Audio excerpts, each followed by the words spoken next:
Just making sure I'm live. Good evening.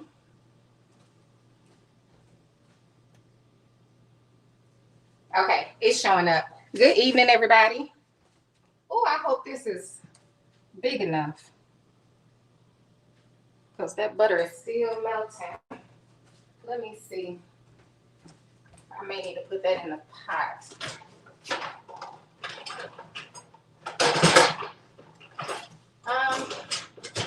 We'll see. We shall see. Hello, G-Man. Let's see. Hi, Jacqueline. Hey, Cybernee, Miss Gwendolyn, Linda, Mary, Jackie. Hey, Miss Tanya. Hey, everybody. Okay, so I'm going to turn this off. When I do the seafood boil bags and they want corn, I don't like to cook the corn all the way through because y'all know that corn is already kind of, All right, so let's come over here and put it together. So what I do is I bake the sausage. I boil and peel the eggs because they like eggs in theirs. I already baked the sausage and cut it up. We got some snow crab and Dungeness crab. You'll see that when I get to it. And then, of course, my seafood seasoning. And then we're going to do corn. They don't want potato. So my kids, they're not big on the potatoes. If I was eating some, I would do a potato. We got the corn. Let me see. She wanted egg sausage. I don't even think Alana wants. Oh, shrimp. That's what I'm missing. Oh, child. I almost forgot the shrimp. So I just got some Devane shrimp, jumbo shrimp. So I'm going to leave the shell on. They can peel it when they get ready to eat it. All right. So I'm going to turn this butter down. And this is a combination of butter and margarine. I use butter and margarine. I'm just straining off these corn. Let me put them in something. There it is.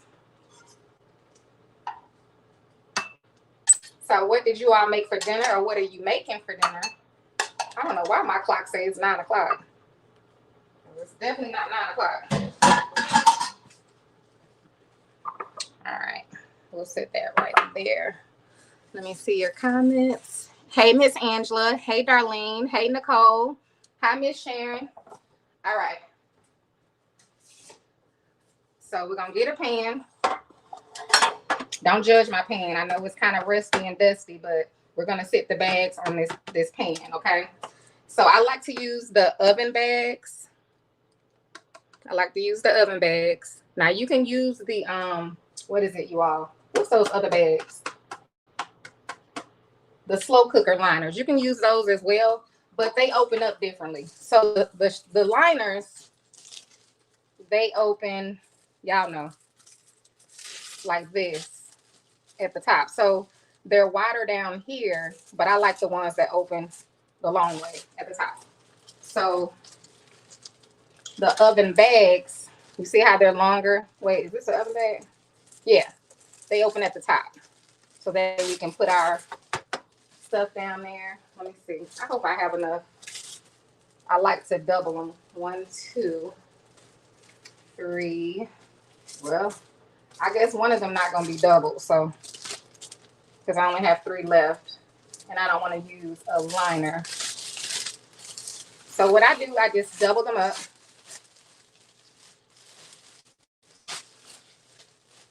I'm going to open that up. These are really easy to make. Right at home. I only buy crab when it's on sale. So that crab be high. All right. Let's see. Let me pull y'all back some. I got to move this butter.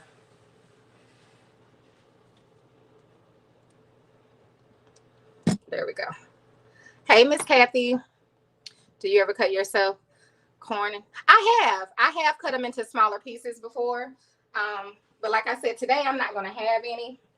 But yeah, I'm going to just do 2 in each bag and then split everything else up. Bella doesn't eat crab yet.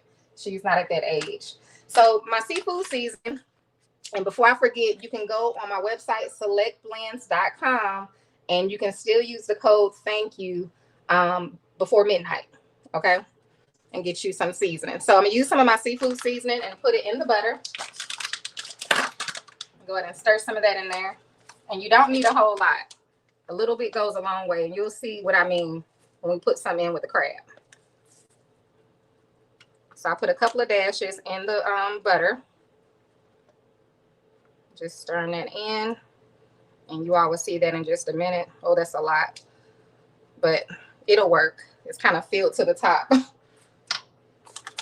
All right, and we'll need some for the bags. So really, you can put your stuff in how you want.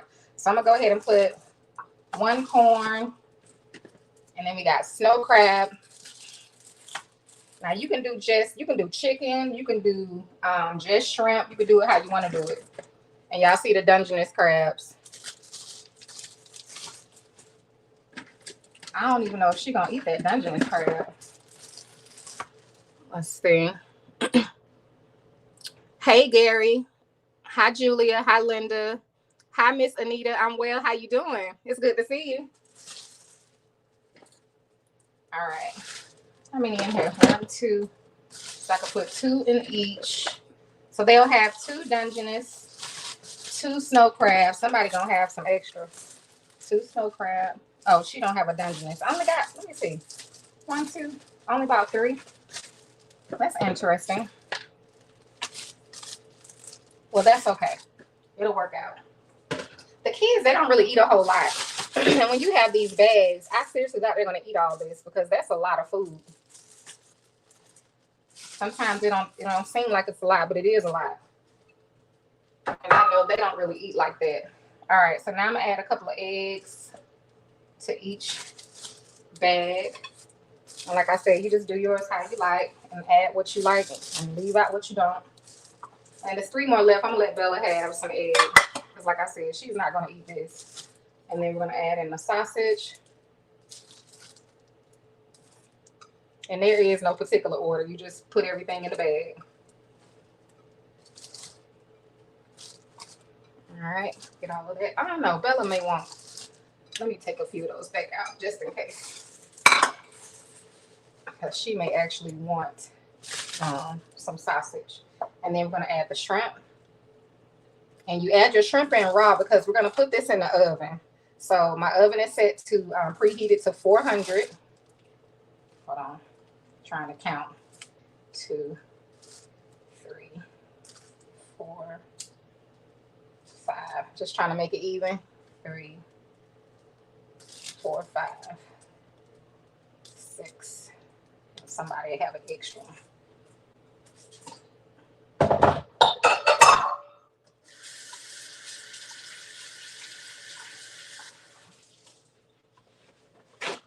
Okay, let me see. Gosh, I cooked some pig feet for dinner yesterday and usually, oh, I'm so glad you liked it. That's what I put in mine. That chicken seasoning, honey, is good. All right, I'm going to add a little bit of this after I add the butter. Let's go ahead and get our butter in the bag. And I'm just hoping that this bag that's not doubled don't do us wrong, okay? I hope it works out. All right. But these bags are pretty strong. And again, this is just a combination of margarine and butter. But you can put whatever you want in your butter. Some people like to do onions and different things like that. You do what you like. Because only you know how you like it. So I just like to show you all the way that we like it. And then that way, if you try it, you can, put your own little spin on it or whatever you want to call it. Make it your way. Ooh, child, this sounds heavy. And I hope I can just pour. I'm trying not to make a mess. Butter is messy. But isn't it good? It's messy, but it's good. All right. And then I put the butter in there, you all. Of course, so when they're eating their bag, they can just dip their ingredients, their items right down in the bottom of the bag. seems like y'all can't really see, but I'll show you in the bag before I put it in the oven. So I'm gonna add some seasoning, some more seasoning.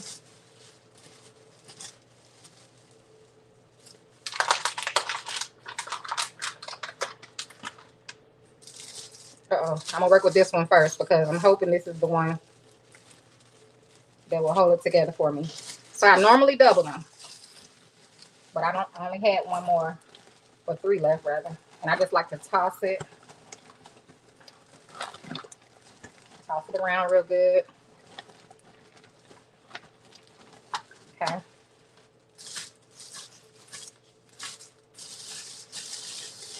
Now this one I can kind of be more.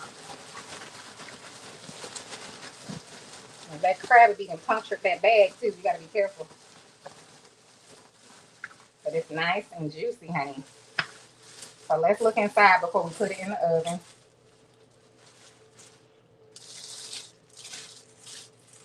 Child, all that butter. Let me wash my hands again.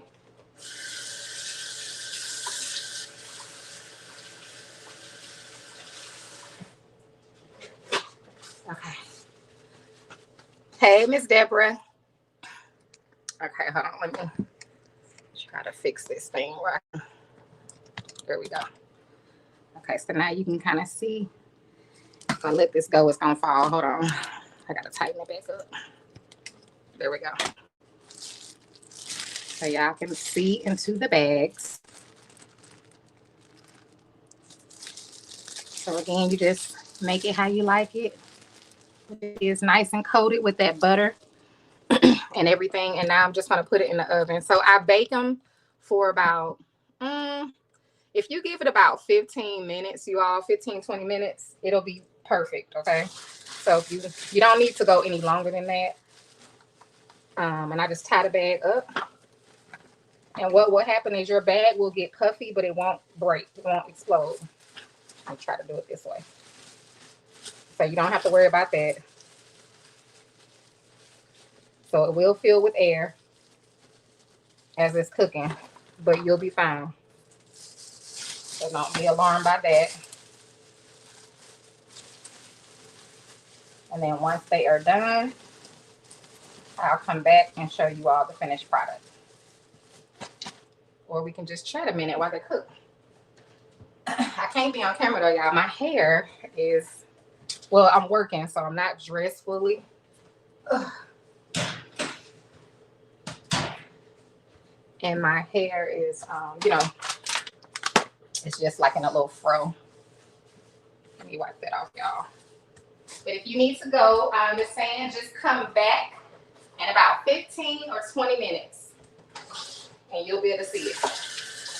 Let me set a little timer too.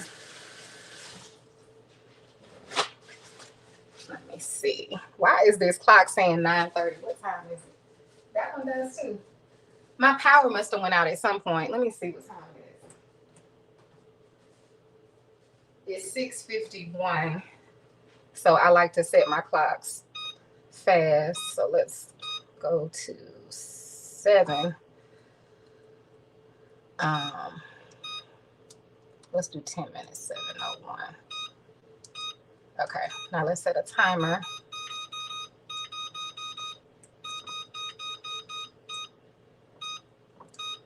Oh shoot, I pushed the wrong thing, y'all.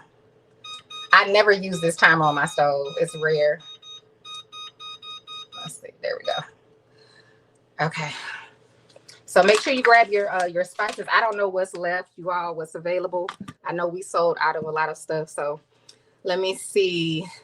Thank you, Nicole. Hi, Miss Mary.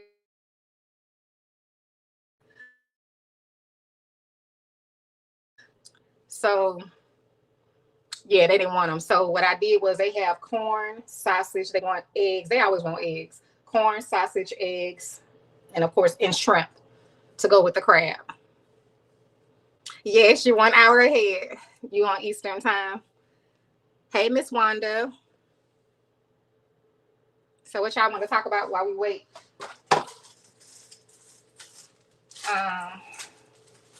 Let's see. I don't really have much to clean up in here. That was pretty easy. I only needed one pot. I bought them. I bought the eggs, the corn, everything in the same pot. I just used the same pot, so I wouldn't have to worry about them extra dishes. So the hardest part is just, preparing everything. I put the sausage in the oven. So once you get everything prepared, it's real easy. Well, of course, if you like to do the boils, or I have a recipe for baked crab. You can bake everything as well. Miss Anita, I am going to get more coffee. I can't get a deal and with the bulk coffee that I was getting from Jamaica. So I'm trying to see what is the next best thing. I'm trying to figure that out because it has to be good coffee. I don't want to just sell a coffee. Does that make sense? So I want it to be something. And I had that coffee so many times. It's just really expensive. So I can't, have it all the time. Did you ever put mussels? I have not, but I like mussels. But I've never tried that. I would try it. Hey, Miss Doris. Good evening. Let's see, Crystal. You pick on what we can talk about. I have an idea. Well, let me know. I don't always have a lot to talk about, y'all. So it's like, y'all know I only come on here like once a week to even have a talk with you all. That's why we be on there so long. But when I'm not on live, you can ask my kids. I'm not a talkative person. I know you probably don't believe it because I can sit on here and talk to y'all for hours, but I'm not talkative. I don't talk to nobody. I'll talk to my, like two people here and there, but it's not all the time. So I don't know. I spend a lot of time in quiet. Hey, Miss Osby. Is it Osby or Osby? Probably Osby. Yes, they are. What did I do with them? They're these. They're the oven bags.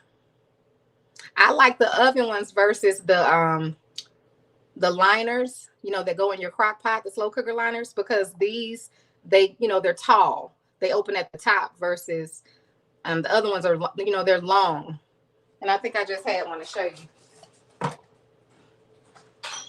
I got those too. See, I don't like to use these. I will if I have to. So let me see. So see how they open? They're long. So you have this long area here to put your ingredients. I mean, it's still usable. So if you have them, I wouldn't say go out and buy the oven bags, but I just like to use the oven bags. You're welcome, Miss Denise. Hey, Felita. Denise said the devotion was good. Hey, Miss Rashonda. They are good every day. Hey, Miss Nisi. Hi, Diane. Hey, Ruth. Let me turn that light off. Let's see. Yep, I love the Reynolds oven bags. You have those for the crock pot, Denise? You got your seasonings? Good, Miss Antoinette. Thank you so much for the feedback and the support. Hey, Miss Tammy. If you're just coming on, we put together the seafood bag. So we're just waiting on this timer to go off, and then I'm gonna show you all this, their bags. Mary, the discount, you have to put the code in at the end. I think it says promo code or something like that. And you just enter thank you. Hi, Miss Anita. Hey, Avis. Hey, Valerie. So it's thank you, but put it together. Don't separate it. It may even take it if you separate it. Who knows? It may put it together for you. I don't know. I'm glad you got your order, Miss McCoy. Hey, Mary, Miss Williams, and Miss Miles. What recipe I have for lobster? You can do similar, even to the one I just did, but lobster is just so good with just really butter and the right seasoning or seasoned butter. You really don't need much when it comes to lobster. Now, one time I made a, I took my lobster tail out the shell, while it was raw. I cut it up into like lobster nuggets. Y'all know I'm big on cutting stuff up. So I cut them up, I battered them, and I fried them. And then I made a macaroni and cheese. And then I topped my macaroni. Or was it macaroni? It was some kind of pasta. I made some kind of pasta. I want to say now it was like an Alfredo. And I put the lobster on top of my Alfredo, and then I drizzled it with some of the extra sauce. So that was pretty good. And not yet, but I have a new great grandson. Wanda, do you know I was in the shower thinking about Destin? I sure was. And it's harder for me when the kids are in school, but I may be able to steal away. I literally was just thinking about Destin. It was either earlier when I was in the shower or it was definitely yesterday. Hey, Miss Gwen. I said hey to you, Avis. Let's see. Not sure. You have a new great grandson, so I've been busy. Oh, that's so sweet. Congratulations. I can never find the crockpot ones. You can't, Kathy? Hey, Miss Deb. Hey, Miss Pamela. If I missed you, let's see. Hey, Miss Gwen. Yeah, Kathy, it's good. Y'all got to try that fried lobster. So just use, like, I didn't use like a fishy type batter. I used flour, and it turned out really, really good. And I know it's still on my page. It's just that I don't know. I have so many videos, but when I try to search back in my history, I can't go back but so far. So I don't know what Facebook has done. It's probably because of all their changes. So now I can't even go all the way back. But I want to say I've uploaded everything to YouTube. So I think everything is over there either way. Hey, Miss Vieta. So what did you all have for dinner? Did I ask y'all that? We're just waiting on these bags. Let me see. Okay, so this is what I was talking about when I was saying they're going to kind of be puffy. You see? But it's okay. They're not going to pop. They're not going to pop.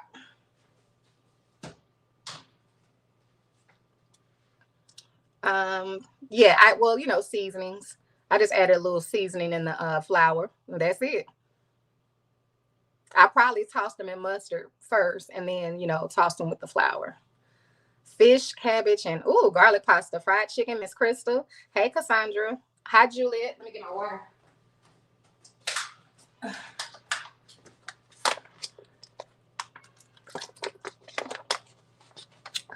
Ooh.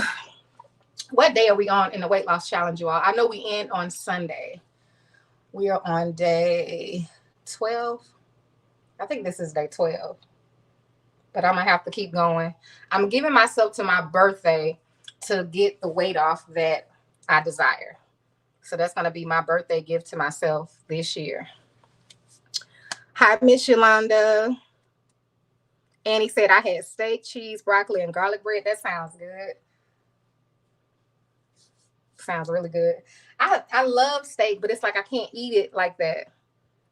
I don't know. It just makes me feel, like how some foods make it. It kind of feels like it's heavy, like it's something heavy. So if I do get steak, I usually get the thin ones, and I don't get the real big ones. Thank you, Miss Sabrina.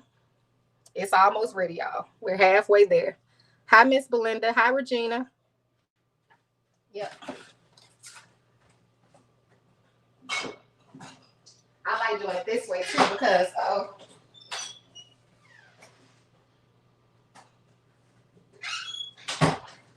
I like doing the bags this way too because then I don't have to worry about doing the butter. I do everything at one time and they could just sit down and eat. So you have leftovers. Who is that? Hey, Miss Belinda. If I didn't say hi to you. Rib tips. Ooh, that sounds good. Rib tips. Okay, so you're going to have chicken pot pie for supper. Hi, Miss Todd. Let's see. Your 62nd birthday is tomorrow. Happy birthday, Denise. Happy early birthday. I know it's tomorrow, but we're almost in tomorrow. When we wake up, it'll be tomorrow. Praise God. My birthday is coming up, but it's kind of far away. It's in November. So you made a salad with shrimp. That sounds good, Miss Wanda. Miss Sandra, yes, I'll have more. I'm trying to see. They're taking a long time with these cups. So I was trying to gauge. I didn't know it was going to take them that long. I don't know if it was because it was such a large order. But I'm still waiting on the cups. So, but I am going to have more coffee at some point. I've been good, Miss Nikki. I just started streaming on both YouTube and Facebook. Are you not on Facebook? Let's see. You had leftovers. You had pig feet, smoked turkey necks, greens. Okay, now. You added turnips too. See, I can't get with them turnips, but I love some mustard and collard. I like spinach greens in mine too, but yellow rice, cornbread. That sounds good. Your birthday November. When your birthday, Kathy? Hey, Miss Lisa. You got Facebook? You haven't seen me? They be hiding me, but it's okay. I don't know what it is. Like they do it from time to time. Yeah, they do it from time to time, Yolanda. I was at my mom's house yesterday, made collard greens. Oh, that sounds good. Hey, Tanisha. Yeah, I don't know what they be up to, child. Yes, Miss Sherilyn. Praise the Lord. God is good, y'all. I'm trying to tell you. You want let's see, thank you. I want what you're cooking. You want some, Miss Denise? Those 11:26. Okay, I'm 11:06. Hi, Isha. I made the no sauce pasta with elbow macaroni noodles. I added chicken seasoning all purpose to the meat and spaghetti. Awesome, Derek. I know that was good. I'm telling you all, those who have purchased the chicken seasoning or who will purchase, in the future, try that chicken seasoning on some different. That could really be an all purpose. You got to try it. You have to try it and you will see what I'm talking about. My aunt texted me early this morning. She made some fried rice yesterday. And I always make sure she has all the seasonings and everything. You had fried ocean perch. That sounds good. Happy early birthday, Jeffrey. His birthday is tomorrow, too. Gwen's in November. Oh, I see, Miss Nikki. Well, I'm glad you're better and that you're back. When I tell you ain't been missing nothing, it's been a lot going on. And it just made me sad, just seeing some things going on online. But, we just have to keep praying for one another and pray that some things just come to an end. And, but we got to submit to God. We really, really do. We just have to submit to God. And God he's been, working on me like he's working on everybody else. So we just have to submit and stay surrendered to him and let him show us the way. I love brim, Miss Wanda. That's like my favorite fish. It sure is, Miss Kathy. Them smoked turkey necks. Yes, Avis. Crystal said, "Yep." So hey, all we can do is the best we can do. I just, it's just a lot of things I don't understand. So I just try, I don't talk about things that I don't really either understand or know anything about. So I just have to leave it at that. They do have a lot of bones, Crystal, but listen, it's the texture of that fish. That fish is so good. See, that's why it's so small with them little bitty bones. I mean, I know you can get a larger size brim, but it's like, why are the best things in life so hard to get to? Or you got to work the hardest for the things that's worth it. That's some good fish. And people won't mess with it a lot of the times because of those bones. But baby, I sit right there and pick through. And pick through. Amen, Miss Sherilyn. Yes, Lord. He gonna finish what he started, because see, before we were born, we gotta get this. Before we were created in our mother's womb, okay, God already purposed. He already planned your life out. He put so many things in us, and God does not waste his investments. So even we can't get in our own way. We can try, and he I don't know, he's God. He has a way of getting us right on back on track when we get off track. He has a way of just working things out for us. He has a way of covering us and protecting us when we acting a fool or when we saying the wrong thing and doing the wrong thing and in the wrong places. Because he's protecting his investment. So even when things may look a certain way during a certain time in your life, because at one point, my life was so out of it was like my life was so out of control that I never thought I could get any control over myself. I mean, I got out of high school. I told you I got out of high school and I just started acting so wild. I don't know if it was because, you know, the relative I was living with, they didn't really let me do anything. I didn't have any freedom.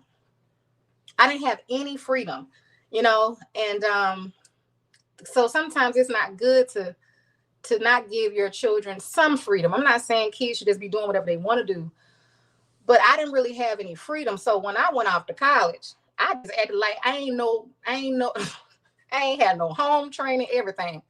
Like Layla doing right now. Now she know good and well she wasn't raised the way she acting, but that's a whole nother story for another day. I just pray for her. So I'm just acting out. Anything you could think of, I was doing. Partying like crazy. I had to leave school. I acted up so bad, y'all. I had to leave. I was not being productive. And I'm very smart. I always got good grades. I know I made it on the dean's list. Well, not at that school. When I moved, I got back in college and I made the dean's list because you know, school is easy for me. You know, I've always been book smart. But I don't know. I just acted up, y'all. I just acted up and I just felt like, Lord, my life ain't gonna ever get better. You know, and then it still didn't get better then because I still was acting up. I was just older. So, you know, at some point I just told God, I can't do this no more. And there's no true, when God has a calling on your life, you don't even be comfortable when you're in sin. I would be in the club and I still wouldn't be comfortable. Like it was just like this, it was like an unrest that you have within yourself. You just can't pinpoint why. Why don't I have any peace? I told you I had bad anxiety, everything. So once I started walking with God and really just came to a point I just surrendered to him. So it didn't mean I started doing everything right, but I was open to him changing my life. I was open to correction. I was open to the chastisement. I wasn't fighting God anymore. So that's really all that happens is, you know, you go from fighting against God and being rebellious to just surrendering to him. So when you are wrong, he's able to correct you. You can actually feel within yourself when you do something wrong. If you say something wrong or you do something wrong or you have a wrong thought, he will let you know by his Holy Spirit that's within you. He will notify you. I promise you. He ain't gonna let you just be wrong. All right, y'all. It's time to take them out in just a second. And we will put, I guess I just put these. Let's see. Hopefully I can grab where I don't get two of these.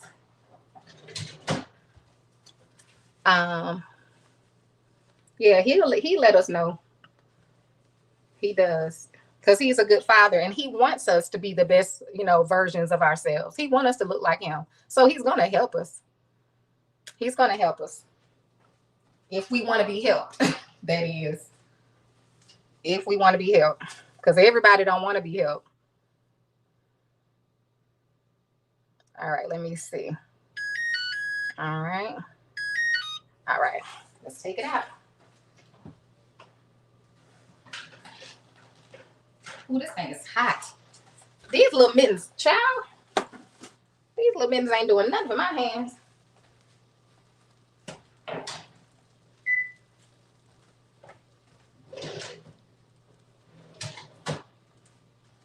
All right, I know they probably gonna want a bowl when we grab her. Oh wait.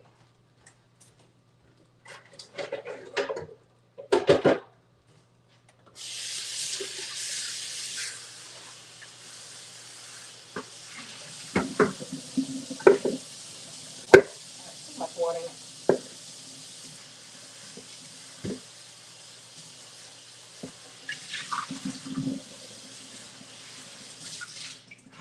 All right, y'all. So if you're just coming on, these bags, what's at the bottom is the butter, so that they can dip their stuff in their butter. So I'm gonna just sit them in the bowls, and I'll open them up. Probably should have opened them the first time. Well, you'll be able to see. And they have snow crab, Dungeness crab, eggs, and I just boil the eggs and I peel them. They have shrimp, sausage, and corn. Seasoned with my seafood seasoning, Select Blends.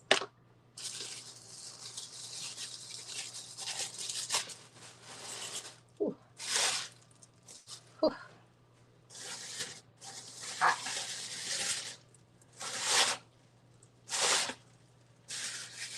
Hot, y'all.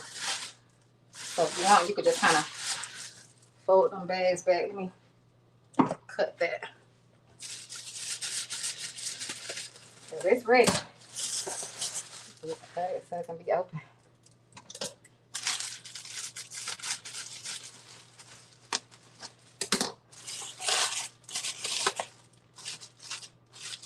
Make it so y'all can see. All the stuff, you can't even really see the stuff, y'all. It's too hot.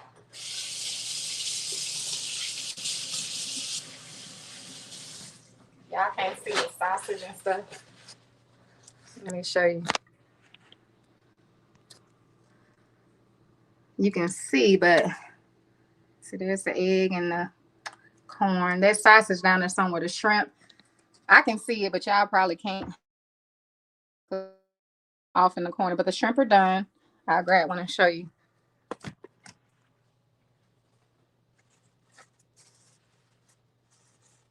See, they're perfect. So they're good to go. And they got their butter right there at their disposal. So I don't know if they want to do all of that, but they can do what they want to do. Here, Bella, go get Mama. Go pee-pee. Aaliyah, do you want a bowl? Go get Alana, come on. I knew she wasn't gonna be asleep, child. Yeah, did you want one of these bowls?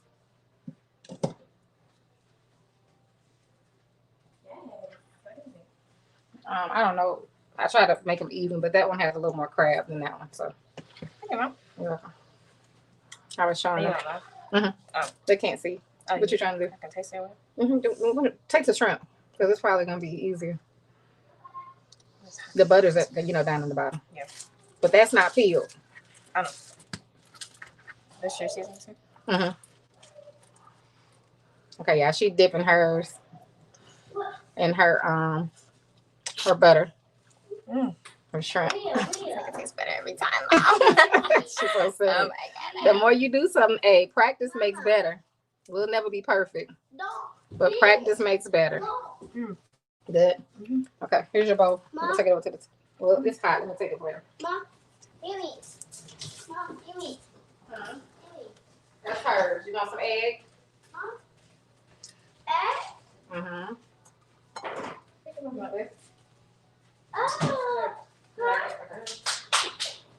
Mom. Mom, where? Where?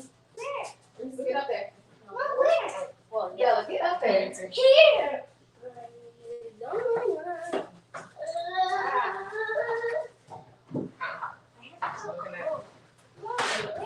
She may or may not eat a piece of your crab. I don't know.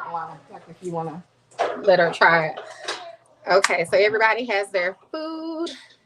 You said you can see it in your mind. Yeah, they like them bags, but I just don't make them often because, like I said, I have to get that crab on sale. I'm not spending all that for no food. I don't spend a lot of money on food. I don't. That's what happens when I'm at work.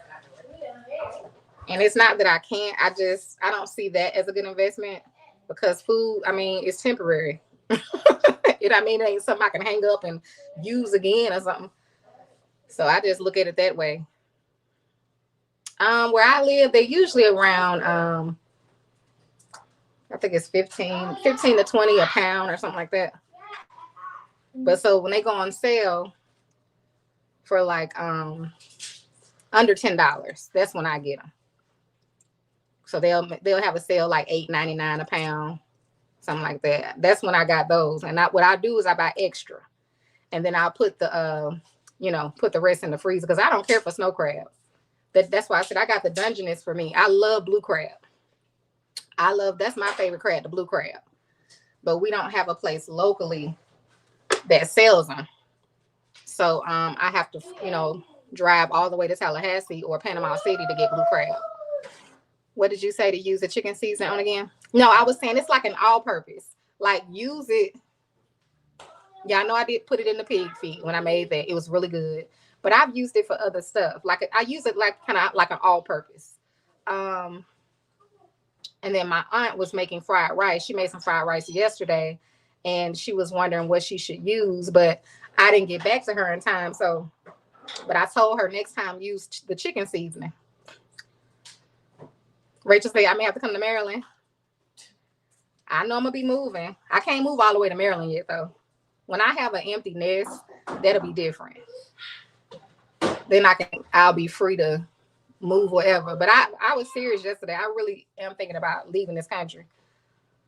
So I need to I got a matter of fact, our passports expire this year. I think it's October. You're welcome, Kathy. Oh, you mean for the crab? Yeah, I heard that Maryland has some good crabs. I think you all do it a little different, but I will be willing to taste it. Because don't they cook the crabs and beer up there or something like that? Because I used to watch a reality show. What was it? The Housewives of Potomac. That's like in the area, right? But I know they used to eat crabs all the time. I don't know if the show's still on, but them ladies would tear them some crabs up. Y'all had the best. Hey, I'd be willing to try it. That's for sure. I love me some crabs. But I don't know. It seemed like I saw they were doing something. I think boiling them in beer, doing something. I can't remember now because that was some years ago. Most of the local stores, yeah. They steam the crabs here. Like if you get the snow crab or if you get crabs, they steam them. I don't think I've ever gotten any steamed crab from the grocery store. But you know what that put me in the mind of? Red Lobster. I've had their crab before years ago. It tastes like they steam theirs too. Some people do steam in beer. Okay. Yeah, I think I saw something like that. They had used beer. Oh, the eggs gone. Oh, it's one more. You can have this one because well, she ate most of it. That's good. Hold on, when you're done eating, we'll do your hair. Let's see. You get yours from the seafood store. Let's see. I watched that as well. Is it still on, Kathy? Because I haven't watched that show in a while. I think the last time I saw an episode, Giselle, I want to say is her name, was dating that pastor guy. I don't know. Was she dating him? Isn't he like her ex-husband or something? Something like that. Let's see. Okay, you have restaurants so you can sit and eat. Child, I would love to be somewhere like that. It's coming though. It's coming. The word says when we delight ourselves in the Lord, he will give you the desires of your heart. Let's see. Yeah, I can't even remember. I want to say it's when she was dating that guy. But he didn't live there. He lived somewhere else or something. But they were on a boat or something, child. That's how long ago it was. Yeah, Brian, Pastor Brian. That's it. That's what I'm thinking about. You got your seasons, Rachel? Good. So, and I got some more to drop off. I was going to take a shipment today, but I'll take a lot tomorrow. I may be able to get the rest of those. out tomorrow. He did, Rachel. Giselle is who? Yeah. Giselle and Jamal. Yeah. Are they still together?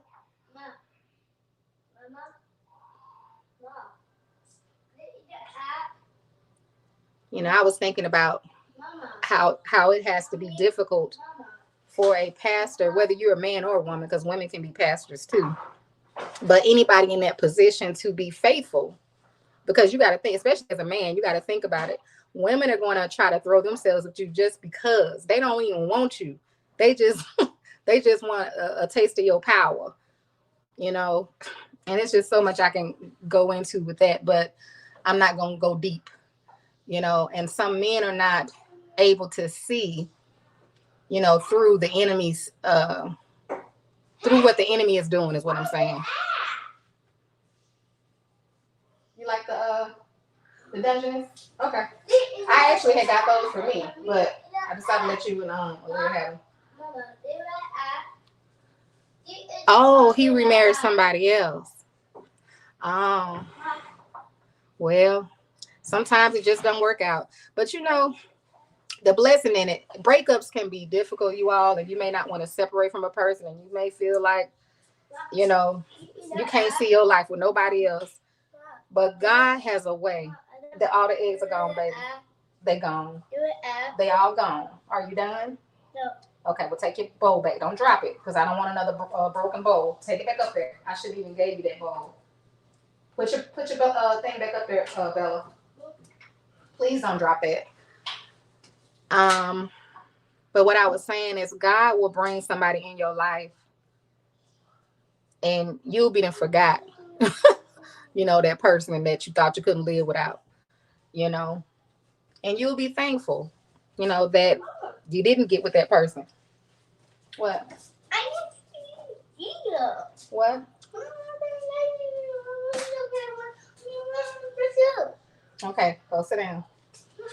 Go ahead.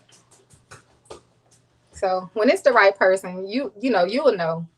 You'll know. And if they walk away or don't want to be with you, they weren't the one in the first place. That's really what it boils down to. I watch a lot of you know, those true crime shows, and it's always somebody taking somebody's life because they didn't want to be with them. It's like, why not just let people go? It's enough people in the world. I promise. You're gonna be just fine. I don't understand that. That is so selfish. Mom. Amen, Miss Sherilyn. That's why I told y'all I have to be careful, because see, I can be by myself. I'm only 40 years old. I'll be 41 come November, the Lord willing. And at my age, I've been divorced almost 10 years next year. And I was telling my girlfriend, we were talking about this either yesterday or the day before. I said, you know, she kind of in the same position I'm in, just, you know, afraid kind of to get married again, because I've been married before. And when you've had bad experiences, man, it does something to you. And when you have peace and joy with yourself, you don't be, you know, jumping to, you know, go back into something. Oh, okay, I don't know who that is. Dr. Carrie. Is it Kari or Carrie? I'm probably saying it wrong. Carrie. Oh, he married him a doctor. That's sweet. Well, as long as they're in love. Giselle's is it Giselle or Giselle? She's a beautiful woman. She'll be just fine. She probably got somebody else too. Sit down, baby. Here. Thank you. She'll survive. And you just never know. She may be glad. She may be the one. She may be the reason they ain't together. Sometimes people think it's the bad. A lot of time it be the woman.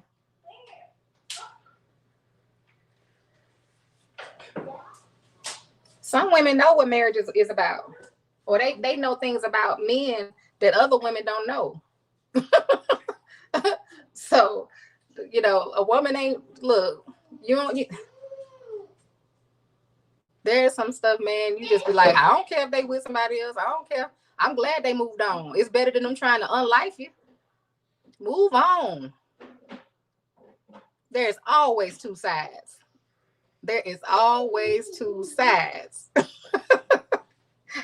And that's what people ask. So you can tell your side. I ain't gonna tell mine though. Because see, one thing about that is people gonna always find out the truth either way. That's why there's no reason. There's no reason to keep or to be saying nothing. You ain't gotta defend yourself. If they lying or saying something about you, well, the truth will come out. And then who gonna be looking bad then? Then people gonna be looking at you like, why you lie on that person like that? Got folks thinking it was this and it was really that. Like they do in Judge Mathis. They coming there telling about the other person. And then Judge Mathis just be sitting there telling, they did what? Smash the windows out your car. And then the other person just quiet. They ain't saying nothing. And then the judge said, "Woo, well, why they do that?" Well, because I slept with her husband. Well, then you should have got your windows.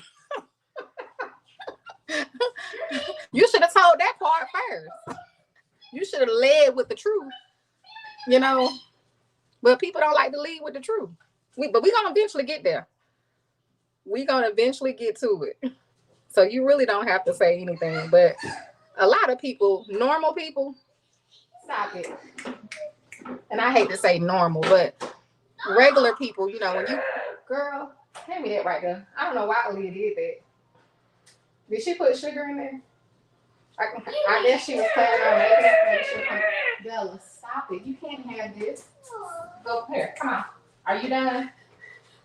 Then finish eating. It's definitely your bedtime. I've been divorced for 16 years, but God is awesome. Now I'm taking care of my mom. Amen, Miss Doris. And he'll keep you. Hey, Miss Tawan. I don't have to get remarried again, to be honest with you. I just know there's purpose that God has in me coming together with a man of God. There's purpose that we are going to do for the kingdom of God. So my mindset is on purpose. It ain't even on about all that other stuff. So that's, you know, that's why I know I have to prepare myself. Because I'm not ready right now. I'm not.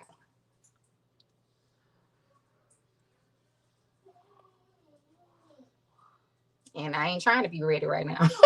So I ain't got to be ready right now. Let's see. I've been a widow since 2014. Yep, he'll keep you. You know, it's like, I don't know. I just tell people, do what you want to do. Do what makes you happy. If you want to be married, you can be married. There are programs, not programs. What am I trying to say? There are people that meet online all the time. Child, be married with them. If you really want to do it, just put yourself out there. It's not something impossible. It's happening every day. But if that ain't what you want to do, or you think you want to do, or if you know you got a problem with infidelity or something, I wouldn't recommend that because people, like I said, they're unalive you. If you cheat on them, you don't know what a person may do. Baby, why you put the trash on top of your bowl like this? Because you still got a lot of food. I told y'all she wasn't going to eat all that. This bowl is heavy. It's all kind of crab down there. She ate one piece of a Dungeness crab, one egg, look like. She ain't eat no corn, y'all. Child. Me. Hmm? Me. Huh? Oh, pick this up for me, baby. What is that? Why are y'all throwing that stuff down? Here. Oh! Put it in here. You so silly. Yeah.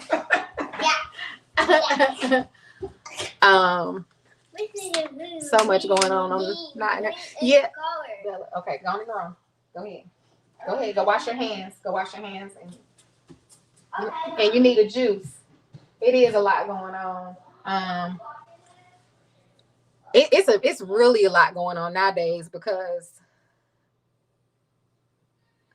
I don't know. It's like the more that the world makes things acceptable, the more people are doing it. So just because there may be a law, or just because more people are like the poly and stuff like that, it does not mean it's okay. It doesn't make it right. So finding somebody with a mindset that matches yours. Mm-hmm. who are willing to be loyal and be with one person. Like, I don't know. That seems impossible to find nowadays.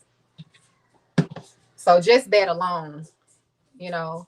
And then there's other stuff because I don't play about that. Either I'm all in with you or I'm all out. Like I don't know how to be, I don't exist in the gray area because there is no gray area. Either I love you or I don't. Either I'm with you or I'm not. So, but if I'm with you, I'm so loyal. And I'm gonna be honest, I don't like that about myself because most people aren't loyal. They'll do you any kind of way. They will walk away from you in a heartbeat after you done stuck by them through thick and thin. And it's just you have to just be okay, with it. So let me see. It's hard in my opinion. I don't have time for anyone. Exactly. People out here embarrassing their spouses. It's embarrassing. Don't you know if you married and you out running the street with somebody else, even if you meet up at a hotel or anything, that's an embarrassment for your spouse because they gonna find out. You're not even thinking about their family. There are people that love your spouse that's gonna be just as hurt when they find out. What was so enticing that you could not turn it down? This is why we need the Lord. You got to resist the devil and he will flee. It's not that you're not going to ever be attracted to another person when you get married. Of course, that you are attracted to and you don't have to deal with them, then stay away from them. If it's somebody at your job, you have to pray. You have to let God know the truth. God, I'm feeling some type of way. I need your help. I need you to strengthen me. And then don't open the door to anything. Y'all shouldn't be exchanging numbers. You shouldn't be going and sitting down having lunch because what's going to happen is you're going to start flirting because you have an attraction for this person. And one thing will lead to another if you don't get out of it. We see it play out all the time. Let's see. I still haven't received my tracking. Okay, Miss Yolanda, I don't have that in front of me right now, but let me screenshot you. Okay, I got it screenshot.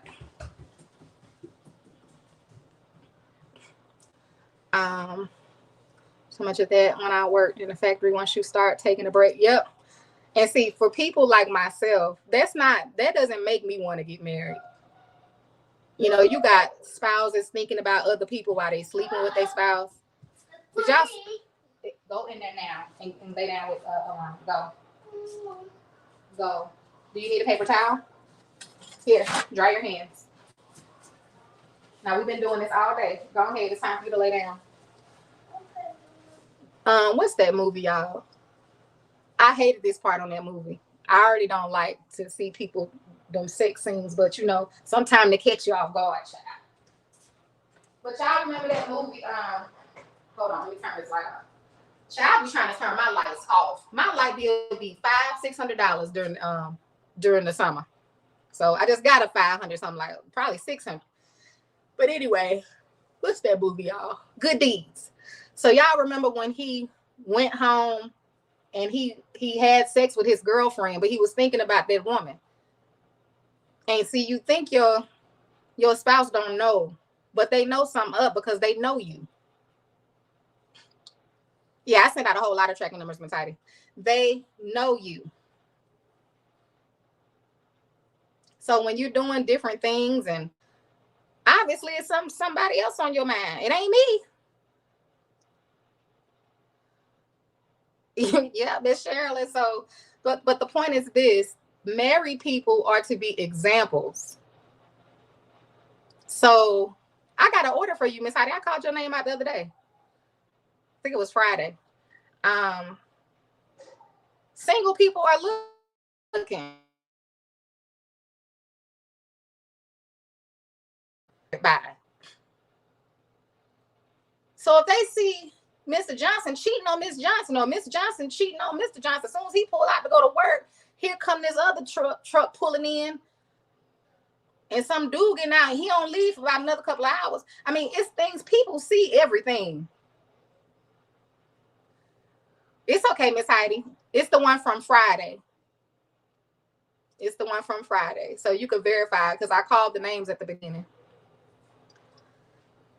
And so I don't know if people just don't care that, you know, that can be a discouragement is what I'm saying. So for me, I've seen too many things that have discouraged me from, and I've had my own experiences. You could see two people just so happy, and then you find out they getting a divorce, and then well, what happened? Oh, he was cheating for 30 years, girl. Huh? They seem so perfect.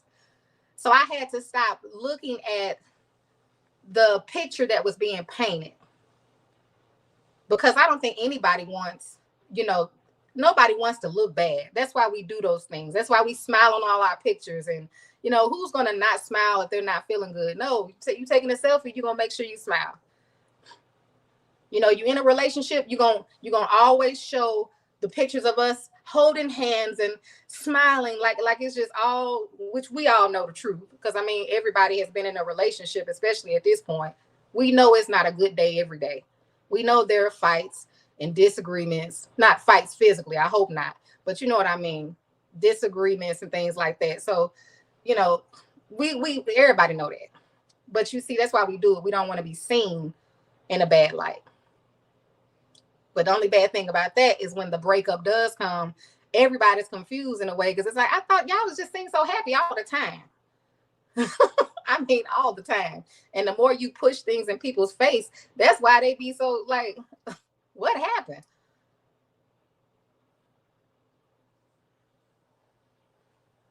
So there are things that, you know, it can really be just discouraging out here today. It's just so much more. It's more to it than that, you know. And there are some things we'll never know. You know, you ain't gonna know if your spouse thinking about somebody else. All you can do is hope and pray that if they are submitted to God and they have done that, prayerfully they won't keep doing it. Prayerfully, you know, they will let God renew their mind and you know, give them the right spirit. Create in me a clean heart, oh God, and renew within me the right spirit. Because there ain't nothing you can do about it anyway.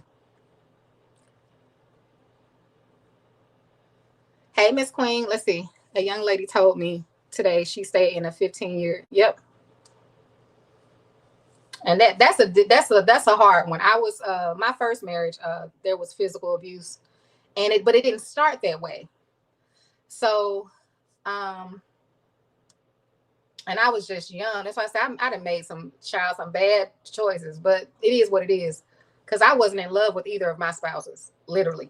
So my first husband we had already had a daughter. That's why I married him.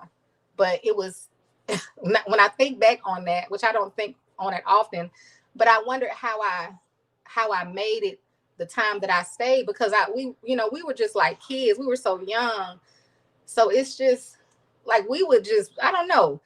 He wouldn't be there for weeks at a time. I just be thinking like, what was I doing?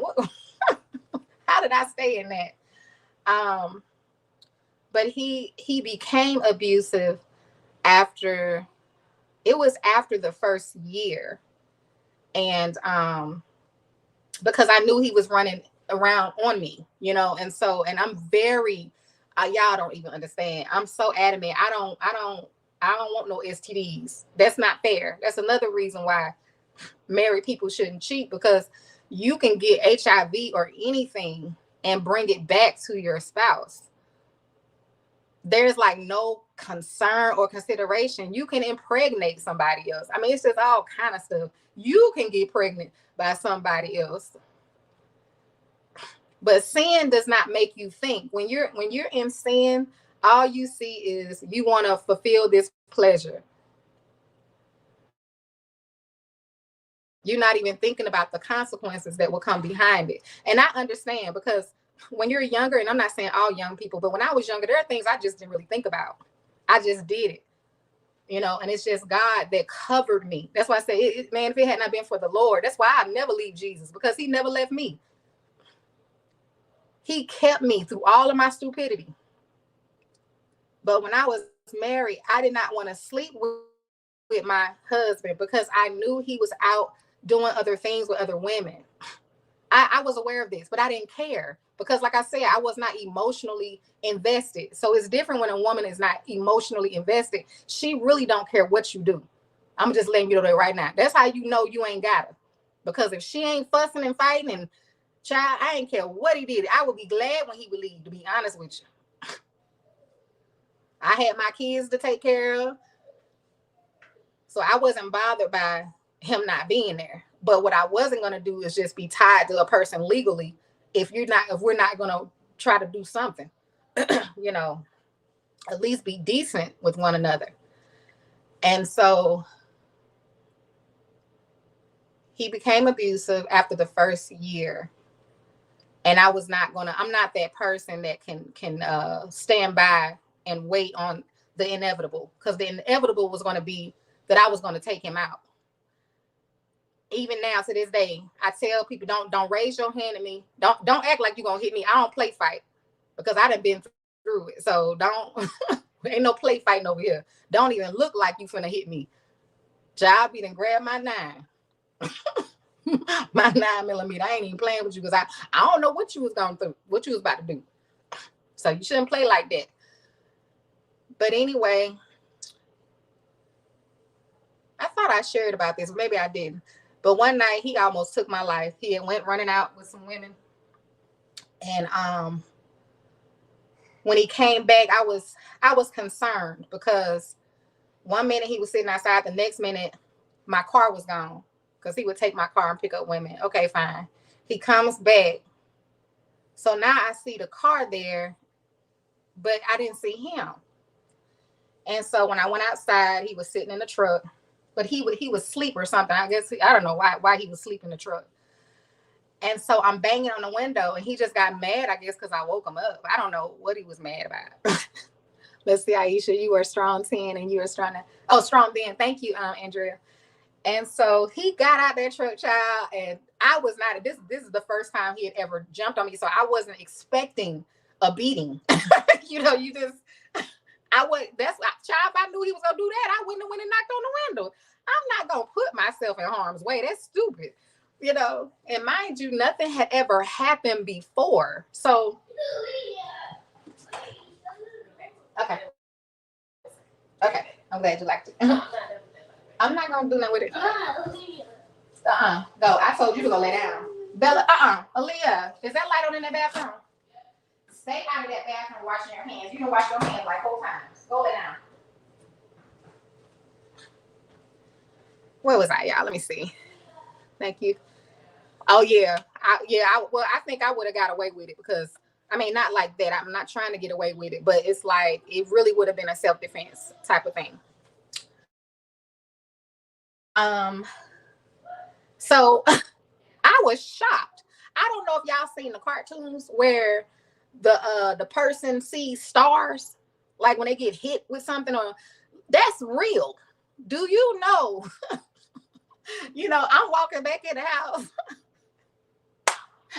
It's not funny. It's not funny, but it's my story, so I can laugh at it because I was there, so I know what I'm laughing at.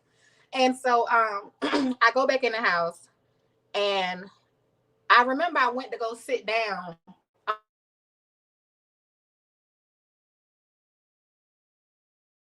And child, he punched me so hard in my face.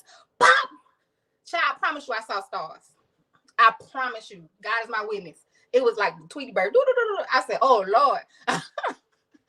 And so I was shocked because, for one, I had never been punched in my face in my life.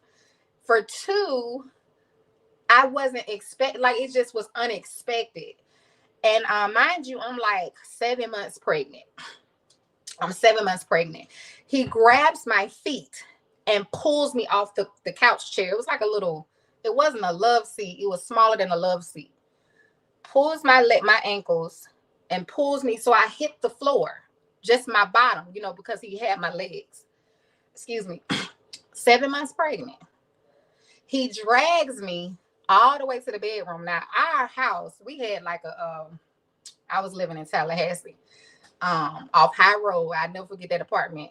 But those duplexes, they kind of all made similar there. The hall was so long, y'all. That man pulled me through that living room, all the way down that hallway. We got to the bedroom. He threw me on the bed. He yanked all the phones. You know, he broke them. You know, he pulled them out the wall or some child. So I couldn't call, 911. And he got on top of me and he began to choke me. And I just knew, I knew it. God knows I'm not lying. I knew in that moment I was about to die. And I had surrendered to the thought of it. Like I knew this was it. I knew that because I couldn't breathe. He had his hands so tight, both his hands so tight on my throat. I just knew that there was no way out of it. The only way I could have survived is if he just let me go. But if he kept his hands around my neck, I knew. I ain't even fight. I just gave in because there wasn't nothing I could do.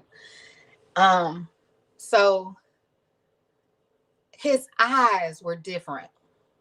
Like they were black. It was something demonic in him trying to kill me. And I know some of y'all don't believe in the spiritual realm. That's fine. I do. And I knew what I was looking at. And it was not him. It was something in him. And out of nowhere, you all, he just let me go. He just let me go. And he ran.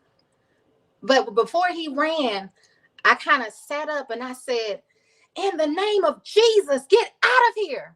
And I said it 3 times and he ran. He ran out of the house.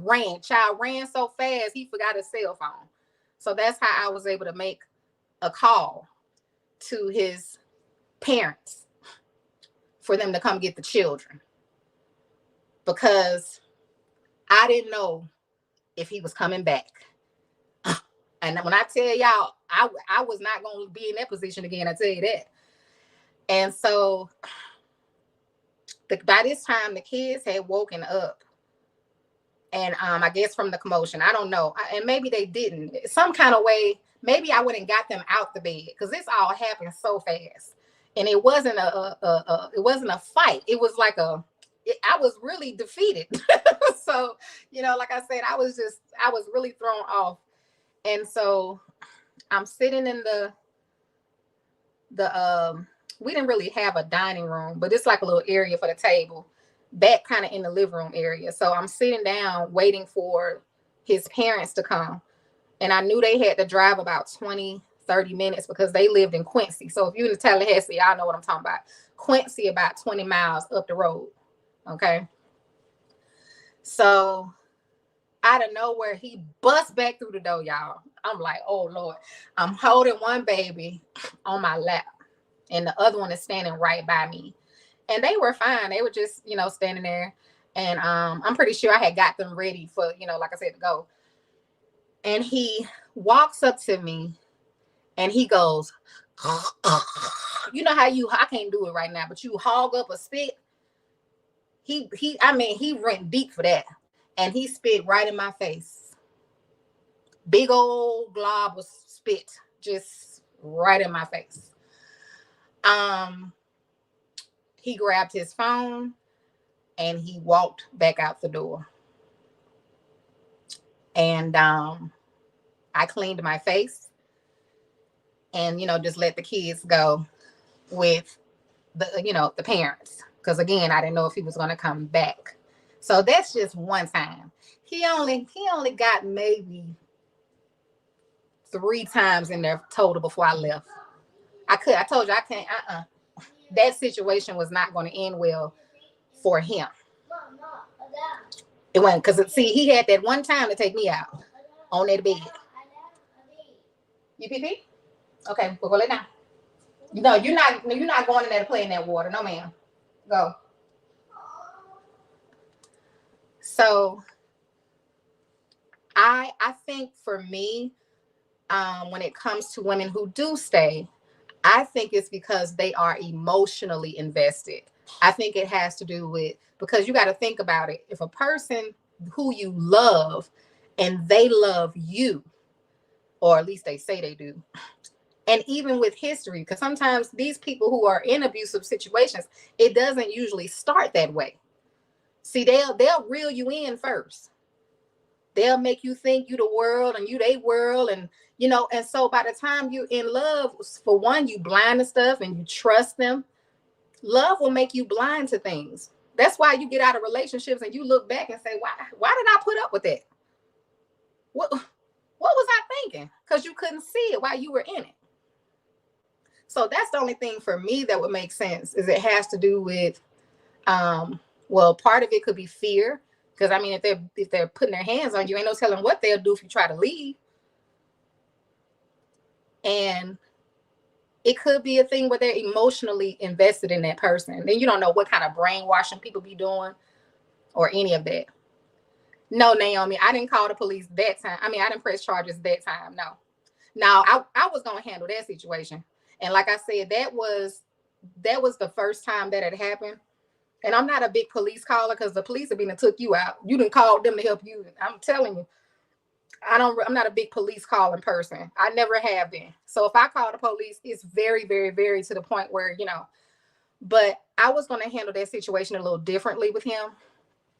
And then of course, like I said, it was everything involved that day. It was unexpected. It never happened before. It was just a lot. It's kind of hard to put into words when you've never been through something and you're walking through it through the first time. And I didn't know, to be honest, I didn't know what to do. No, I left him. That's what I did. Very shortly after that, we split up, number one, because like I said, you're not going to be putting your hands on me. So he already had other girlfriends. So I wasn't worried about him coming for me or any of that. I just went and stayed somewhere else. And he went and stayed wherever he stayed, and it was really over after that. It was a few more times he put his hands on me, but it was like, I went to go visit him with the kids and stuff like that. And he just would be upset because I told you, I didn't want to sleep with him. Even though he was my husband, I was afraid of getting a disease. I really, really was. I was terrified. I don't know who can enjoy being with their spouse if they're running around. So I wasn't doing that. So he would get upset with me and hit me because I wouldn't sleep with him. And I wasn't doing it. So, but it's got to be something with the emotion. See, I wasn't emotionally invested, child. I got out of Dodge. And I didn't just leave the area. Like I left Tallahassee altogether. I went back to St. Louis, Missouri. That's how far away I went. Oh, you from Havana? I'm familiar with Havana too. So now I wasn't trying to do the divorce. I was trying to see if he wanted to get counseling, because he was going to have to get help to find out, why are you putting your hands on me? Why are you beating on me? Like, what? That's a problem. Something is wrong with you. And women abuse men too. So y'all don't get it twisted. I watched a story about this guy, and he met this lady. They fell in love, yada, yada, yada. Okay. And after I guess she wooed him and they wooed each other. So he asked her to marry him. They got married. And that woman he said it didn't happen right away. I told y'all, these abusers, they don't come out until they got you. Okay. So it's not something that you can always catch on the front end, unfortunately. So that's what everybody was saying. Them people, they were so happy together. He telling the story, how happy they were. And it wasn't until, I want to say, he said it was definitely well over a year. I don't know how many years they had been together. And out of nowhere, y'all, she started like having outbursts and like throwing stuff, just getting upset about, he would say something that she could, shouldn't get that upset about. And then she started putting her hands on him. She tried to kill him. She, was it a machete or something? Child, she tried to take him out. And it was just different situations. She would go pick him up from work and start punching on him and punch him in the face and all kind of stuff. And he just, I'm glad he got out too. So there are women who are abusive as well, not just men. And emotional abuse is abuse as well. Verbal abuse. Abuse is abuse. Manipulation to me is abuse. It surely is witchcraft. Remind me of the movie Men Don't Tell. I didn't hear about that. Let's see, I was a victim of drugs, so I totally understand. I didn't report him either. I left as well. Yeah, I'm the type of person, I'll just disappear. So when I did make it to St. Louis, I went into a shelter, a battered women's shelter. And really, I just did that for the sake of resources, but they were moving too slow. So I went back. Well, actually, I moved into an apartment. But either way, I was not, my intentions was not to divorce him, but I thought space was the safest thing for both of us. And Stephen said, how did I explain this to my kids? They don't know all the details of everything. Of course, a mother wouldn't, or a father wouldn't tell everything, but they do know it was abuse. They don't have a good relationship with him at all. So, but what I always told my kids was, your father was a good father. He just wasn't a good husband. That's the way I told them. He wasn't a good husband to me, but he was a good father to them, because he was. I mean, he was, as much as when we were around, he never did nothing to the kids. I could tell he loved his children. So why he, whatever anger he had in himself, I didn't do it, is what I'm saying. I know it wasn't my fault. I wasn't running around, cheating and doing all this stuff, even though men would be coming for me. I honored my vows to him as much as I could. Even when I came to St. Louis, went to St. Louis, I called him one day and I just said, do you want to try to work this out and get counseling? Because I needed counseling now, because you didn't hit me and made me traumatized, and you need counseling to find out why you're hitting on me, And he said no, he wanted to be with his girlfriend, one of the women he was seeing. And I said, okay. And so we got a divorce. I don't chase nobody. So if you tell me you only got one time to either show me or tell me you don't want to be with me, and I'm out of Dodge. Like, life is too short. I know myself. I'm a good person. Somebody else will find me. I'm never worried about a relationship. So, hey Star, hey Teresa. No, the relationship between them isn't good because of him. So I, as a mother, I did everything I could do, kept open communication. That's why, women, if you have your children, because I was awarded custody of my kids. That's why they were with me. He wouldn't reach out. I always made sure he had phone numbers, addresses. So kids, when you're not trying to have a relationship with them, you can only imagine. So it's like, it's nothing I can do. I did my part. So now it would have been different if I was trying to hide them or keep them from him like he did me, because he hid my children for 2 years. That's a whole nother story for a whole nother day. 2 years he hid my children, and his preacher mama helped him do it, who is also a mother. So I'm gonna just let that sit right there.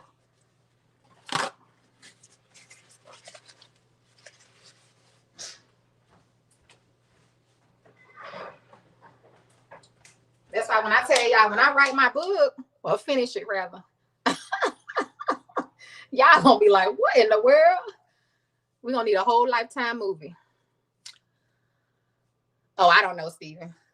They don't, it's kind of like when a person is absent, I'm pretty sure you feel some type of way, because that's how I felt when I grew up without my mother. I didn't understand why I couldn't be with her. So, but when you get older, you have to, you are responsible for your own healing. You're responsible. It's not on my mother because she can't heal me. My mother chose to be on drugs and live in the street, and I had to live with different relatives. We can't go back in time. She can't go back and fix it. So instead of hating her, I chose to let God come in my heart and heal me. I always kept in contact with her, even to this day. She's sober now. Praise God. That's an answered prayer. But it wouldn't have done no good if I just would have not talked to her or hated her or blamed her. She got her own story. I told her she should share her story. It'll bless a lot of people. My mom is shy, believe it or not. So she, you know, I've encouraged her to do that. I said, you need to share your story because somebody has went through what you went through. That's why I share my story about my relationship with her, because you shouldn't hate your parents. You only get one mama and one daddy. And ain't nobody perfect.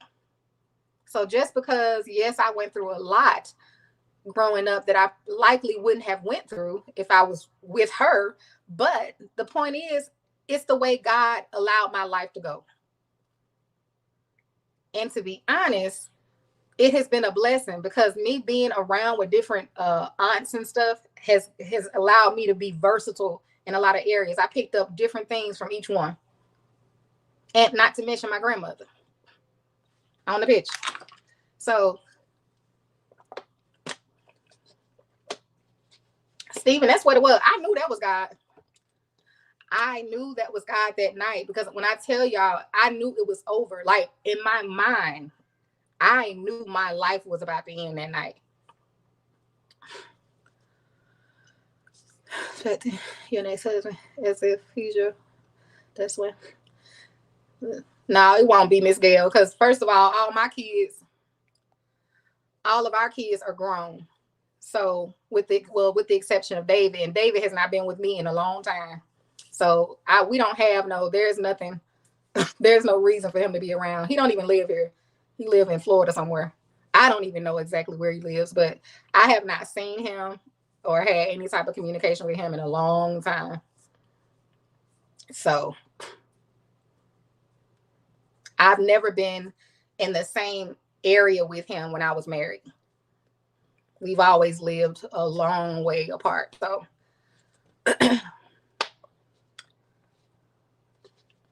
thank you, Stephen. Because when I left him and I went back to St. Louis, that was it. Once he told me that he wanted to be with the woman who he divorced her and married somebody else, but he did her the same way he did me. The abuse, all of that, running around, It didn't stop because the spouse changed. That's just like you ain't gonna change when you get married. If you sleeping around now, you're gonna sleep around on your spouse.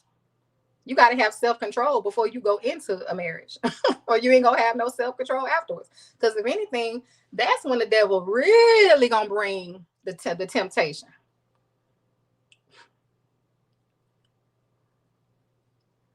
It's once you get married, because see, the devil don't want you to be faithful to your marriage, to your spouse. And it ain't even just about sex. It could be about anything. It could be an addiction. It could be anything that he'll try to use to destroy your marriage. You said that's how it always goes. Let's see. Yep. He went right around and just did the same thing to the next woman and the next one. He may be married again by now. I don't know. Like I said, I don't keep up with him. Like people from my past, if we don't have a reason to be in touch, I don't, and I only needed to communicate with him when the kids were younger. And the only thing I would do is give the contact information, and he just never used it. So, that's not on me. All I could do is give addresses and phone numbers. If you choose not to use them for anything, that's, so I was never afraid of him. So he always had our address. You will lose him the same way you got him. Yep. Let's see. Thank you, Stephen. That's so true. That's why I don't understand that either. How do you meet somebody and y'all cheating together, but you think this person is going to be faithful to you? That is, to me, like an oxymoron. Like, if anything, I'm going to be thinking about that all the time. That's going to be in the front of my mind. There's no way I can meet you. I'm married, you married, or I'm married and you not, or you married and I'm not. We cheat. You cheat on your spouse with me. You leave your spouse for me. My God, on today. Where's the loyalty? Why would I think that you're going to do me right? You just left your wife for me. I don't want to be with you. By the way, I don't mess with married people. Make men, of course. If you marry, you off limits. There was a guy that used to inbox me all the time. I don't even deal with my inbox no more, but he used to inbox me all the time, y'all. And the conversation was always very just casual, you know. But one day I just asked him. I said, "Are you married?" Because I think I went to his page and was looking through some pictures, and I saw a ring. I did. That's exactly what happened. Because you know how it is. You go check out people's profile. And I'm looking through pictures and I'm like, "Are you married?" "Yeah, but we separated." And I said, "Well, tell you what, do not write me back until you are divorced. I don't talk to married people." And I told him just like that. If you know me, I'm very blunt. I don't beat around no bush. I'm going to tell you just like what it is. I don't have time for the okie doke. So he respected what I said. But he came back a year later. I'm not kidding you. Inbox me again. I said, "Are you divorced?" "Nah." I said, "Bye." Now, ain't no third time. Because I told you the first time, do not write me again until you're divorced. I don't even want to have no regular conversation with you, let alone a deeper conversation with you. You are somebody's husband. And if you still married all this time later, chances are ain't no divorce coming. And some people just be married and be having all kind of relationships on the side. They just don't even be together. One live over here, one live over there. They just still legally married. Got a girlfriend, they got a boyfriend. But I don't play them kind of games.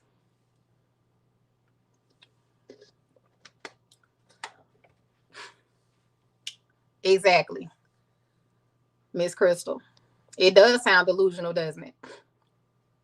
It doesn't even make any sense.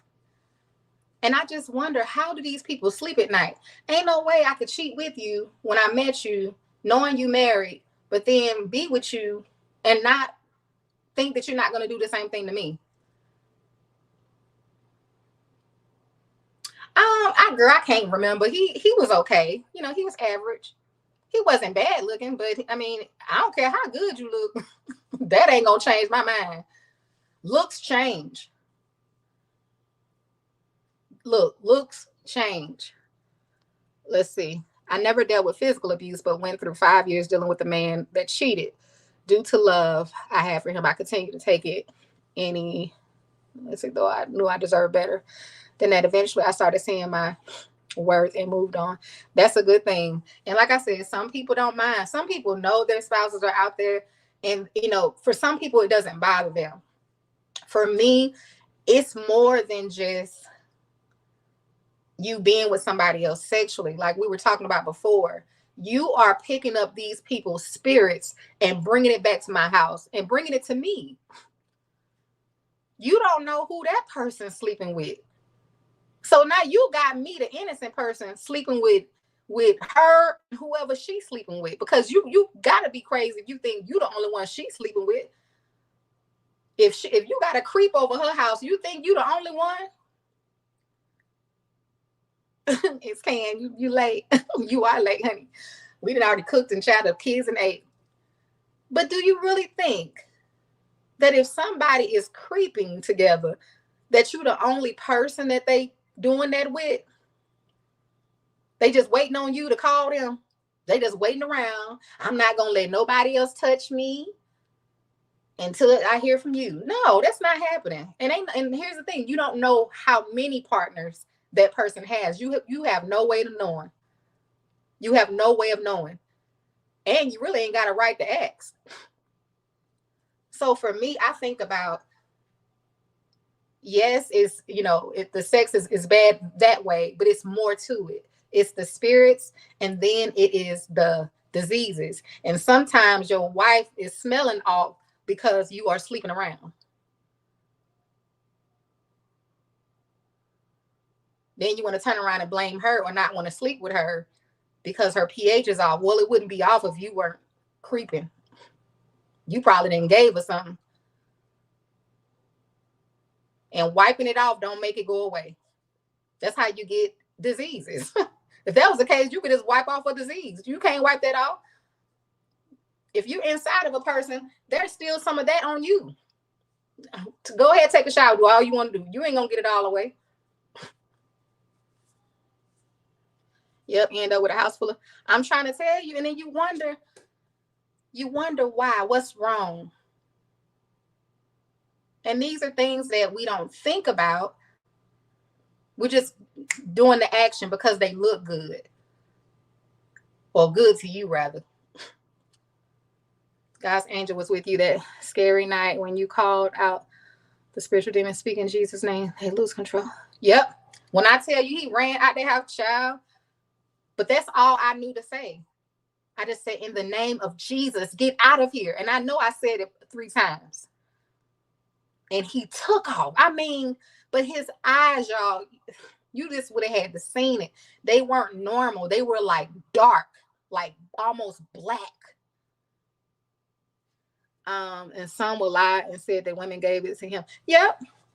But that's okay. God, here's the thing about God. If you believe in God, he sees everything. So we just have to pray. We just have to pray. Because there are people who will do you so dirty.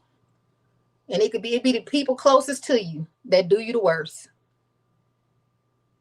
It'd be the people closest to you, man, that will do you the worst. So you just have to pray that God cover and protect you from, from any diseases, because that's so unfortunate. Think about how many people have contracted all kind of diseases and they got it from their spouse. That shouldn't even be. You get married so that I ain't got to worry about that. I shouldn't have none because I'm only sleeping with you. Hey, Miss Dottis. Why should I? Now I got to be worried. Now I got married to worry about getting the STD. I ain't have to worry about that when I was single. I don't got to worry about that stuff. As a single woman, I don't have to worry about diseases. And I sure shouldn't be having to worry about it when I decide to get married. That is ridiculous. Something that don't even cross my mind while I'm by myself. But as soon as I get married, now I got to think about it. We were talking about Miss Reels, just how selfish it is to step out on your spouse. I have the cure for that. Don't get married. That's it. If you want to sleep around, just do that. Stay single. Thank you, Stephen. And I think for the life of me, I can't understand, like, why is that like rocket science to some people? Just stay single. Oh, yeah, Crystal. Yep. That was a crazy movie. Tyler Perry, some stuff is okay, but some of his stuff be over the top. That Why Did I Get Married was something else. All of them. So that's why people have to know themselves. You know if you would cheat on somebody. So if you feel like, nah, I can't be committed to one person, now I gotta. And some people are like that. I respect people like that. I can't be with one person, so I'm not gonna get married. I'm not gonna get in no relationship, and I ain't gonna get married because I like to be with whoever I want to be with when I want to be with them. Thank you for letting us know. And then you get to make a decision whether you want to be with that person or not, knowing that they're not going to ever commit to you and they're likely around with whole lot of other people. It's the line for me. I cannot do a liar. Because there's no remedy for that. I saw that one, Stephen. The Diary of a she was bitter. She needed some healing. That woman was angry and bitter, and I can't blame her. But that's another thing. It all goes back to we are responsible for our healing. Good movie, but it was so true. If ever experienced that situation.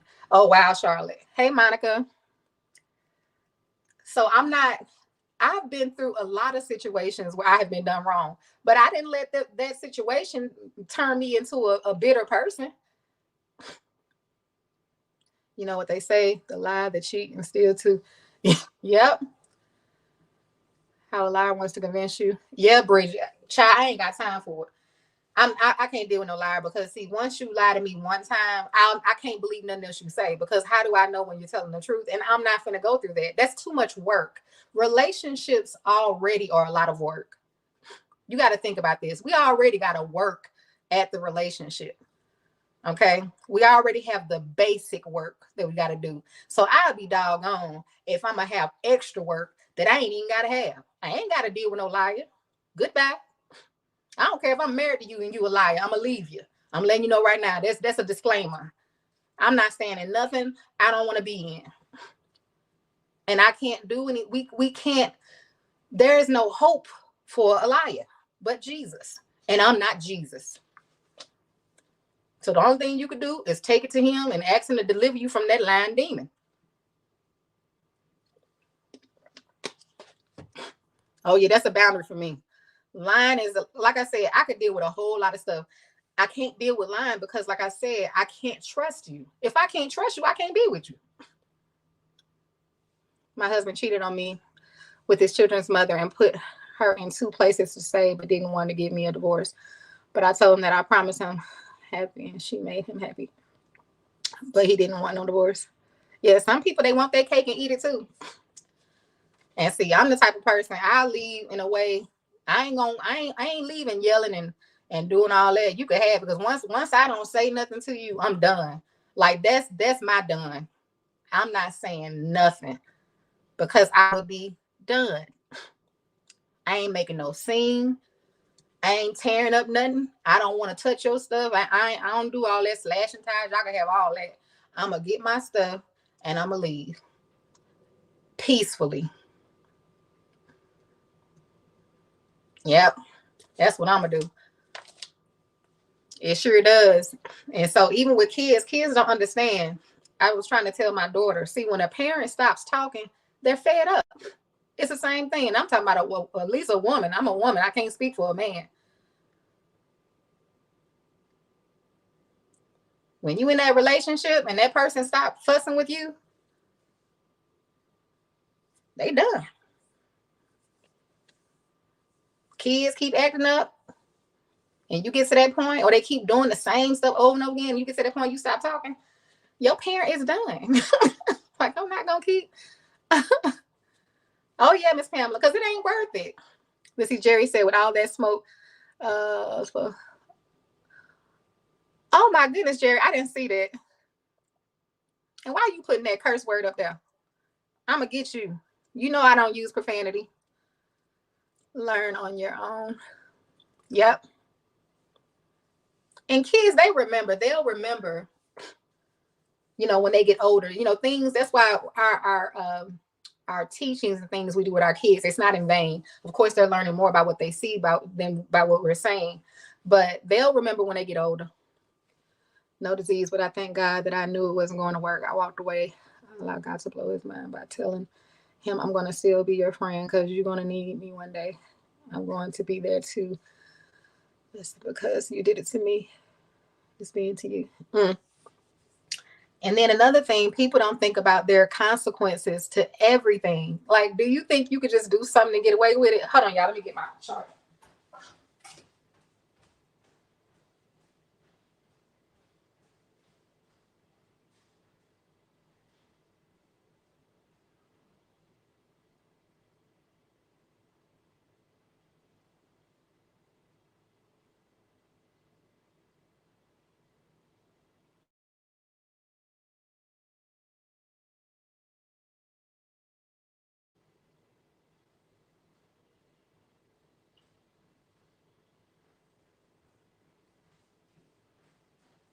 I'm trying to catch it before I forgot my battery was low.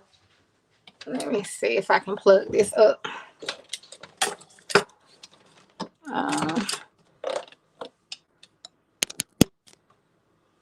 And say, yeah, you can't stand a liar. Yeah. And I just don't see the purpose of why lie.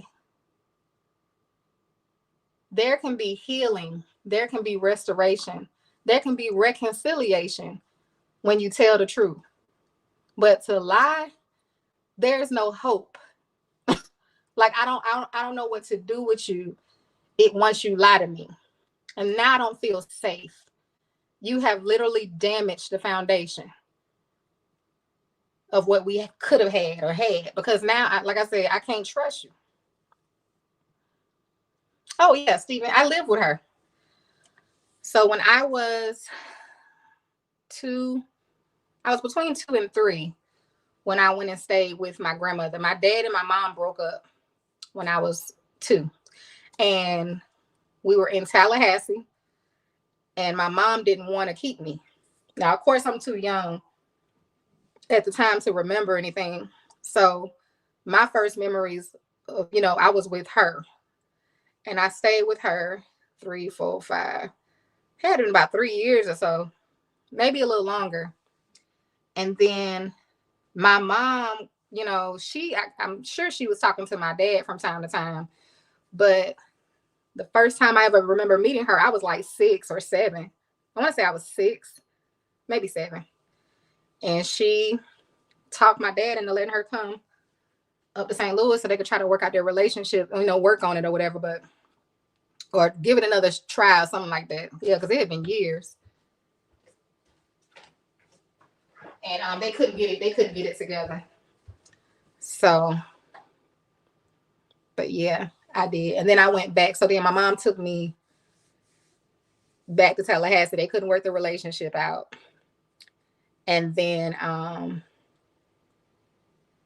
went back and stayed with her when I was like 13. What opened my eyes about God? Well, I grew up in church. So my grandmother used to take me to church. So I do remember that. I remember she used to be praying. I have, kind of like different memories of being in church with her. And so when I went back to Tallahassee with my mom, some kind of way, I got into church right away. I went to a Baptist church. If you're in Tallahassee, I went to Maranatha Baptist Church off of it's not Mission Road. What road is that? Tharp. It's off Tharp Street. So I was in church there as a kid. They would pick us up on Sundays on a school bus. I like that church. And then, so just, I guess that foundation, because I always went to church. It's almost like you're told to go when you're a kid, even though at that time I wasn't told to go. But when I came back to St. Louis, I had to go to church. But we went to church like, oh my God, 4 days a week. Let's see, Sunday, regular service on Sunday, but we would be there like 5 hours, y'all. Sunday school, regular church, we'd be there a long time. Mondays was choir rehearsal. I was in the choir. Wednesdays was Bible study. Friday was some kind of service we had on Friday. And then we had different events on Saturdays. So it could be a women's meeting. It could be a parade. It could be a barbecue, something we're doing at the church, as a community and for the community. So I was in church a lot. Like he cheated on me with her. She did the same to him. And the drug dealer was sleeping in his bed. Oh my gosh. And his sofa.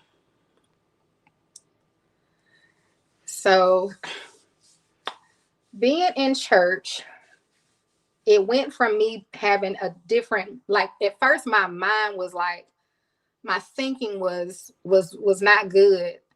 And about not just about church, but I used to be people who know me know, but I used to be very self-righteous. Those people that everybody doing something wrong but them. Always, throwing scripture at people and da-da-da-da-da. And God had to tear down that mindset. It was really the way that I was taught. I don't know. It was how I was taught. That's the only way I could know. And so God took me on a fast, and it was like 23 days, water only.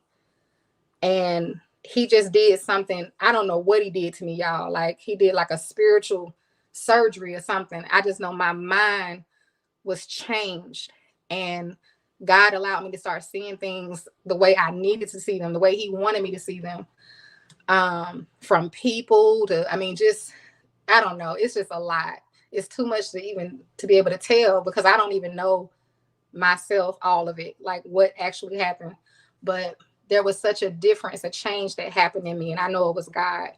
So he had to get that self-righteous attitude out of me, and get that mindset out of me. Let's see. So now that is your mother.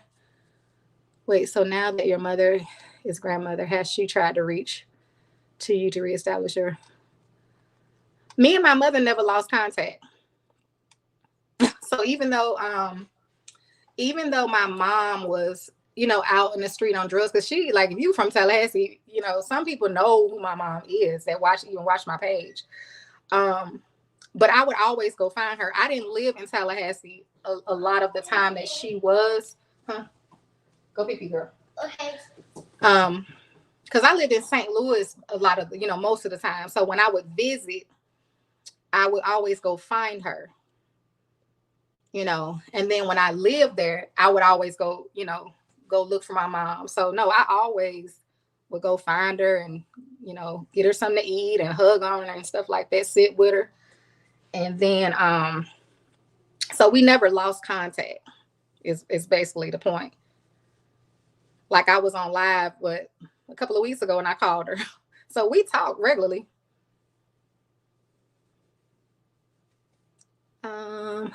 You felt you were enough woman for him as a godly woman raised in the church.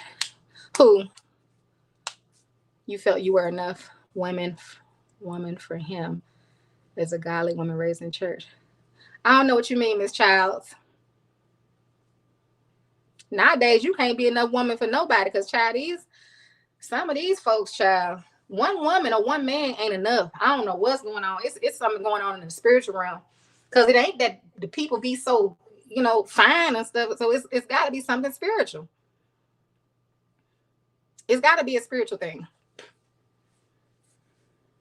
Hey, Terry.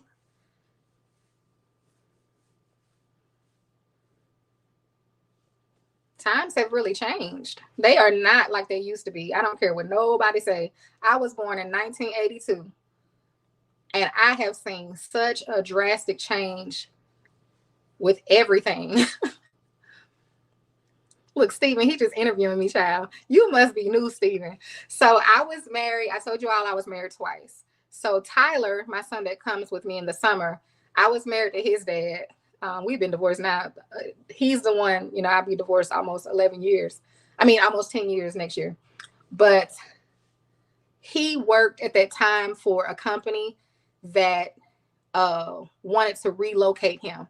So it was either we go to, hey, Ty, what was it, y'all? I know y'all don't know, but I'm thinking of this place. It was somewhere on the East Coast. I want to say Virginia area, somewhere up in there, or Huntsville, Alabama. You was a freshman in 1982, Stephen. So yeah. So we decided on Huntsville. And actually, I just let him choose because I knew I needed to leave St. Louis. I just needed a fresh start, y'all. I just needed to get away from there. Hey, Elma. I was born in Florida, but I lived most of my life in St. Louis. But right now I'm in Alabama. So I don't know where I'm moving next, y'all, but I'm going to stay within this state for the sake of my two youngest, because Tyler is 13, but he's just in 7th grade. Yeah, I probably won't move out of Alabama until he graduates. No, because I got Alana and her dad's in Birmingham. So I don't know, but they can get on airplanes too. They can fly. You married an Alabama man? Yeah, I prefer a Southern man. At least I did. I don't know. I'm gonna tell you, people and situations, experiences will change your mind about some stuff. I did at one point like a good Southern man, but they don't make them like they used to. So, or maybe they all married or something. I don't know. Yeah, they're different. Even just with dating and everything, it's just, and I'm not a dater, so I haven't been on a date Child, ain't no telling how long. Curious question: is Alabama a good state to live? I don't know. It's okay. I don't plan to be in Alabama like for the rest of my life. At least that's not my plan. But I do want to stay south. So I could see myself moving like to Georgia. I love God too, Ty. Southern culture, close knit family. I respect it. Let's see. No, not. I don't know if you're trying to say Atlanta, but no, not Atlanta. Sounds like you need to go to sleep. Yep, I can't go to sleep yet. Let's see. Your last date was 1995. I honestly don't remember. I really don't remember. Like I take myself places, but I haven't even really taken myself anywhere since I went to the beach. So I mean, technically that was a date, but I haven't been on a date with another person in a long time. Tennessee. I didn't care for Tennessee. Tennessee, when I went to Nashville, Tennessee is beautiful. Why not what, Crystal? He said, please come. We'd love to have you. Why not? I don't like crowded places. That's why growing up in St. Louis and living there, like I don't want to go back to that. I did it when I had to, but when I have a choice, now that I have a choice, I don't want to live in a crowded city anymore. Oh, not for me. See, I'm a loner, Crystal. I could do a lot of stuff by myself. Yes, I got positive feedback on my cookbooks as well as my spices. You said you couldn't go sleep. Yeah, not yet. I got some stuff to do, Crystal.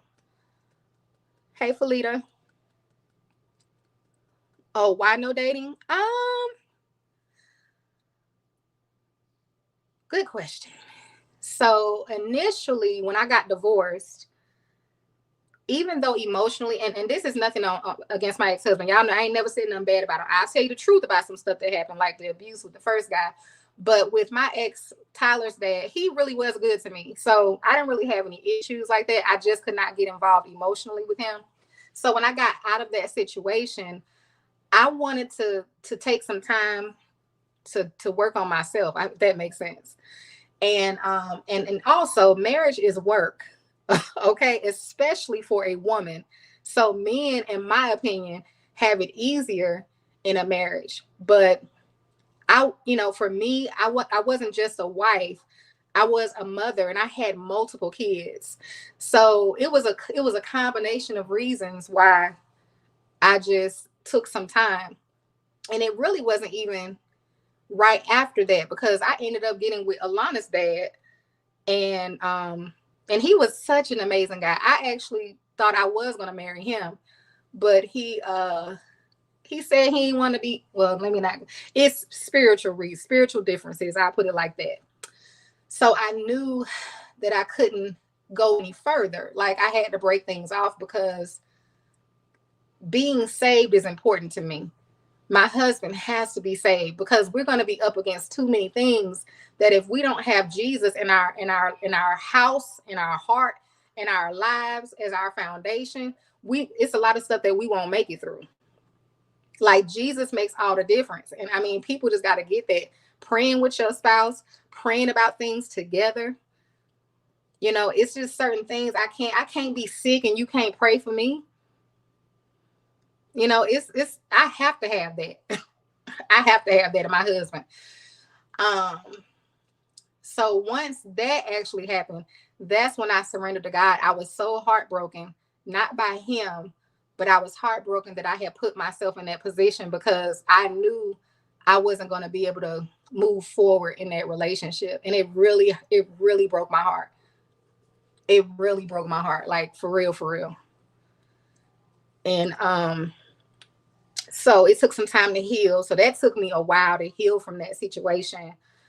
And then I just decided I just didn't want to be with nobody for a while. So I took some years to myself. I took about 3 years and just spent it with myself and got closer to God and all that. It did, Crystal. And then so all this time is passing in between. And then I also had a son. Some of y'all don't know about David, but David, my son, was very troubled. Like, he would get in so much trouble every single day. If it wasn't them people knocking on my door, what's them people? Child Protective Services, DHR, whoever they are. They would be coming because it was so many reports with him doing stuff at school, y'all. He would run away. Oh God, the police would be in my house. I mean, they should have just moved in. Everybody should have just moved in. The police people, the DHR people. I mean, they weren't there for me because I didn't do anything, but they had to come because he was causing so much trouble at school. And it was just a lot, y'all. So I personally was not going to bring someone into my life until I got that situation resolved. So if that meant that, I mean, at some point it was going to come to a head because it was too much stuff going on. But I wasn't going to involve anybody with that. So that took some time as well. So it was a combination of stuff going on in my life. So I just needed to get myself to a good space. I committed myself to Christ in 2006, my body, soul, life, and I'm in a good place now. I was tired of being hurt. Oh, yes, Miss Charlotte. And it's some godly men that'll hurt you too. They'll hurt you worse than the ungodly men. And I'm going to tell you why. Because you don't expect them to. I have been hurt more in the church than I have been in the world. But I'll never let people keep me out of church. But I meant what I said. Some of that stuff is just unnecessary. I gotta get my mind right, child, before I go sit in the building again, because I know it's coming. It's just I'm gonna have to pray about it. I'm gonna just have to pray about it. Ask God to give me a way to deal with this. So, because I don't know. I don't like unnecessary stuff. That kind of stuff bothers me, and I can't be unbothered by it. So the only way to be unbothered is just don't be around it. You know, so, but either way, I did date someone for a while. I just kept that behind the scene. And but again, I think the more that I walked through that situation, the more that I saw that I was not ready to be married. And I think that's what sometimes things happen. I'm telling you, it'll turn you off. And it doesn't even help that you're seeing all this infidelity out here in front of you.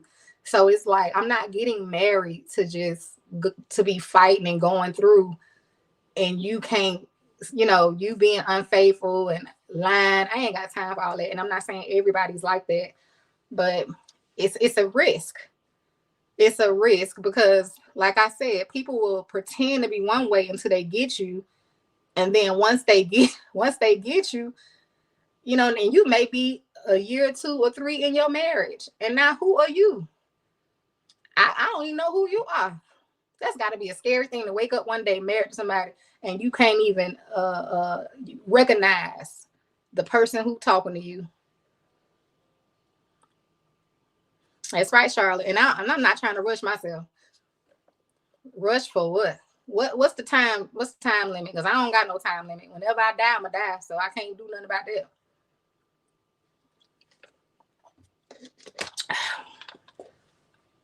Thank you, Miss Irma. I understand now and completely agree with you taking all the time you needed. Yeah.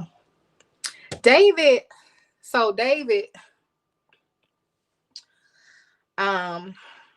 he went into an institution first because it was mental. It was all kind of stuff going on with him. Like I said, it was a lot.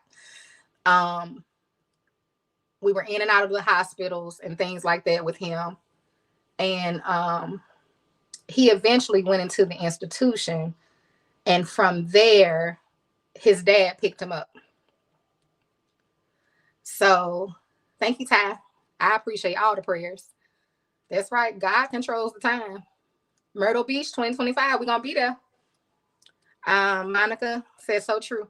So he went to the, like I said, he had to go serve so much time in the institution because depending on what you do, those people, they'll keep you in there. The medical people, they'll keep you because they want to make sure you're not going to hurt yourself. Da da da. Y'all know how they go.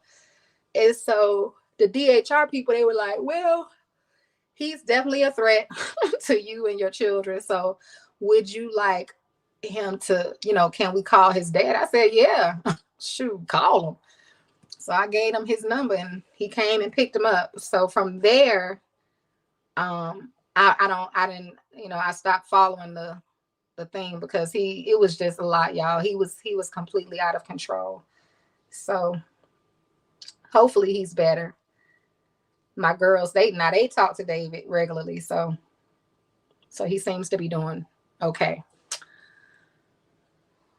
Yeah, he went and picked. He's not still with his dad, but he did go pick him up. That's how it, Children who have behavior issues, they have to stay at facilities. He can't just, he can't just be out doing whatever he want to do. Oh my goodness, Martha. Wow. See, a 10-year difference. And like I said, sometimes you said, do I have a relationship? My grandfather is not alive. He passed away. Both of my grandfathers have passed away. So I don't know. God is good though. He didn't keep me. The devil tried to do a whole lot of destruction. And he still, every day, he still fights me because he doesn't want me to do anything for God. Anything you're doing for God, the enemy is going to try to fight you if you're effective, because everybody that's working for God is not effective. So he ain't worried about them.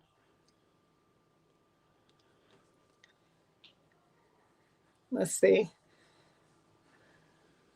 Did you try getting him a... Oh, child, I tried everything, Ty. That situation is too much to go into, and I wouldn't, say everything. If he gets older and he is older, but if he decides to tell his story one day, I'm gonna let him do it, child, because it's a lot. When I say every day, this went on for 8 years straight. 8 years straight. No break. No, no intermission. I am not kidding you.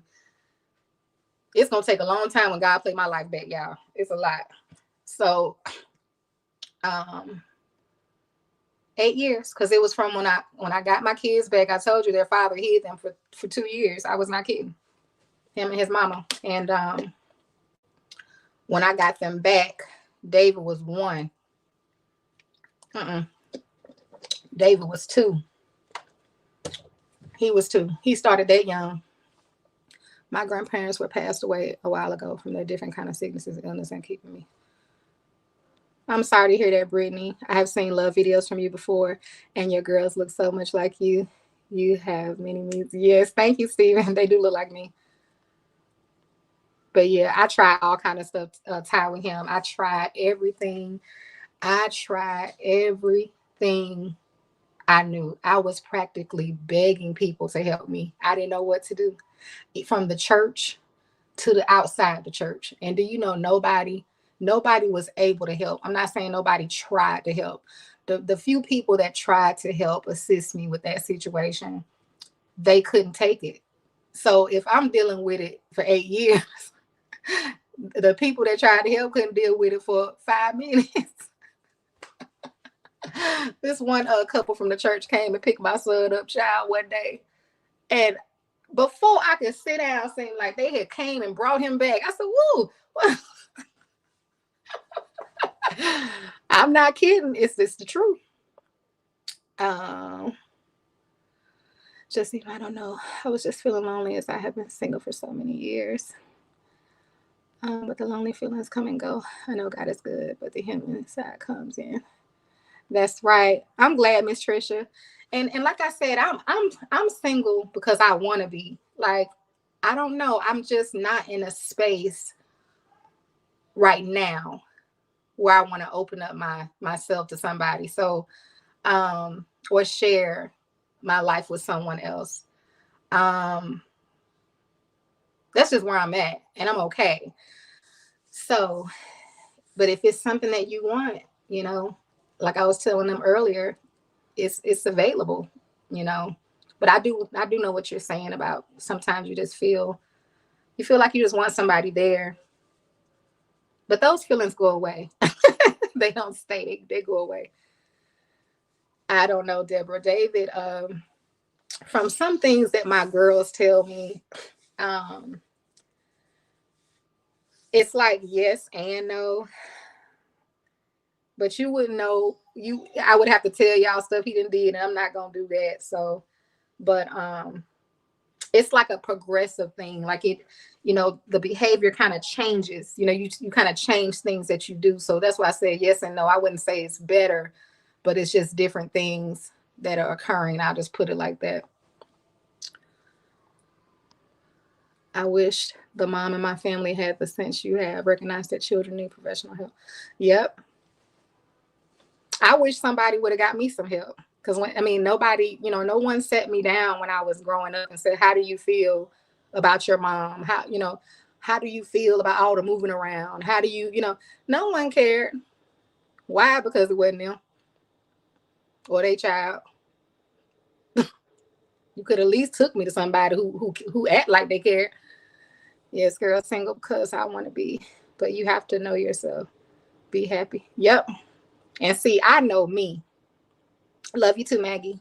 I know me, you know, and I know how I am, and I know how I am about my space. I'm very, I don't want to say boring, but I have an uneventful life.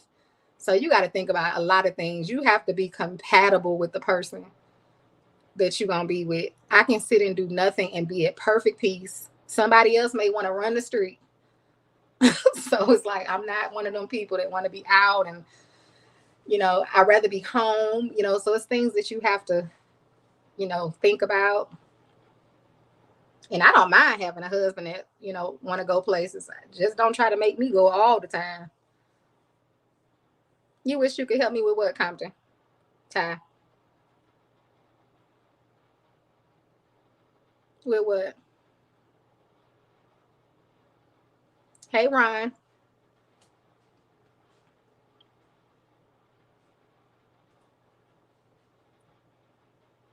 What you talking about, Ty?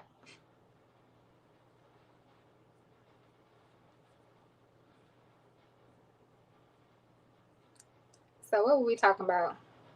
I'm gonna hop on off here in a minute, y'all. Hey, Rosalind.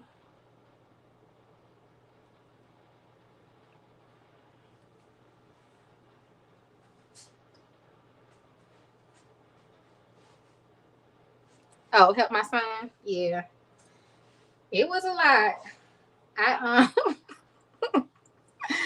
But yeah, that's why I wasn't gonna date nobody during that time. No, no, no, no, no.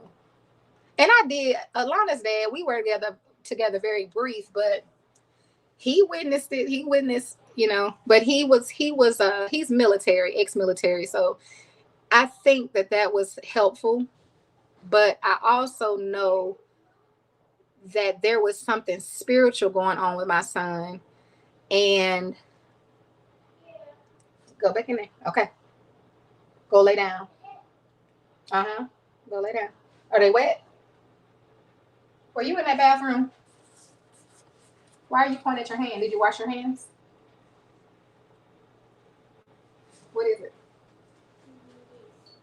Okay. Go lay down. No, you don't need to wash it again. You didn't wash your hands too many times. Bye. Um,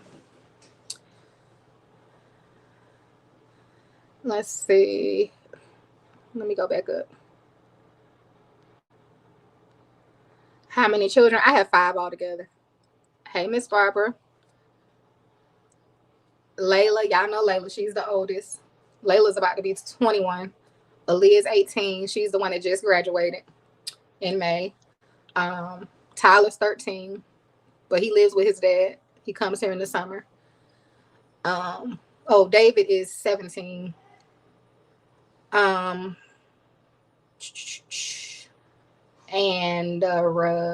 Alana is 7. And the little one, Bella, is my granddaughter. She's 3. Um, I'm tired of getting hurt, so now, yeah. And I'm gonna tell you, Miss Martha, it's more peaceful to be by yourself. But I understand. It's like a Mama, what is me? Go ahead. It's like, I don't know. It's like you're gonna have to go through some stuff if you're in a marriage, but then it's, they're both beneficial. To be single is beneficial to be single, but it's also beneficial, excuse me, to get married. It just depends on what you want. Like everybody doesn't desire marriage. It definitely have to be a desire. Some people are forced into it. Some people just do it for business purposes. It's all kind of reasons. But I don't know. But it's beneficial to be by yourself in ways that is not beneficial if you're in a marriage, if that makes sense, and vice versa.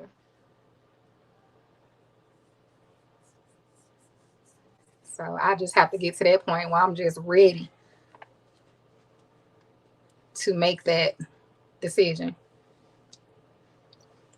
Because I'm already a wife. You got to be a wife and a husband before you get married anyway. So I know I'm a wife. I'm not a girlfriend.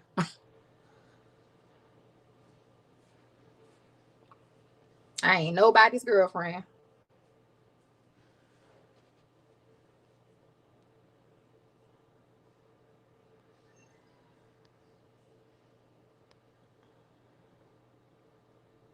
Donna said, happy birthday.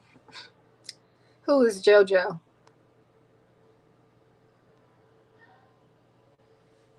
So that's something you got to know for yourself. So I know what I bring to the table. Like I said, I done been married before. I know all the work it entails. And for me, I'm going to be a wife regardless. So I can't not be a wife. Like, I don't know how not to do what I'm supposed to do. And it's a lot. It can be a lot at times. Can it be rewarding as well? Absolutely.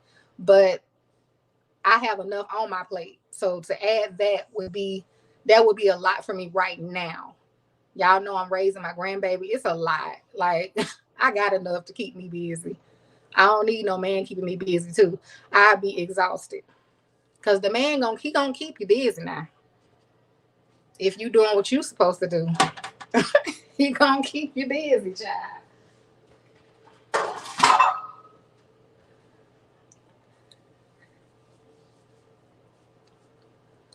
Right, Miss Irma. Yep, you got to be willing to do the work. So you can't get married and then, not do what you are supposed to do, not do your part. You don't want to do that. Because nobody, signs their life away, so to speak, to one person to not get what they signed up for. Which you're showing them beforehand, I'm assuming. I mean, just like if I'm dating you and you come over, of course, I'm gonna serve you the same way I cook for you and make your plate and serve it to you. That's the kind of wife I'm gonna be. I'm not gonna change that because we get married. That's who I am. I do that for my children. So I mean, it's stuff that I just do anyway. That's why I don't like having a boyfriend, because they get so many more benefits as almost the benefits of a husband. Just about. Because I'm going to treat you the same way. That's why you can't get rid of some people. Let's see. I know that God directed me to your live tonight. It's really helping to see everyone's viewpoints and your encouragement. Truly. Praise God, Miss Trisha. Sometimes you feel lonely. Yeah. Yep. Hey, now, what name is this? Is it Onamika? Hey, honey. Did I pronounce that right? Exactly, Bridget. I'm telling you. I remember when I was in college, I have always heard, now this is in college, mind you. I was dating a guy. I had a couple of boyfriends actually, but the one guy in particular I'm talking about, I lived in a dorm and he lived in the apartments on campus. Now, mind you, I'm only 18 years old, maybe 19. I go over there. His place is dirty. I cleaned the apartment. That's what I'm saying. I don't know how not to do certain things. I was doing his laundry. I mean, just laundry thrown everywhere. I'm picking stuff up, going and putting it in the washer. And we had a wash house. Wasn't no washer and dryer in the apartment. So I had to get everything together and go take it to the wash house. Cleaned up the apartment, cooked. I'm cooking dinners regularly, you know. And so him and his friends will be back in the room smoking weed. So by the time they, they gonna come right on out and grab some food, and I kept his place up and kept his laundry and stuff done, just reorganized his place. It was just a mess. And I was there so often, I would just keep it up, keep the bathroom clean and stuff like that. And he had a roommate. Some men are just, child, they could be messy. But that's the kind of stuff I'm talking about. Like, now some girls gonna come to your house, they not picking up nothing. They not picking up a sock. They not washing a dish. They not touching none of your stuff because they're not the type of material that I am. And that's just how I am. I can't be with you and see you living like this and not do something. Not to mention, I went over to the store, got groceries, put groceries in the refrigerator. Like, that's the kind of stuff that I was just raised to do. I'm not gonna sit down in this dirty room, in this dirty living room. No. My mom did that for my dad for 21 years and he didn't appreciate it. Abuse, she finally left with it on him. And yep. And see, I was raised like that. So for me, that's why I said I can't not be this way. So if you come to my house, that's why I'm the way I am. I kind of just keep people away. I don't have no, body coming over here like that, because I'm going to serve you. I'm gonna treat you good. And that's an extra duty for me. But I'm gonna do it because it's in me. So it's like, it's what I do. People don't do that for me. So, but I'm the one that do it for people. So, and I don't mind it. I actually enjoy it. But when you already have a whole lot of other stuff you doing, that's just, it's just added stuff. And a lot of people don't appreciate it. My aunt, she did that for her husband for, oh God, I don't know how many years. Well over 10 years. I don't know how long they were married. He's passed away now. But he was a cheater. And he would just, it was a lot, child. But he didn't appreciate her. He didn't. It wasn't until, I think when he was on his deathbed, I think he kind of, and probably before that, because she had left him. They had separated, but they didn't divorce. And sometimes you don't appreciate what you have until it's gone. And literally some people are just like that. They're not going to appreciate what you're doing because they've already taken you for granted and they feel like you'll never leave, or sometimes people think that other people possess the same qualities that you have, and that's just not true. Like I said, when I went to that boy's house, he was dating another girl right before me. And I know he was cheating with her, but I didn't care because I was doing my thing anyway, so I didn't really care. She would come over there and she wouldn't clean up nothing. Because there have been times we would pass each other in the hall. We passing each other going, I'm leaving and she coming. I don't care. So what? Have fun. But, I could tell that she wasn't doing nothing. So everybody's not the same. You think you're going to get the same thing. Or maybe you don't think that. I don't know what you're thinking. But a lot of people don't appreciate good people. That's why it's not a lot of good people in the world. You ever notice that? It's not really a lot of good people in the world. That's why we got so many people cheating. If so, it will be more people that would stand up for fidelity and do the right thing than the people that's cheating. It should not be the other way around. It's just not a lot of good people. And good people are often mistreated. When you a mean, nasty person, you can get respect then. And I don't know why cheaters always end up with somebody who's super loyal. Like, how did we even come together? Why didn't I see that? You need to be with a cheater, but see, cheaters don't want cheaters because they know it's wrong. they got enough sense to know this is wrong, even though I'm gonna do it to you, but I don't want you to do it to me. Wait a minute now, you can't do it to me. Oh, I believe you, Bridget. I don't really even know anybody in this town. It was only a few people that I would, talk with at church, but they've never been to my house and I've never been to theirs. So, but I do believe it. I know there are people like that. My Aunt Sharon's like that. Thank you so much, Chris. So I've just noticed in my life, even when I'm not done right, I don't let people change me. I'ma still do right. I'm just not gonna do right. I'm not gonna be around you, but I'm not gonna change who I am just because you didn't appreciate me. Because I like how I am. My dad said he thought he was going to die when my mom left because he didn't know how to do nothing for him. My mom passed away, but my dad would be 90. Oh, wow, Irma. Yeah, women are a blessing. Men are too. But I believe even men will say their wives have been such a blessing to them because we know how to hold stuff together. We know how to get things done. We multitask. Most husbands, they be scrambling around for stuff. Your keys are right there. There's your phone. Your shirt's right there. Your title. Baby, where is it? The women always know where everything is, and they're very helpful. That's why you should appreciate your wife. And wives should appreciate their husbands. People are less hospitable in the BC. We used to love each other. Exactly, Irma. I believe you. You're right, Miss Deans. We were just talking about that earlier, how times have changed. I mean, it's to the point now, it's so noticeable. So we just have to be careful that we don't allow how things have changed to change us. I think I shared this. I was going through a situation a few years back, and I didn't care about anything other than my heart posture.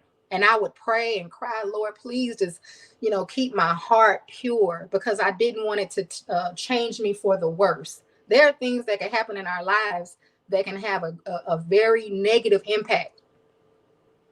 That's how people become bitter and things like that. So you got to always check your heart. So it was other stuff going on, but I didn't care about any of that.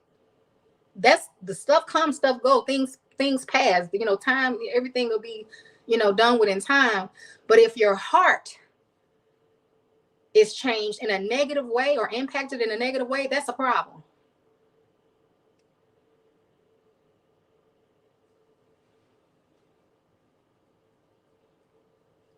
If I had been through a situation where one of my husbands had cheated on me and I didn't heal, I'll be on here just being bitter and bashing and everything. You can always tell when someone's bitter because it comes out. It speaks loudly too.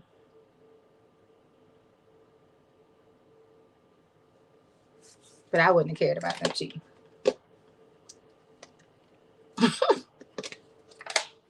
That's so bad, child. But I don't know. I can't explain it. Either I care or I don't, child. But when I care, I do care. I'm not changing because other people are so. That's right. You are so correct. So what I do is I just, if it's somebody that I don't have to deal with anymore, I just won't deal with them anymore, depending on what has happened. Because it's not worth it. But I'm not going to just be in a situation where I'm going to let you keep doing stuff to me. You're welcome, Miss Brittany. That I'm not going to do. That's why I said, I feel like, I got a prophetic word that when I get married, it's going to be for life. And I would assume so, because I ain't getting married no more. One more time, that's it. If that don't work, I'm done. And I can bow out gracefully out of this life without having another husband, because I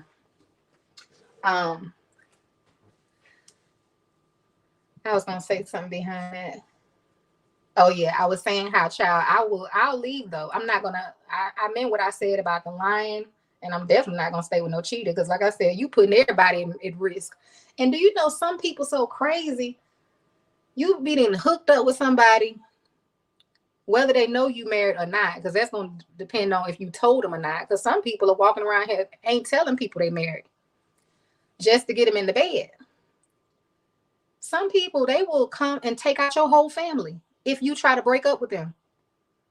It's so many things that, like I said, people don't think about. Then when it happened, it's about, oh, that man's girlfriend and shot the whole house up. That she killed the wife and the kids. And like, people are not, they're not normal no more.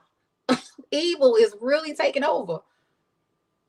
Evil has taken over. And if we are not doing what we're supposed to do, we can easily get taken out of here. Centerpiece. Mm-hmm.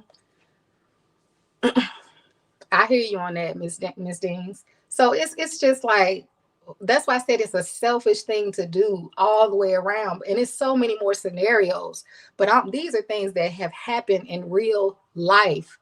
But I know it's because the spiritual realm is very heightened. We've been talking about this for the past, because you could tell there was a shift in the atmosphere, but it was like demonic spirits were released like on a different level. And this was probably like last year sometime, but you can sense it in the spirit.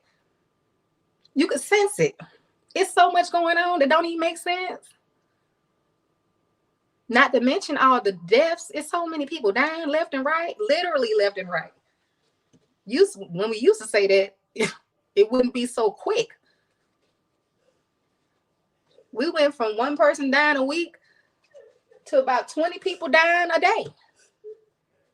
What's wrong, baby? It's your head. Oh, you running a little fever again, too. Okay. You ready for your towel now? Okay. Give me a second, y'all, because Alana, she didn't even go to school today. She was running a fever, and her head was hurting. Come on. Come on.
Oh, she's not feeling well. Ty said you have to be yourself. They are not normal. Yeah, and like I said, it's more, to me, it's more spiritual than anything. That's what I believe anyway. Because you just can't make sense of this stuff. Any of it. Any of it. So let me see. That just happened here 2 weeks ago. He killed her because he saw a number in her mouth. See? Yes, the wicked was fortunate to go from bad to worse. Bible prophecy fulfilling demons working. Yes, Lord. And you could sense it. Okay, let's see. I'ma keep it popping, Harris. Okay. So I'm clicking and I was listening to someone else's live, but I guess it went off. Hold on, where it happened to me. Guess more often yours popped up and I was listening, but I truly agree. The world is evil and mean. People don't care about people. Yep. Get her checked for COVID. Yeah, I have some COVID tests here. So I'm a tester. I just had it and didn't think it was still going around. I had COVID, it was like 2 weeks ago. Sure, that happened in the way demonics can walk out and lie and argue in the poison in the environment. Yep. It's a lot going on. And it's a girl who it was two ladies. Y'all may have heard about this. This happened recently. And they were two young girls too. These girls had to have been late teens, early 20s. So I mean, this is how young they were. They were working together in Subway, and they were cousins, I want to say. I believe they were cousins working together in Subway. And one of the girls had her 5-year-old son with her. He was there at work with her. And a guy came in and ordered a sandwich. So the one girl's making a sandwich, and he got mad because she put too much mayo on the sandwich, pulled a gun out and shot her, killed her. Shot the other girl too, but she's in intensive care or something. 2 young black girls. I want to say he was black too. And the son had to watch it. And they said I guess one girl was on the other side, because y'all know at Subway, you got to come from behind that counter. She must have probably been in the area with her son, but she made her son get up under the table. So thank you for praying for Lana Pooh. Thanks for allowing me to comment. Oh, I appreciate it too. I appreciate you commenting. Thank you, Miss Queen. Thank you, Miss Monica. And I was just like, Jesus. And so now the family has to bury the one girl. They don't know. I don't know if the other girl made it, or I don't know what's going on with that. Because I can't even remember where I was watching it, but it was just so sad over some mayo.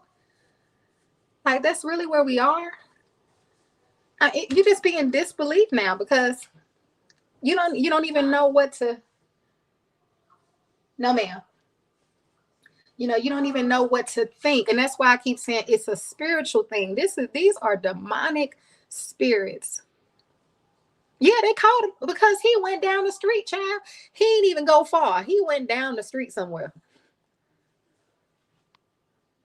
And they caught him. Let's see.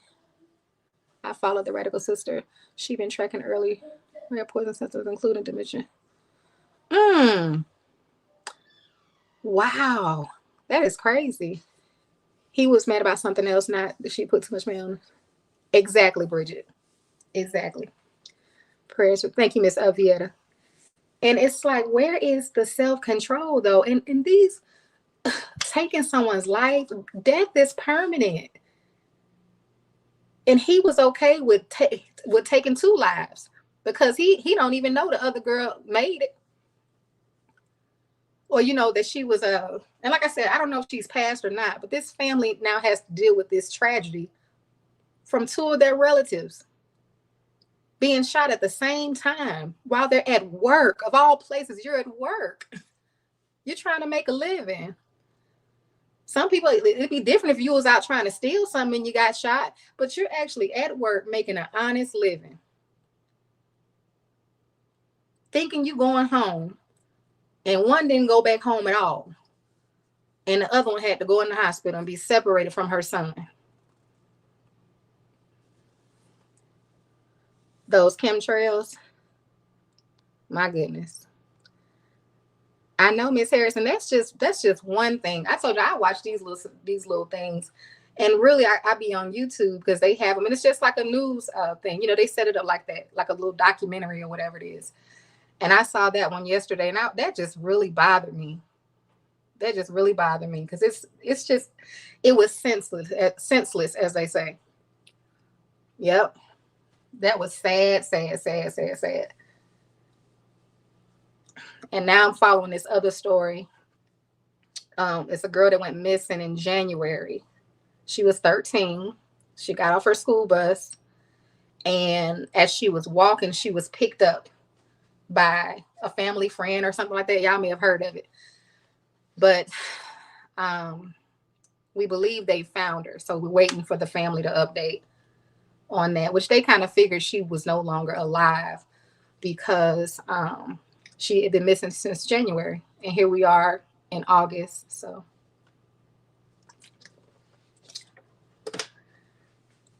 just so unfortunate. 13 years old. Yep, that's right, Catherine. Miss Dean said, "Demon portal. I have to protect my eyes and ears. Some stuff I just can't watch, especially at night." I understand, Miss Harris. Me too. And see, those are the only things that don't really trouble me. Like, it's some stuff I turn on, I can't watch it. Like, I have to turn it back off, and I don't know what that's about. I just don't even worry about it. If it's something that bothers my spirit, I just don't watch it. But I love real life stuff. I love true stories. Miss Bridget, let me see if I can, because it's a few of them. But see, once you kind of pull one up, you can once you pull one up, it'll lead you to some other ones, is what I'm trying to say. But let me show y'all this girl before I take her out. This is the girl that's missing.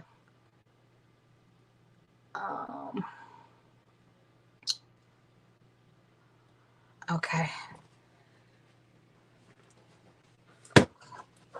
Let's see if I can. So this is her. Well, this is the lady's page. If you want to screenshot that, it's ROXYROX. So this is not her. This is a family member. The girl's name is Naziah that went missing back in January. And so this is the post that she posted yesterday. If I could illustrate how my family and I feel right now, it would be this. I know everyone is waiting to hear from me, and I will speak to everyone. I just need a minute. So, and there's Naziah.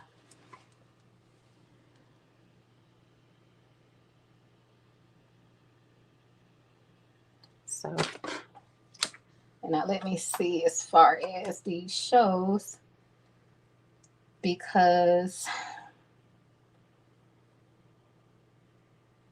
I watch them so much, so I know something should pop up. So they're different ones, mind you. They're not all the same. Let's see. Try to see if I can see one. Let me look at y'all comments while I'm looking for this. Oh, I gotta go to my other YouTube. Hold on. That's why they're not popping up. I'm like, why are they not popping up over here? Because it'll fill up your feed. So let me go to this one. Okay. We are Miss Irma. Yeah, Miss Dean, she's 13. Nope, it's not. We just had a 3-year-old. Oh my God, a 3-year-old. Jesus. It's been a lot of mothers and sons being killed. Y'all been seeing it? Like it's like they'll be sitting in a car. It's something odd going on for sure, because this mother, it's a couple of them, young people too. These girls are young, so I don't know if it's the people they dating.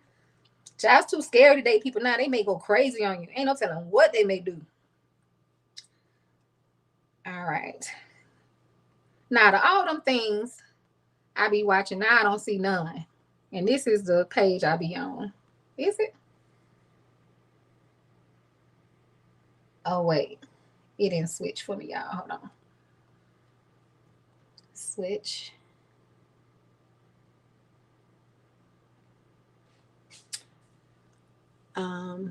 That is horrible, Nicole.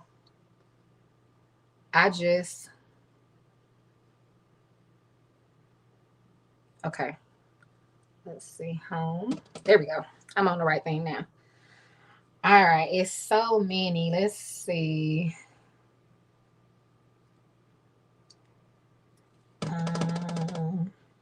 I want to say one is called True Crime.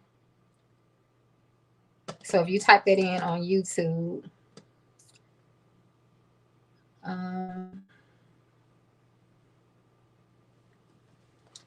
And it's all kind of different ones. Like these people, like this one says crime with Nia.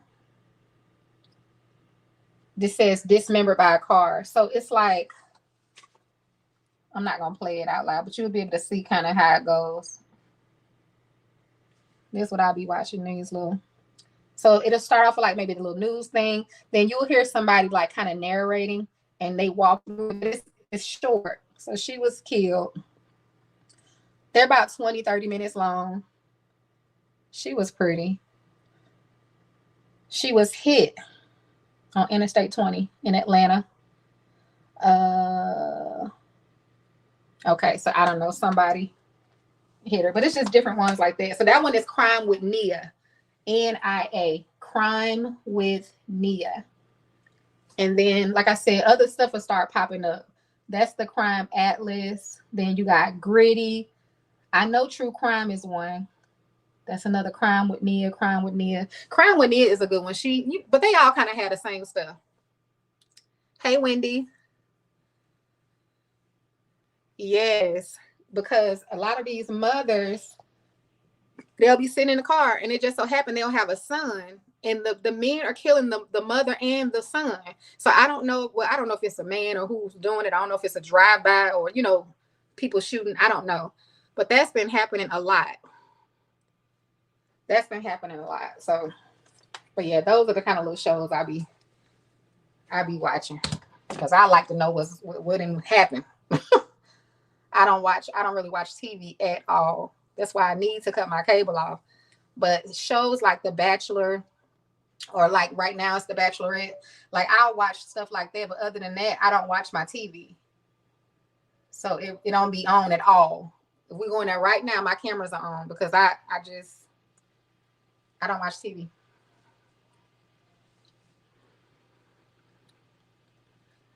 It's very bad throughout America. It is.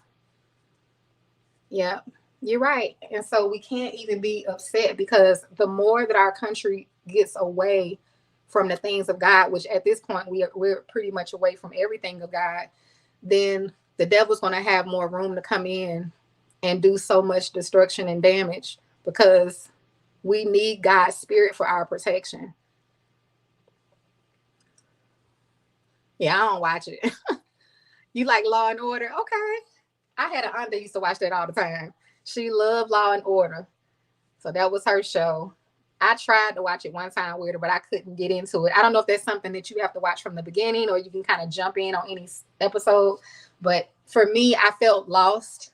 So, but yeah, we took God out of everything. They took God out the schools. They probably took God off the dollar. There's no more moral. There's the moral compass is gone. So the government is approving anything. I mean, there's nothing left. There's nothing left. So that's just where we are. So all we could do is pray. Pray for your children. Pray, pray, pray. And I just pray and plead the blood of Jesus over my house. And I just stay on out the way as much as possible. But it's definitely going to be God. When I get married, it's going to be God, because it's just too much. It's too much that I can't trust out there. I just can't trust it. So I'm not worried about it right now, because it ain't nothing I'm finna do. But the time will come, and God knows what I'm gonna need. He knows what we need, so we don't have to worry. And I'm not worried. He knows what we need. He knows the type of person that we need. He knows what's a good person for us. And all of the above. So I'm going to just continue to do what I'm doing and take care of my kids. Build up my spices, my spice brand, and get ready to move. So y'all make sure y'all be praying for me. I'm going to try to... I wanted to move this summer. So hopefully maybe around the end of the year or the beginning of next year. I kind of want to do it on the break. So the kids, not the kids, because it's only one in school. Alana is the only one in school. And it doesn't look like she's going to be going to school tomorrow either. But with them kids going back to school, that's what I was saying about COVID. I had COVID. I want to say now it's been 3 weeks ago. And it came on me all of a sudden. I did go out that day though. I went out that's when I went and got my feet done because I'm trying to think. And I went to a few stores, but I didn't do anything out of the ordinary. And I'm very clean. Like I'm not a person that puts my hands in my mouth. I'm like, I don't do any of that. And so I don't know. It had to have been that day because I rarely go out. But when I came back home, I wasn't feeling my best. And I was telling my son, I said, I just don't feel like myself. But it wasn't like bad like that. By nighttime, I don't know. I can't explain it. I just wasn't feeling well. And I laid down and I just could not sleep. That entire night, I tossed and turned. I was breaking out in sweats. Just, I just was not feeling good. I'm like, Lord, what is going on? And so I didn't really sleep that night. But when I got up the next day, I just took a COVID test. I don't know. That was the first thing I thought to do. Even though I didn't feel that bad, as bad as I did the first time I had COVID. I had COVID one other time and it was really bad. So I took the COVID test and it was positive. And so I just got right on back in the bed and just, I took some Mucinex and stuff like that. I keep stuff here. So took a little Mucinex and some Tylenol, and all you could do is kind of just ride it out. So I already had soup, or maybe I ordered some. It didn't matter. But the end times are supposed to lose 2/3, right? And after that, 7 women to 1 remaining man. That means most of the wicked will be male. It takes 48 hours before you know you are sick with it. Oh, okay. Take 48 hours. Okay. So then I don't know how I would have gotten it because I don't think I hadn't gone out anywhere. But you know what? Maybe I wonder if people can bring it when they, dropping deliveries off too. Like maybe if you touch the bag or, I don't really know. But I just thank God that I wasn't as bad off as I was the first time because I don't have anybody here. So I was still able to get up when I needed to make sure the kids ate, just do basic stuff. I didn't feel like cleaning and stuff, but I can get up and move around enough to take care of them. That's all I really cared about. And Bella stayed in the room with me. She would be in my bed with me. And so, and Alana wasn't here. Alana was with her dad. So that worked out. So I hope she doesn't have COVID because it's definitely going around again. I don't think it ever went anywhere. That's why I have been hesitant about meeting up with people. It's not that I don't want to meet you all. Those who would want to meet me. It's just that I kid you not, every time I have made up in my mind, I'm a plan to do like a meet and greet or something like that, COVID comes back, or it's like an outbreak again. And I surely wouldn't want nobody coming getting sick at my event. You think you got yours at the airport, your office? Let's see. You had COVID in July. I think it was July for me too, Miss. It was July. I didn't go to the doctor, but it was July when I got sick. My daughter caught it this weekend. Yep. Silver drops in her nose and she got better. Okay, well, I'm going to test Alana. I'm going to go test her before bed. She was actually already asleep, but she woke up. I don't know if y'all heard her crying, but that's how she woke up this morning, her head. But that's what happened with me. Mine was just a headache because even my throat was kind of irritated, but it was because I had a cough. It wasn't a persistent cough, but that's the only time my throat would bother me. But all I had was a headache.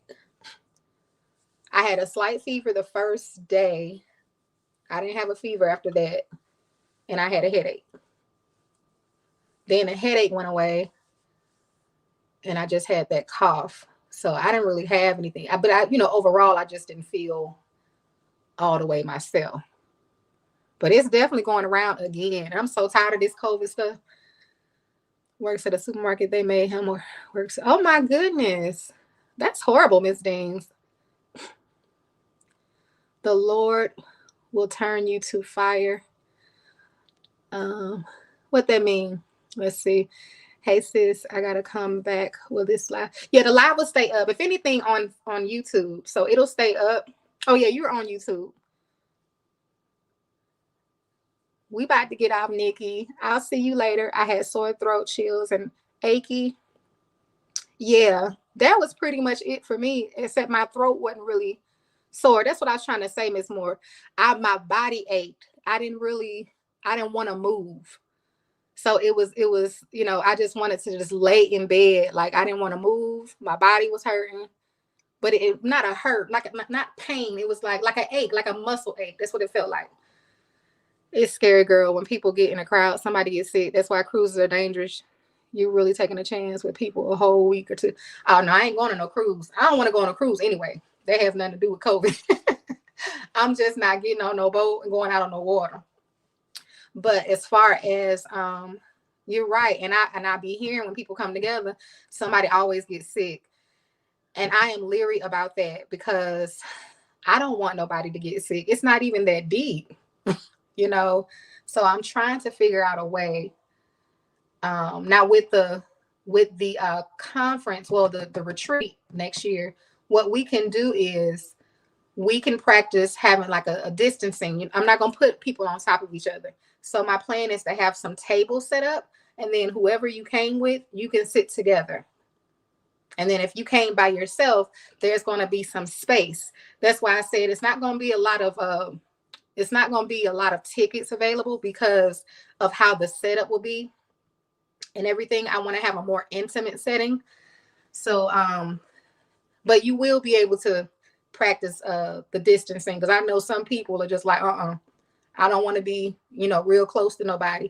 And then if you're okay with hugging, we can hug and stuff like that. But I'm not going to push nothing on nobody. I'm going to make it to where you are comfortable. So you will be far enough from people where, the distancing is there.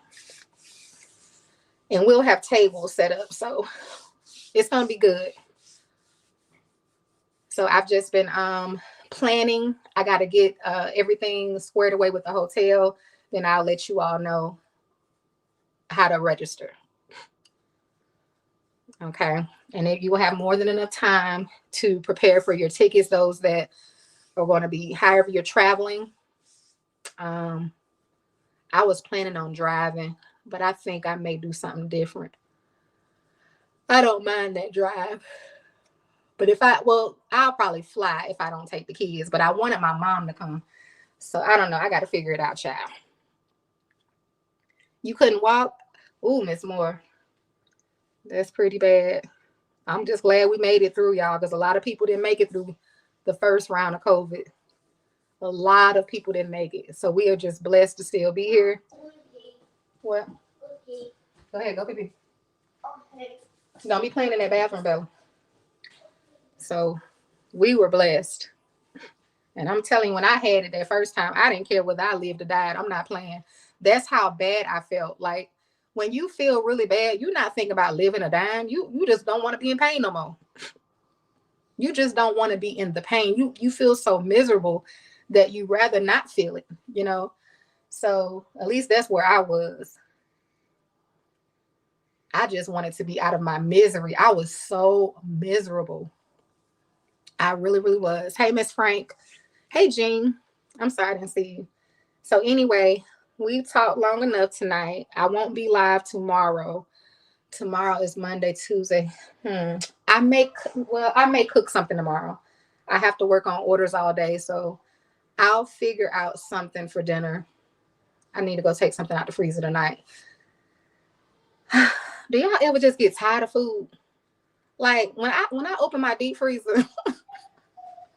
Oh no, Miss Moore. Oh, you're welcome, Miss Irma. Let's see, Miss Carolyn. I know that COVID had my five. Oh, Lord Jesus. I'm so glad he came through, or she.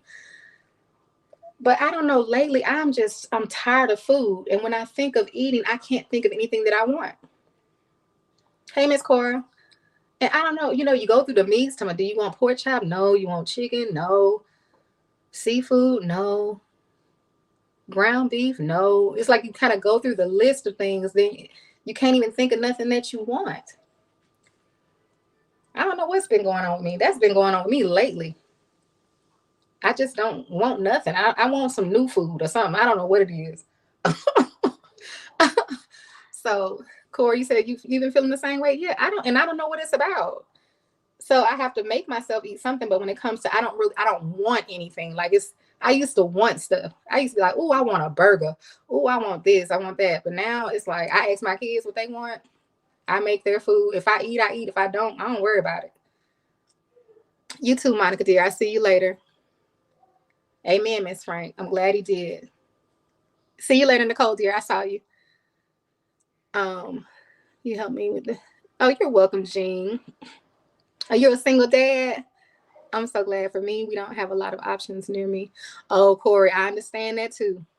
We don't have a lot of options here either. You too, Miss Tilwick. We really don't.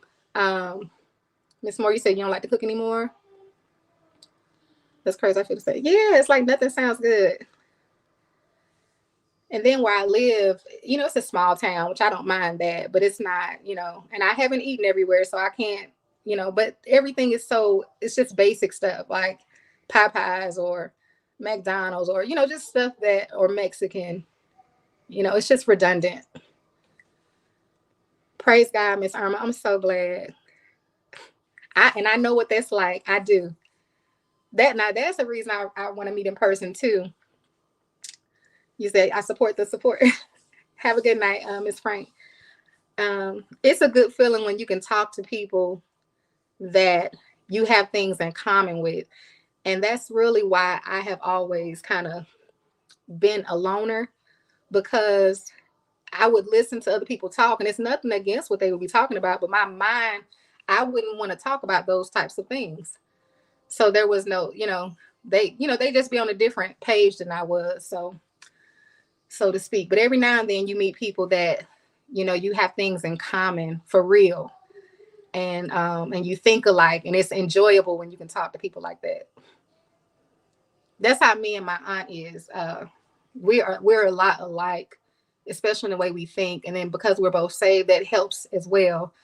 Even if she wasn't saved, it wouldn't make a difference. Because when I wasn't saved, well, I would say I wasn't acting saved. When I wasn't acting saved, we still got along just fine. Because your personality be the same. Your personality don't change when you get saved. You just now you stop all that sinning. We should exactly, Miss Bennett. We shouldn't eat all the time. I feel you on that, Miss Jeans. We fast a lot. Well, I fast more than than what we do online, but I'm all for fasting. I am. I don't feel like I have to eat every day. So there's now one thing about my body though. If I don't eat, I'll get a headache at some point of the day, and I'll know it's because I didn't eat. So if anything, it's good to eat something, even if it's not a big meal. I don't believe in having a big meal every day. I don't need that, and I can't eat like that anyway. I can't eat heavy every day. I just cannot. I'm not big on soul food and stuff like that, but I will eat something if my head begins to bother me, because usually that's what happens with me, because I don't drink coffee and stuff like that like I used to. So that used to be the reason why I have a headache. I didn't drink my coffee today. So, but now I don't have caffeine in my system like that anymore. I sure will, Miss Jean. You haven't seen me cooking in a while. We cooked earlier, Miss Moore. That's what this live was for. It started off as I made some seafood boil bags. That's what I cooked for the kids. And you cannot throw me on a ship. Someone tried to pay my way. She said, you don't know you're in it. I told her that's why having the people on the Titanic, they forgot they were on it. Yeah, I just don't have a desire to get on the boat. If it's to where you don't know you're on the ship, then I could just be on land. What would be the point of that? I wouldn't want to go on water and not enjoy the view, but I just don't have a desire to do that. As long as there's land, I'm gonna stay on the land. So I'll fly though. I just don't want to get in a ship. But I think it's a great idea. I think whoever came up with those ships, I mean, they seem like they're really nice. They got all kind of stuff on them ships, you know. So if you're a person who, you know, hey, to each his own. Well, they're there, Miss Moore. You have to be following my page. Now, I'm not cooking as much as I used to because I'm working on my seasonings and things like that. So that has really have had me busy. So Maggie, she cooks on Wednesday on my page, and Cooking Cousin, she cooks on Thursday. But this past week, she cooked on Saturday. So I have them cooking to bring different cooking techniques and videos for you all in my absence. And then here and there, I'll hop on and talk to you all. I'll hop on, do the order update lives, and I'll hop on and cook like I did today. So yeah, things change, and you know, a lot has changed, Miss Moore. I don't know how long you've been following me, but I got a lot going on. My life is busier than it used to be.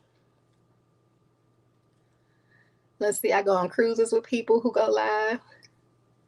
Exactly. I do too. That's how I know about the stuff on the ship. I wouldn't know nothing about it if people didn't go live when they were going their cruises. And I'd be like, wow, that's neat. I think it's great. I do. If that's what you want to do, baby, do it. Life is short. I keep telling people, do what you want to do with your life. We only got but so much time, y'all. So you're just going to keep seafood? I need soul food.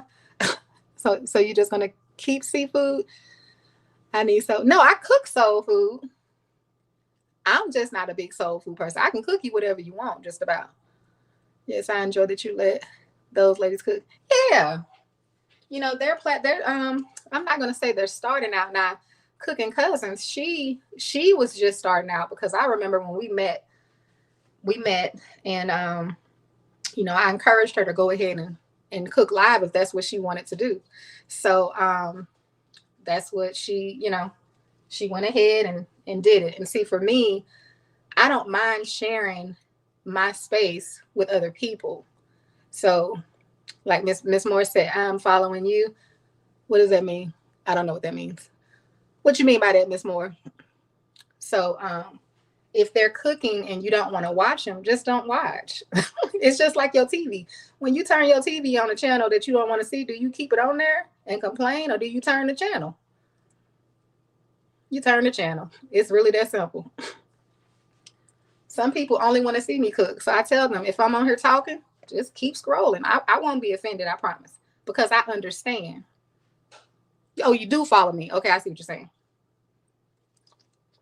I'm trying to make it myself. Maybe I'll check her out.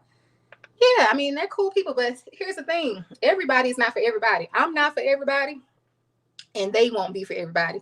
Jesus was for everybody, and everybody didn't want him. So, you know, you just gotta, you know, and that's one of the things I encourage them about. I say, hey, if you go on live and people don't watch, or that, you know, whatever the case, don't be, you know, don't let that bother you. There are some people that will discover them and like them. Then there are other people that just, you know, keep it moving. It's nothing about cruise ships that I don't know. I even know where and how they store the food. Oh, wow. I mean, I think, like I said, I think it's a brilliant idea. Whoever came up with that, great moneymaker, and then people get to enjoy it as well. So whoever created it, they gonna make a whole lot of money. And then the people who go, I'm pretty sure they have a good time because those ships be packed. So they got to be having a good time. No one just goes on cruises just to be going if they're not having fun. Let's see. Hey, Miss Deborah. Okay, I'm gonna hop off so I could test Alana. Hopefully she is able to rest tonight. I'm debating on if I want her in my bed tonight because, child, if she come in there, then I'm gonna have to let Bella come in there. Y'all already know where this is going.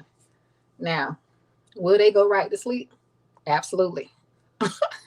But Alana always goes to bed before Bella goes to bed after Alana. Health food, especially bottom feeders. Some really drastic changes have occurred. Remember how the crab disappeared? Yep. Dang, Miss Daines, I ain't even know that. You too, Miss Haynes. You was going off a Trick Daddy recipe. I saw that he be cooking some stuff. I don't follow him, but something he made one day. You know how it pops up? I don't know if it was a what you call that thing? Not a quickie. What is that thing called, y'all? real. And whatever he made, it look good. Good night, Bridget. Thank you. Please say a prayer for us. Because I really want Alana to be able to go to school tomorrow, but I'm not going to force her if she doesn't feel well. Yeah, he made something that looked good, child. I was like, okay, now. It's a lot of good cooks out here. Just because somebody got a page don't mean they the best cook. Because ain't no best cook, you know. But a lot of people can cook. A lot of people can cook. So, and I don't knock nobody. That's why it's easy for me to share my platform with other people. Like, I'm not in competition with nobody. I'm not afraid of people that follow me to go follow Cooking Cousins and Maggie. What? I mean, that doesn't make any sense. Competing for what? What is the competition about? I ain't never compete with nobody. When you secure within yourself and when you in your own lane and doing you're not looking to the left or the right to see what somebody else doing or comparing yourself. There's nothing to compare. If you do a great job, you do a great job. Come on, share this with the people. Like what? I'm trying to give y'all variety. You all eyes and ears. The media didn't tell us that we bailed out 2 salmon harvests. I read trade journals and keep up. It's really bad. Oh my goodness. That is horrible. Erica said, yeah, neither am I. I've craved soul food around Thanksgiving. Yeah, I'm not big on soul food, but I don't know. Right now, I'm not sensing that I'm going to be making like a traditional Thanksgiving meal. I didn't make a traditional meal last year either, I don't think. Yes, I did. I did cook them girls because I cook what my kids want. And they wanted turkey. I think I did turkey wings last year. I think I did. So I'm going to see what they want. And whatever they want, I'm going to cook it. And then if I want to eat something, I usually just eat me some greens or something. I'm just not feeling it. So it's something going on with everything. She talking about the stuff in the sea. The air just ain't been the same. I just don't know. Hey, Letitia. But all is well. So thank you all for chatting with me. And if you wanted to see the crab bowls, the boil bags, you have to watch the beginning of the live. We did everything within the first, I want to say half hour, because I put the bags together. We baked it for 20 minutes, and then I gave the kids their food, and we started talking. You do, Miss Marie. Thank you. I love you too. I'm sure they love you too. Hey, Miss Patricia. You want some soul food, Jean? Okay. Will there be a Thanksgiving this year? What you mean? Will there be a Thanksgiving this year? It's gonna be Thanksgiving. I just don't know. I'm gonna just cook whatever my kids want, like I normally do. I just ask them. So, it's not. We don't eat a lot, so that's the only thing. Like that's why I don't make whole turkeys. I know y'all be wanting to see me make whole turkey, but we don't eat like that, and I don't want no turkey. So, with everything going on with what? Why they wouldn't be at Thanksgiving? What's going on that they can't be at Thanksgiving, Letitia? I'm lost, baby. So yeah, I don't do the whole turkeys because it's just, Layla always comes over for Thanksgiving. So, and I don't really eat like, I think my kids will tell you I cook. Oh, I didn't even know that. Veggies concealing meth in Georgia. Oh, are y'all kidding me right now? Gene said he don't want to take. What you want me to make you, Gene? I'll make you your separate thing. I don't know. I'm just saying it's I didn't know. Listen, I didn't know about that. Thank you for letting me know. I didn't know about the stuff going on in the water with the seafood. These are things that's why I need y'all to tell me stuff. A lot of the times I don't be knowing. That's very informational. And other people don't be knowing either. So I didn't even hear anything about that. You want oxtail? No problem. Golly.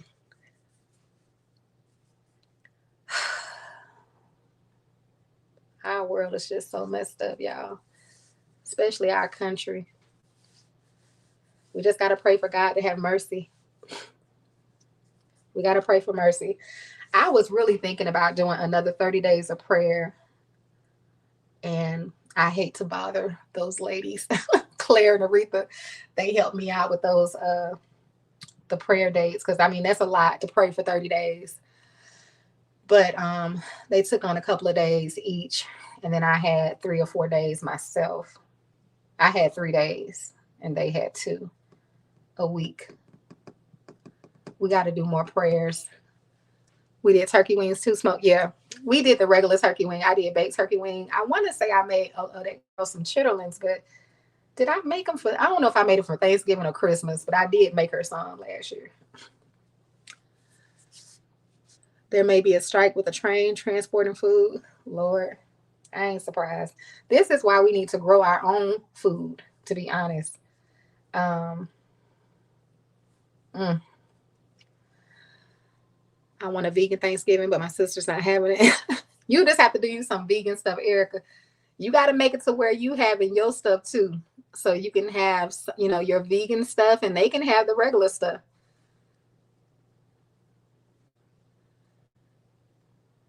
Thank you, Eugene, saying prayers. Yeah, we need Jesus. I was watching a lady Cannon today. Yeah, we do. I don't know why we can't see. Not we, but we need the Lord. That's our only hope. That's really what it boils down to. I bet you if we got together with Jesus more than what we're doing, and I don't mean just individually, I'm talking about collectively, it would make a difference. We would see a turnaround. We would see a change in some things. Now, some things are going to happen because the Bible has to be fulfilled. But things don't have to be as bad as they are. Things do not have to be like they are. It's just, this is what happens when you take God out of everything. That's all it is. It's so plain. It really, really is. This is what happens when you're letting laws slide that are against God and his word. What do you think's going to happen? We couldn't have expected things to get better. So, I mean, and I've had all kind of dreams. Let me tell y'all something. I was watching somebody, it's not somebody that I follow, but they were talking about a dream that they had.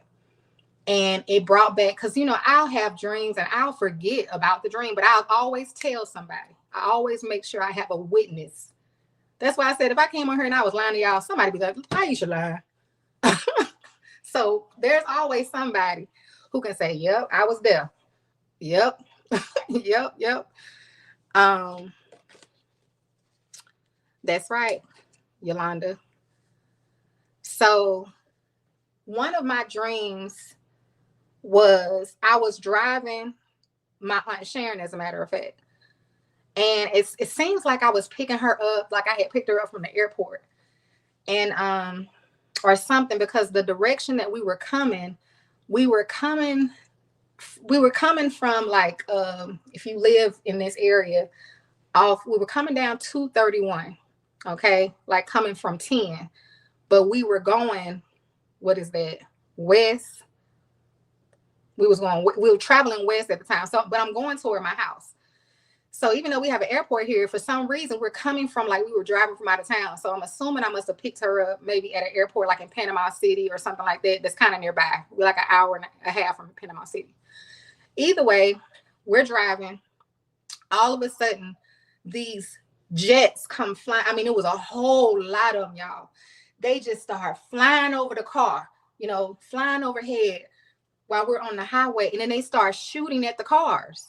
People's cars were blowing up, like, and I don't watch TV, so this is not something where I watched a movie, because sometimes that is the case. It came out of nowhere. I have Miss Marie. I'm gonna pray about that, and not to pray about doing it, because I do believe that's something that we can do. It's definitely something we can do. I don't mind that. Teaching is one of my gifts. I love to teach. So, but yeah, so we're driving. Child, they started shooting at the cars. So it's like they'll fly over y'all, and some was dropping stuff, and then some would kind of turn around and start shooting. I'm like, what in the world?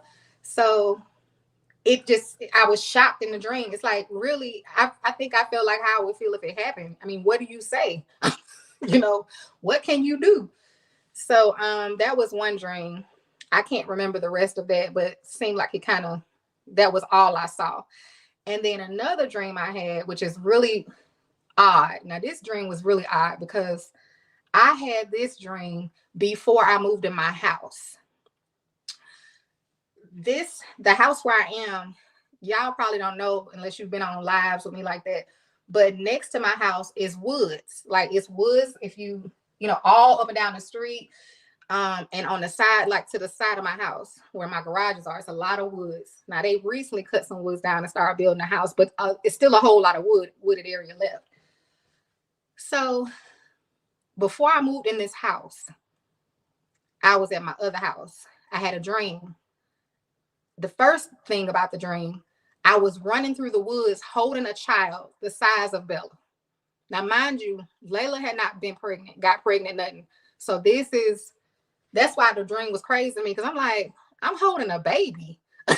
Like, woo, baby, I ain't having no more baby. So that was one thing that stood out to me. I was holding a child, Bella's age, and we were running through the woods. It was a group of us.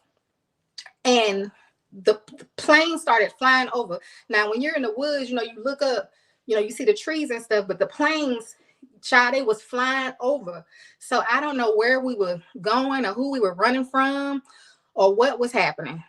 So when I moved in this house and I saw them woods, I said, oh my God. So it wasn't just the woods. Layla was pregnant. So it was just crazy. So y'all can only imagine, I'm like, them look just like the woods from my dream. Lord Jesus. Because it's just tall, skinny trees. And you can kind of see through a little bit. Like, I don't know. It's hard to explain. But I'm not afraid for whatever's coming, because here's the thing. Whatever's going to happen anyway. So as long as you saved, you ain't got nothing to worry about. You going to heaven. You going to heaven. Jean said you can. Oh, thank you.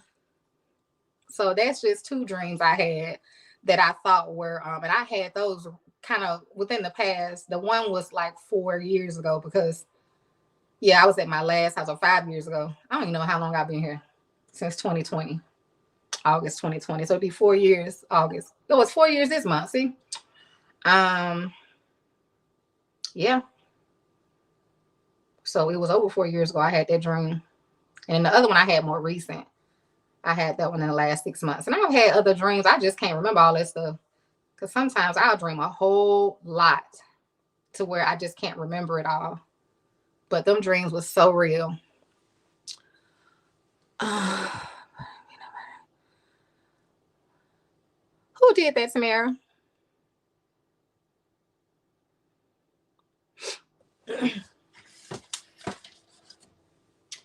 Animals can't have peanut butter? Let's see.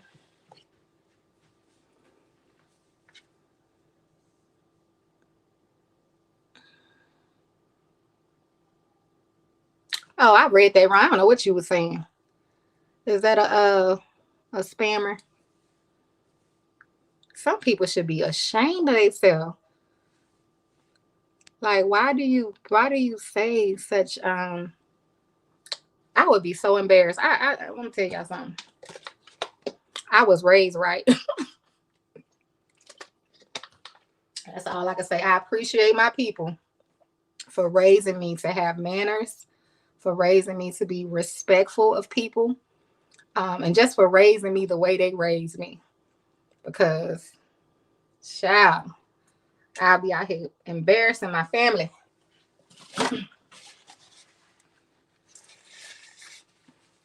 And I didn't even read it, because, child, that's another thing. I don't be knowing half the stuff people be saying anyway. Because you gotta be like people to even understand what they be saying. So that blesses me too, because God be protecting me from stuff, because I don't even know what they be talking about.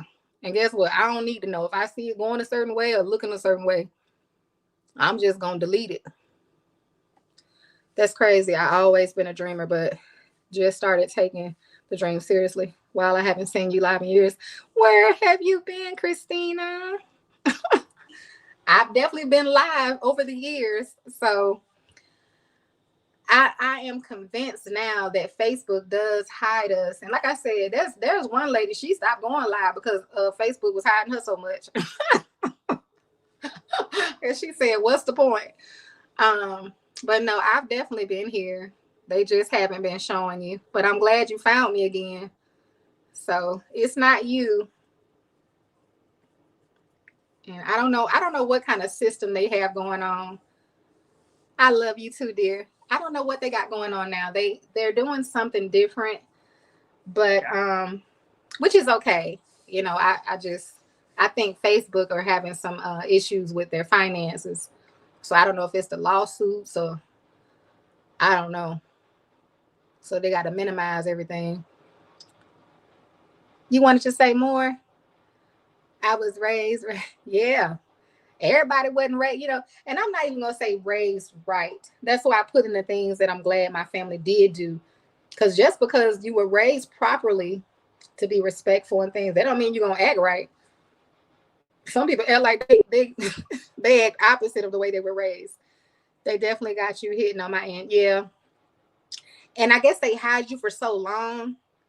And see, what I'm not gonna do is I'm not going to because you know I don't have a page of drama. So if I had drama all on my page, I wouldn't be hidden. I promise you that. I assure you. So pages that aren't doing drama, pages that are just doing regular content, it's for some reason it's just hiding us. Because the other girl, she wasn't in no drama. It's somebody in particular I'm thinking of right now. Her page was very just, you know, she would just cook. Hey Wanda, my 15-year-old daughter follows you now because she watched me watching you all. Oh, praise God. Tell her I said hello. I love it. You said I wouldn't be here. I know that's right. Well, I'm not that type of person. Um, I'm not that type of person. That's why you ain't never seen me get into nothing on here with nobody. I have not fell out with nobody, not one person. So either way, that's not my personality. You know, it has to be in you. So, you know, if you're that type of person, then, you know, but the point is they that's not my, you know, my page is different. So, you know, they're showing the pages that really got people got beef and stuff like that. I agree, Miss White. I am. I be looking around like I'm just, and I've always been like that though. Like I growing up, I've always known that I was different. So I don't feel like I'm special. There's a difference. But I do know that I'm different. I've always known that since I was a kid. Thank you, Stan. So it's like I'm used to it. Um, and I just accepted it at some point because at first I'm like, what's wrong with me? Why don't I like hanging with women? Like I'm really not a person that hang with women. Like I can, but I'm not I don't like to gossip and I don't like it's certain things that I don't like to do that a lot of women around me or girls in school, it's stuff that they would do that I didn't like. So that's when I'm like, well, I'd rather hang out with the boys because they not doing this. So I went through so many phases being a tomboy, everything, because I like to play and to do normal stuff. I don't want to be talking about nobody. I don't want to be picking on people and doing it. Like that was never my thing. So it took me until I became an adult that I had to learn myself and learn why I was the way I was and stuff like that. Um, oh, I'm so glad, Christina. You made my night. See, I almost got off. I almost got off and I would have missed you. You would have missed me too. Because you probably, I don't know if you would have saw the live at some point or not. So I'm glad I stayed on a little while longer just for you. I was the first person you watched, Miss Gail. I'm enjoying you too, Jean. So yeah, so I mean, I learned myself. So it's not, I love women now. It's just, it's certain types of women that I just knew I know I wouldn't mesh with, because of my personality. And you're not gonna want to. I'm not gonna be no fun if all you want to do is gossip. Cause I don't care. So, and B, I likely don't know who you talking about. You know, you do, Miss Lavera. Thank you so much. So not all women are like that, of course. I've had some friends in my days that I got close with, and but you grow apart, just like a relationship with anybody. You can grow apart, especially when you get older and stuff. So, but all is well. Thank you so much, Christina. That's Layla's middle name. Jubilee is trusted. What is it? What you say? Jubilee is trusted from. I don't know what they saying, child. The first time tuning in your voice put my attention. Share more. Oh, thank you so much, Stan. This is crazy because I don't know why I'm crying, but your energy and love is everything. I appreciate that. I'm gonna tell you, since I have been on Facebook, I have heard that so many times about my voice. You all don't know how many people, how many times, and I don't take it like as so much as a compliment, but so many people have said your voice just, soothes me, or I put your videos on at nighttime when I go to sleep, and or things like that. But my voice, people have complimented me on my voice a whole lot. And what's funny about that is I used to hate my voice. I used to hate my voice. I did. And God worked on me with that because, it's like he had to just remind me that I gave you your voice. Your voice is unique. When I'm out in public, that's how people recognize me more than anything. My voice. I'm like, wait a minute. Aisha. Look, I can't commit no crime, child. They gonna be like, no. Say this sentence. Yep, you busted. I was raised not to bother people, and until this day, I still don't bother them, and I love everybody. I keep my. Me too, Miss Wanda. I wasn't raised like that to be picking on people. Exactly, Miss Letitia. I don't know. I would feel bad for people because I would be, they would just be bullying kids in school. I would feel bad for them. I really did. I remember this one girl. I think I shared this with you all. Don't stop making. Oh, I won't, dear. I won't. I haven't stopped, and I won't stop. And I know soon I'll be able to get, to be sharing more again. But more than what I'm doing now. I've just been working on those orders, y'all, and it really does. I do so much work in a day where I have to take the next day, like, and rest, and I be thinking that, oh, tomorrow I'm gonna do this. And then the next day comes and my body's like, nope, you're gonna rest today. So I have to listen to my body. So tomorrow will be a full work day. Like, I'm gonna be going at it with these orders. And I know Wednesday I'll likely have to take it easy. Thank you, Miss Gail. I appreciate you. It is a hard season. And I just don't understand the gossip thing. Like, don't you know the same? That's what I was saying earlier before I walked out of here for something. There are consequences to everything that we do. And more than anything, you all, God watches us. He's the only one you should be concerned about. He's the only one we should be concerned about. So it goes back to like infidelity. Don't you know God sees your heart? He knows your thoughts. And he's watching you. Yes, Christina. And so you may think you're sneaking around and doing something behind your spouse's back, but God's eyes are watching you. And there is a consequence to everything that we do. We can't get out of it. The Bible says, so a man soweth, so shall he reap. You can't plant infidelity and think you're going to get loyalty. Me too, Miss Wanda. In school, I met some nice homegirls, and they lasted longer than the kid's mother. That's cool, yep. And I had the same thing with guys, because a guy and a girl, it's just a different understanding, especially when you're just friends. I'm talking about just friends, like platonic, not friends with benefits, because that brings a different type of emotion in. When you're just friends and that's just what it is, I have had some of the best relationships with guys. And then they mess it up because then they want to start liking you. It's like, that wasn't our agreement. The one girl, I wanted to play football, baseball. Yes, I love it, Miss Lavera. I told y'all she'd be up later than what, a remote? I don't know, but what is this? Why was you playing with this? Don't go back in my room and get no gum out that drawer. You hear me? Alana has the remote. Is she sleeping now? Okay, but she has the remote. So hold on. Did the TV go off? Huh? Did the TV go off? Mm-hmm. Good. You should be asleep. No. Go lay down. I'll be in there. I'm not giving you no remote. There's a video of this guy who was shot twice and went to hell. He said he saw a lot of gospels. Oh yeah, God don't play. Something you also, it's a difference to have to change your whole constant and the people that watch her. Meanwhile, you have never changed. I appreciate that, Christina. And I know what you're saying. Stop. Go in there now.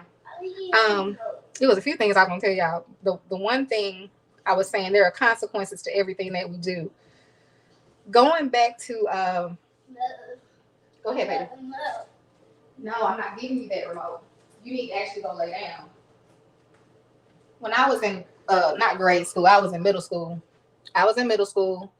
And again, I didn't click up with those girls. But you know how it is, I just stayed to myself for the most part. And I would talk to people, but I wasn't in no clique. And there were cliques in school. And so we were what were we doing? Changing? I think we were changing for PE. We were in the locker room.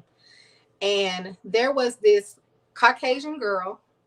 And I'm saying her race for a reason, because I felt like that played a role in these girls jumping her. She had a back brace on. Something had happened. She had some kind of injury. I don't know if it was from birth, but she had to wear this back brace. And they would bully this girl. They would bully her all the time. All the time. I would see them doing something to her, pushing her, saying stuff to her. You know how they go by and do something to your hair, flick your hair. It would just be horrible. I hated to see them, treat this girl like that. And she was smaller than them. These girls I'm talking about were bigger. One girl was so tall, man. One girl was real tall, and they picking on this girl like this. But this one day in the locker room, for some reason, they just started hitting her. And it's three of them. It was three of them. And I just couldn't take it. I said, why? What did she do? The girl she ain't even do nothing. She didn't touch them. And they all started jumping on her, hitting her all in her back. Do you have a cabbage hamburger? I have cabbage recipes. Hamburger soup. I do not, but I'm trying to think. I have a cabbage soup recipe, Charles, that I wonder if I look at that. Let me see. You may be able to let's see. You may be able to do something with that. Is that it? Oh, I got a cabbage stew. You see what that look like? So this one has smoked turkey, but you could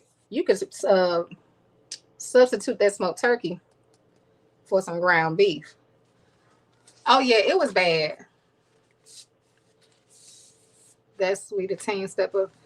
Yeah, it was just me. Now, if I was older, I know I would have did something. But it just at that age, I think I was in 6th grade. So I wasn't finna jump in and do nothing with these Amazon kids. They should look like they need to be in college somewhere. So, I was just me. But it was very you're welcome, Charles. It was very disturbing to see. But this is what they did. They were bullies. So it wasn't just her. They bullied a lot of people. Me too, Christine. Listen, I didn't see some stuff. So it's a combination of things. So I personally don't like to see people hurt or getting picked on or any of that, because for one, it's not right, but it actually makes me sad for the person. I don't know how people rejoice or how they can laugh when people are being hurt or bullied. I'll never understand that. That ain't nothing. God ain't in none of that. And even as kids, I knew that was wrong. I wasn't walking around talking in tongues and reading the Bible, but that didn't sit well with me. I never partook in none of that foolishness.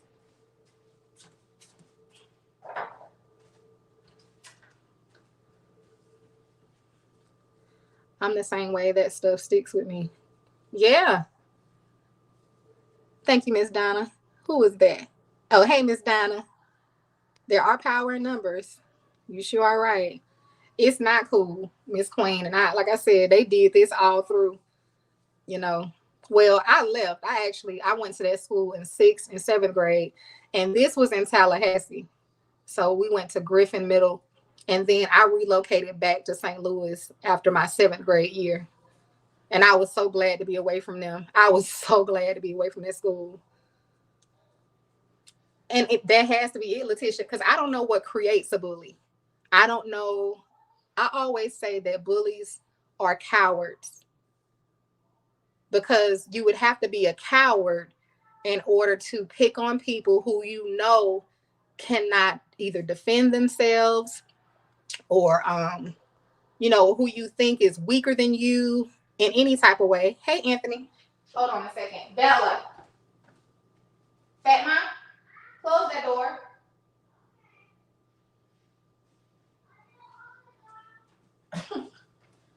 She got that TV up loud. I love you too, Christina. Yeah, because I mean, it's like the stuff they do. It just screams coward to me. I had an adult that used to pick on me when I was a kid. Now you an adult, and somebody else called them out and said you're a bully, because she would bully me. Why? Because I was a kid. 2, I'm afraid because I'm a kid. And kids nowadays don't really fear adults, but I used to fear adults. Not walking around scared of them, but I'm saying I didn't want to get in trouble, so I'm not just going to act reckless or come in after curfew or doing all these things that I can get in trouble. I don't want to be in trouble, basically. So that respect was there. So she just mishandled her authority and her power over me. And other people saw it. She would call me names. It was really bad. They are insecure. Absolutely. It's a lot of stuff wrong with somebody who bullies someone else. It's so many things wrong, child. We have to do that a whole nother day. My cousin is watching you right now. He just joined, and he know our grandma didn't play. That's right. And the thing about it is, we were afraid of getting in trouble. These kids nowadays, and I'm not saying all kids, because I don't know all kids, but the respect or something is gone. They don't care if they get in trouble. I feel bad for teachers. That's why I'm not going back into teaching. Because, see, I can't deal with no disrespectful children. I cannot. I can't. There's not enough money in the world to deal with disrespectful children, unless teaching is not a gift for you. See, it's a gift of mine. Means I care about my children. It ain't, my kids. They like my kids. But I'm not going to be going to work and you cussing me out. I don't even curse. And I'm surely not going to cuss somebody else's child out. You're not going to be cursing me out. You're not going to be putting your hands on me when I say sit down. You're not going to tell me no. It's just too much. These teachers be going through it. They need to just shut it down and say, have everybody homeschool. I bet you them parents will get them kids right then. Yeah, it's scary. It really is scary. But what I've learned, you have to have a parent too that will instill certain things in you. That's part of it now. Now some children are just, they just not gonna do right no matter what. Like I was sharing about my son. He didn't care about getting in trouble. But again, he had a whole nother situation. But my other kids did.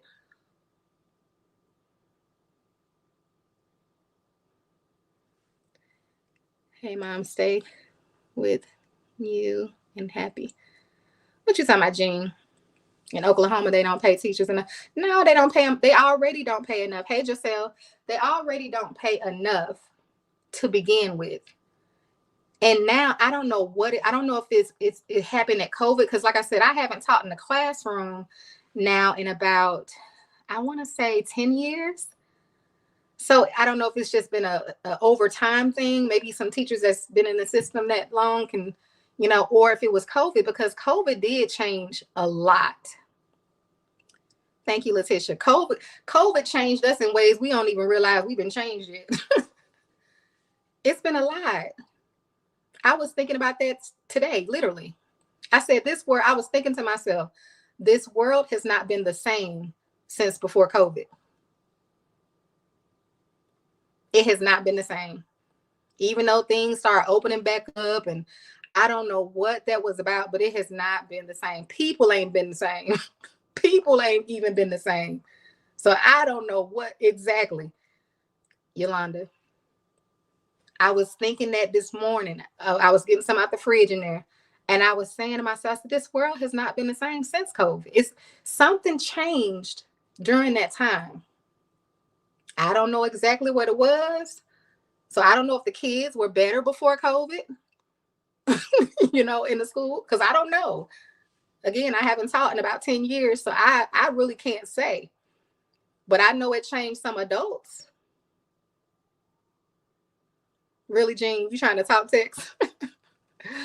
Yeah, it changed. Something is definitely, had changed. And so I don't know. But sometimes the parents aren't always the problem. Some kids just, are the way they are. But then sometimes the parents are held responsible in some kind of way. Some parents are disrespectful. If my mom, and I'm talking about my actual mom, if she was disrespectful to her mom, I would probably be disrespectful to her, because I'm watching you disrespect your mother. And we just think over time growing up, if kids are seeing certain behaviors, why would they come to school and turn around and respect you? I don't have to respect you. Why? Because my mother disrespects her mother, and I disrespect her too. So it's something that's happening at home that gives children, either there's no fear of trouble, getting in trouble, because they running over their parents, or they're seeing behaviors by their parents that is, letting them know they can do it. So I don't know. But it's some parents that ain't going for that. Children were still out of control because these new. Gotcha, Queen. And see, I wasn't teaching, so COVID heightened our senses of stress, of joy, of trauma. Yeah, I agree with that. It just heightened a sense of mental illness. Yeah, that's true too, Stan. I was trying to figure it out. I didn't have a bad experience when we got locked down. So I don't know. Everything, I don't know. I guess I was okay, because everything I was doing, I was already doing from home. So I think it affected some people that were going to school and were going to work and things like that.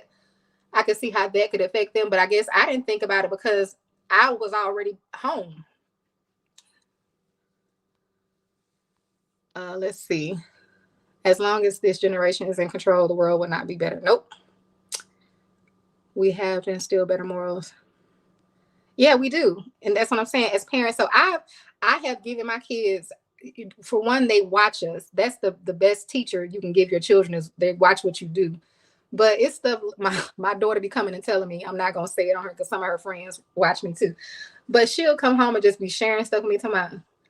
what is wrong? Like she'll tell me a scenario and she just sounds just like me. It'd be so funny because I said, well, everybody wasn't raised this way, or, I just try to let her know.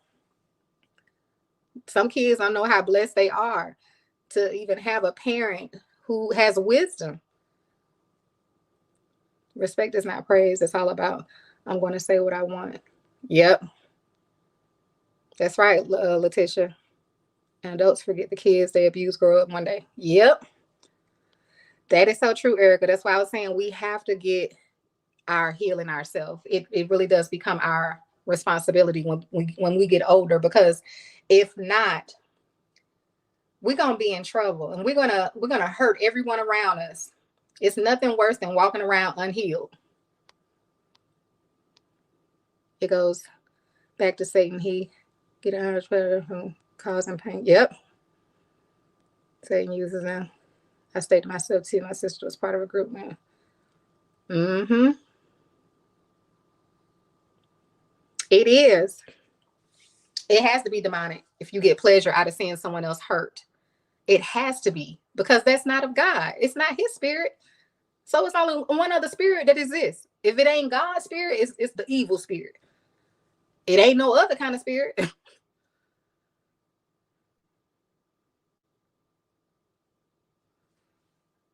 Let me see. I saw something and I lost my train of thought.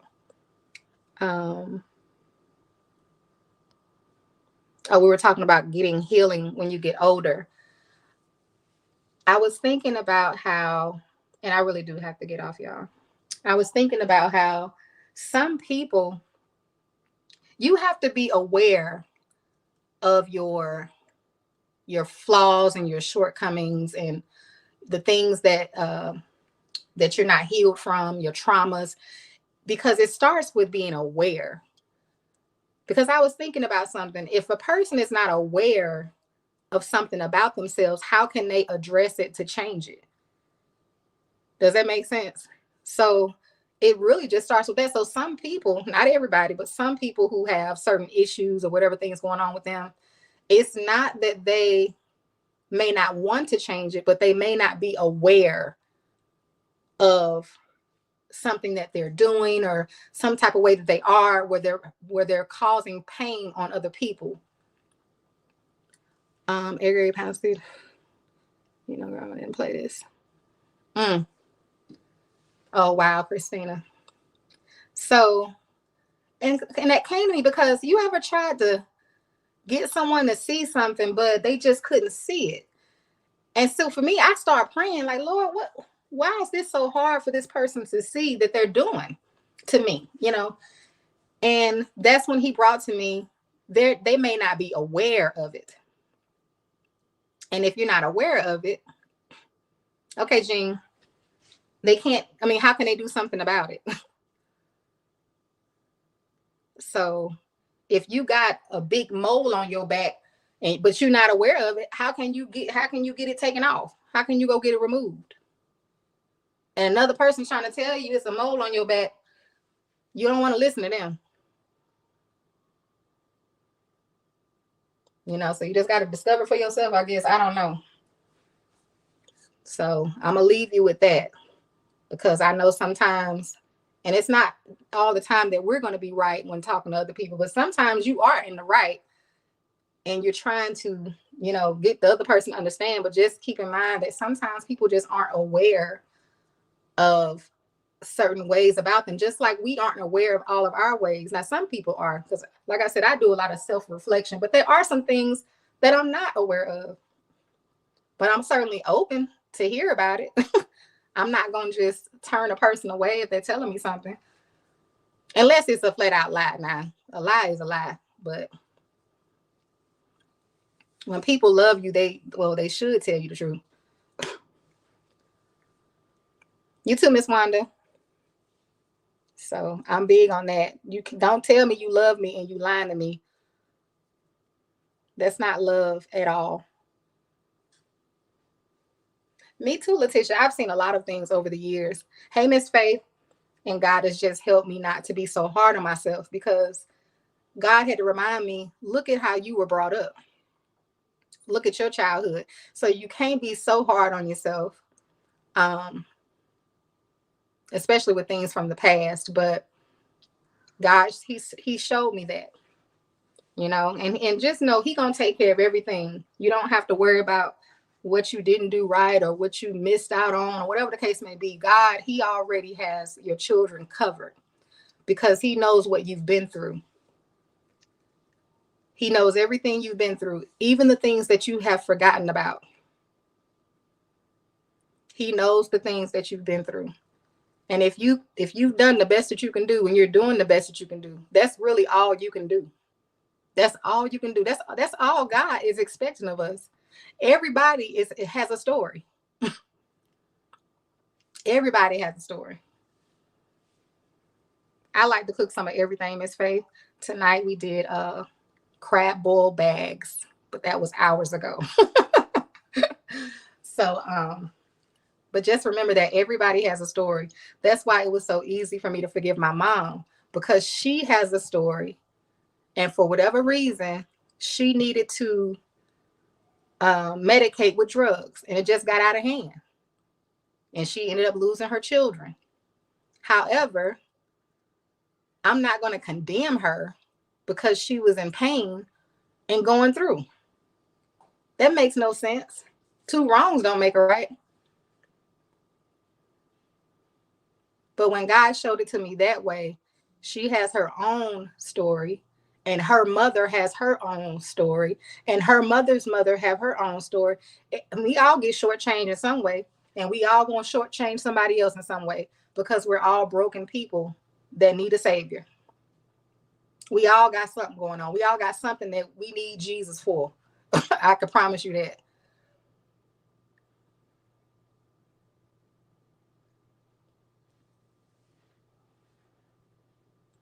So just keep that in mind. If all you need to do is the best you can do, that's all God expects. Do the best you can do with your children, and don't let the enemy try to tell you stuff about your parenting, because you know he gonna lie. He the father of lies. He gonna come and try to make you feel bad, but you don't have to feel bad. Jesus don't want you to feel bad. God, he not making you feel bad.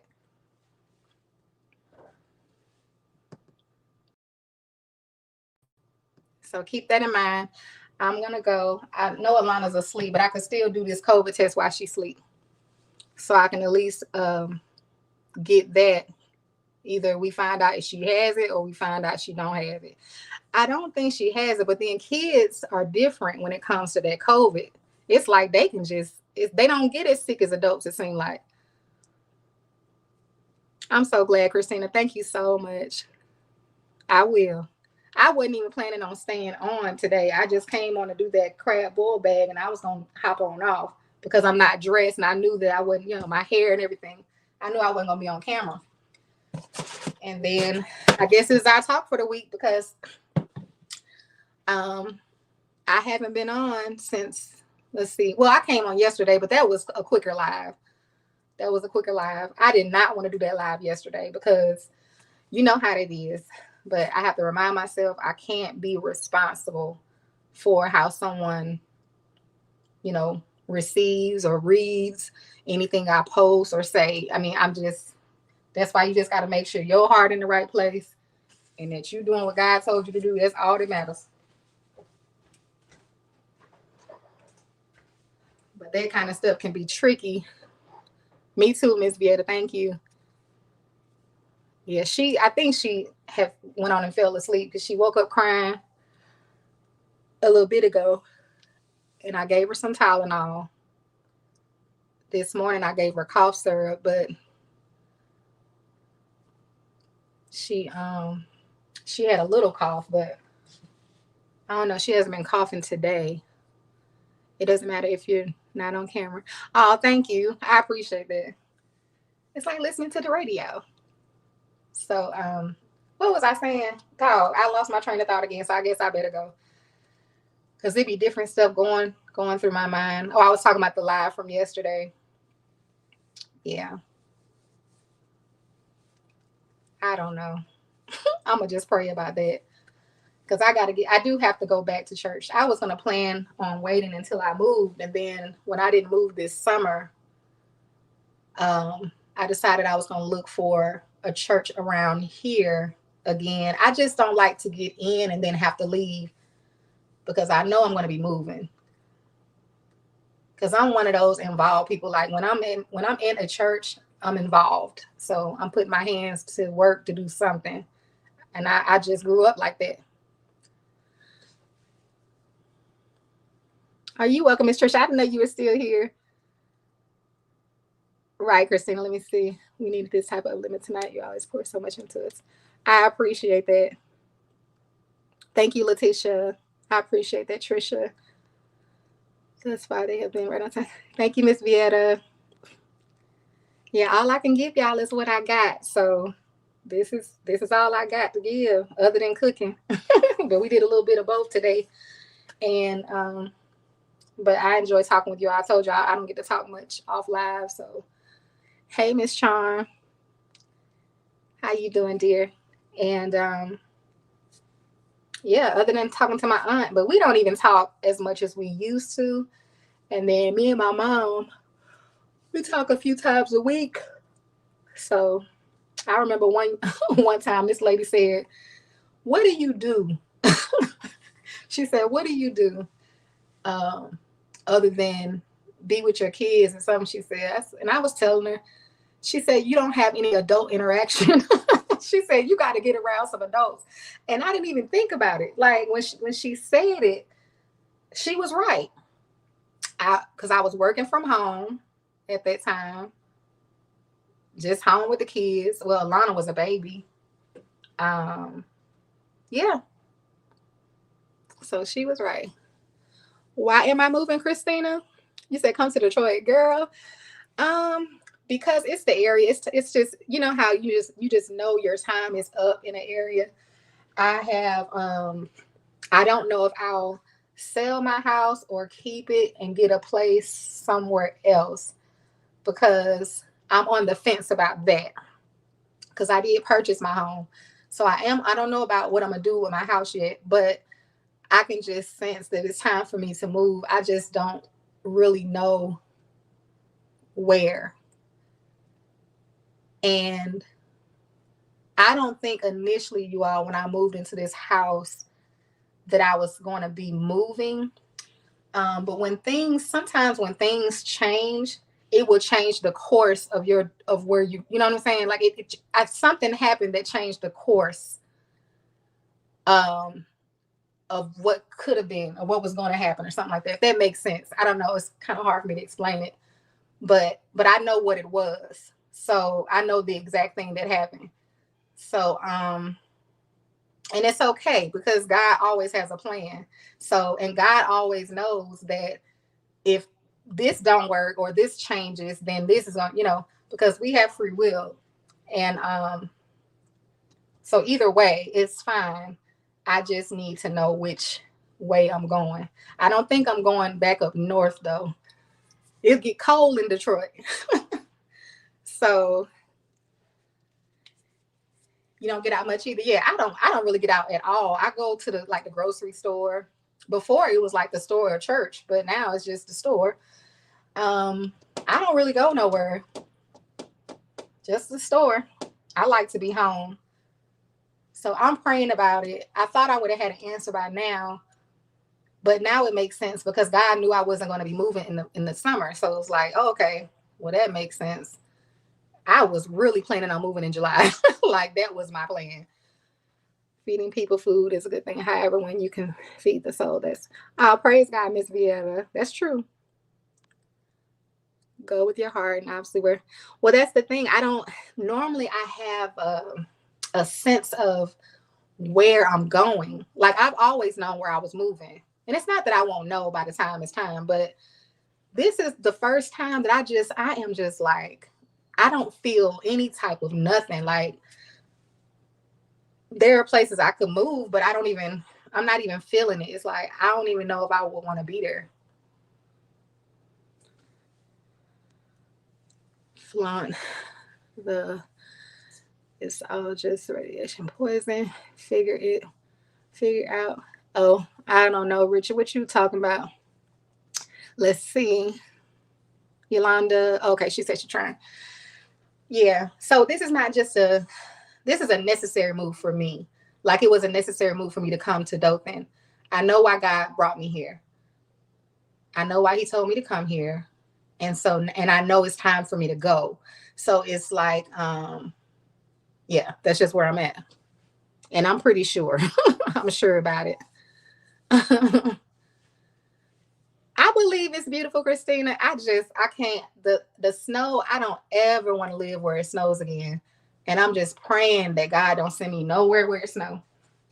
But I think wherever I'm moving is going to be somewhere in this state because my two youngest kids, they still, their dads and stuff is still here. I'm not gonna, and I don't want to not see Tyler in the summer. So it's likely going to be somewhere in this state, probably further north in this state. It's not for you to decide. Let's see. Oh, I sure will. But I don't see God taking me away from taking me away from my son and taking my daughter away from her father. So I just believe for now I'll be here. I thought about Savannah, Paula, but I didn't realize the distance. It's too far to move that far away from, like I said, Tyler and Alana from her dad.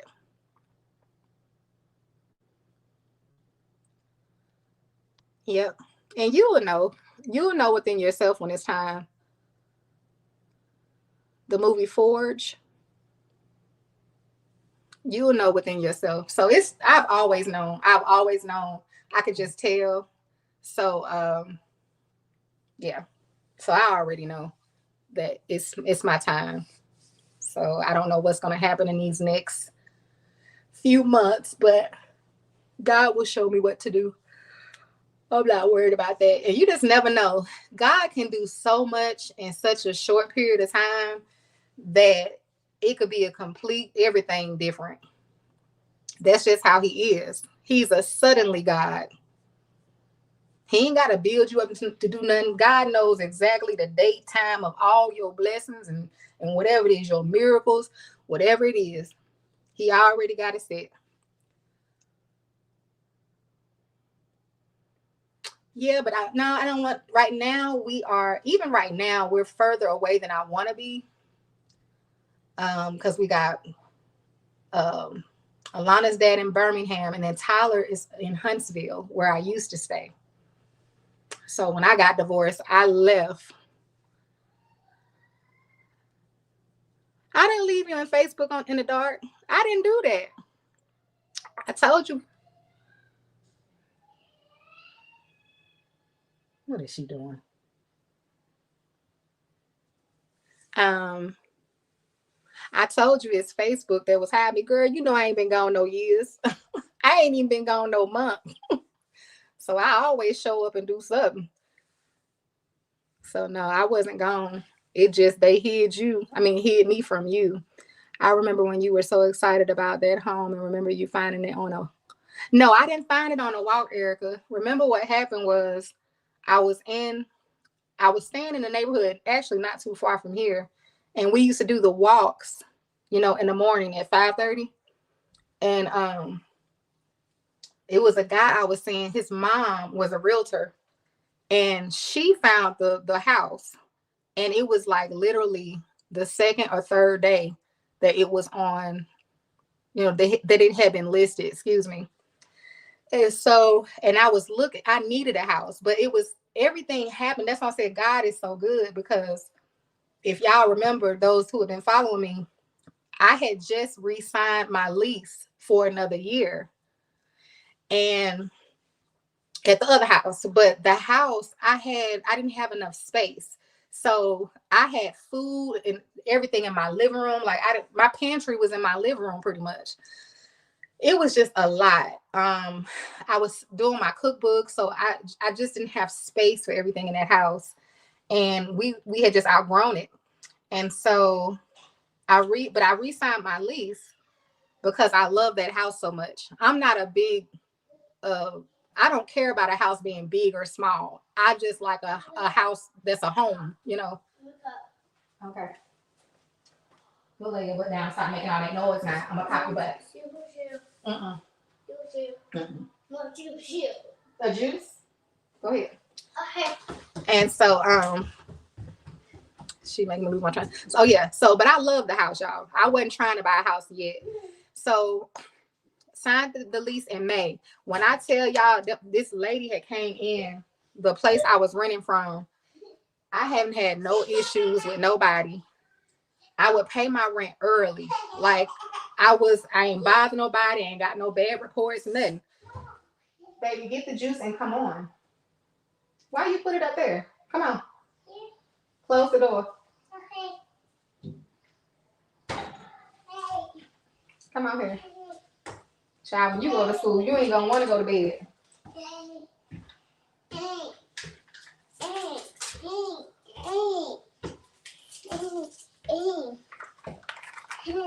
You know she a grandchild because none of my kids would be up at this hour on a school night. Gone. Hey Miss V. Yeah, Yolanda remember. Excuse me. So anyway, when I signed my lease, the lady who I was working with, you know, who I always talk to at the rental company, she quit. And I think she told me that she was gonna quit. But it was another lady in there that was real nice too. So I didn't care because I mean, not that I didn't care, but I knew I would be okay. But the lady that was leaving, she was pregnant. So she was, you know, she was leaving to have her baby, but she just said, I'm not coming back after I have my baby. I said, okay. So I'm thinking about this other lady in there because she's real nice as well. So she was like, she'll be helping you, da da da da. Okay.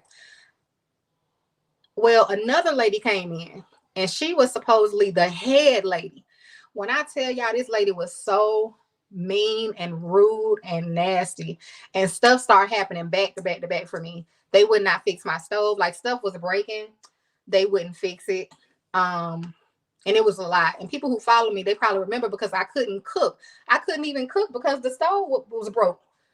Like this, you know, it was a mess. So it's almost like I got forced out of that house. It was a lot going on. And so I went ahead and decided to move. And but the guy was saying his mom, she found the house. I went and saw it. And I just was afraid because of the size and the amount of the house. No, I said no. Close that door because I can't have that TV playing. So the house was still under construction. It was a lot of money. I'm like, oh Lord. I had to pray because I'm like, child. And so I went on the walk and I shared with y'all about the house. And I just said, well, I just will pray and ask God if it's for me, he gonna let me have it. But I never prayed for God to give me this house. I never did that. My prayer was that if this is for me, then let me have it. If it's not for me, that's okay too. Because you just want to have what God has for you. I don't want just anything. And I don't want to get in something because it's big or because it's this or that. So it was that was my prayer. And I like the house. It's bigger than what I would, you know, because a lot of house mean bigger bills and more house to clean. So it ain't like it's, you know, people be wanting a big house, and I got acres out there that I have to get cut. You know, you got to keep your yard up. It's all kind of things people don't think about. You got to take care of your repairs, blah, blah, blah, blah. You know, the list goes on and on and on. So where are we going with that? Oh, coming into the house.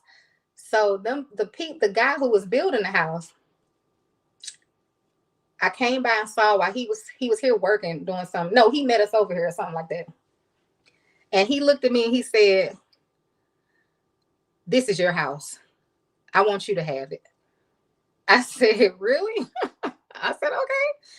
So, and he was the builder, but also the seller. So God gave me favor right away when I met this guy. And him and his wife, they were real sweet, real nice people. He's built a lot of homes around here, actually. So the process started. They even did something special for me to even to get me in here because you know, when you buy a home, you have to have 2 years of what is it, y'all? W-2s. So I was like 6 months shy of my 2 year mark, basically, of working on my own. And so the bank, you have to have 2 years. I don't know if it's 2 years of tax returns. I think it's 2 year tax return, 2 years straight of tax return. So they did their own contract, legally. And I forgot what they called it. We went and met at the mortgage company, this law firm. He had his friend draw up a contract for me. When I said the favor of God, I had to do a down payment. And I moved in the house. It was just that simple. And it happened quickly. They got right on it. It happened quickly. That was August of 2020. Remember, I told you I signed my thing in May. They started acting up in June. I think we had that fast in July when I was telling y'all about the house. And I moved in August. So it was quick. It was a quick turnaround. And then once I got my 2 years, then of course I filed for my mortgage application with the bank, and then did everything. So, but it worked out. It is a lot owning a house. That's why I said when I buy another house, I'm gonna be married. The blessing for me is mine was a new build. So, I thank God I haven't had to do anything major with any type of repairs, because if you buy a house already, I'm gonna say a used house, like a used car, you likely have more repairs, but everything in my house was brand new. So that has been a blessing for me. But it is a lot to own a home. So if that's your desire, then go for it. But if I sell this house, I'm gonna wait until I get married, because I want me and my husband to pick out our house together.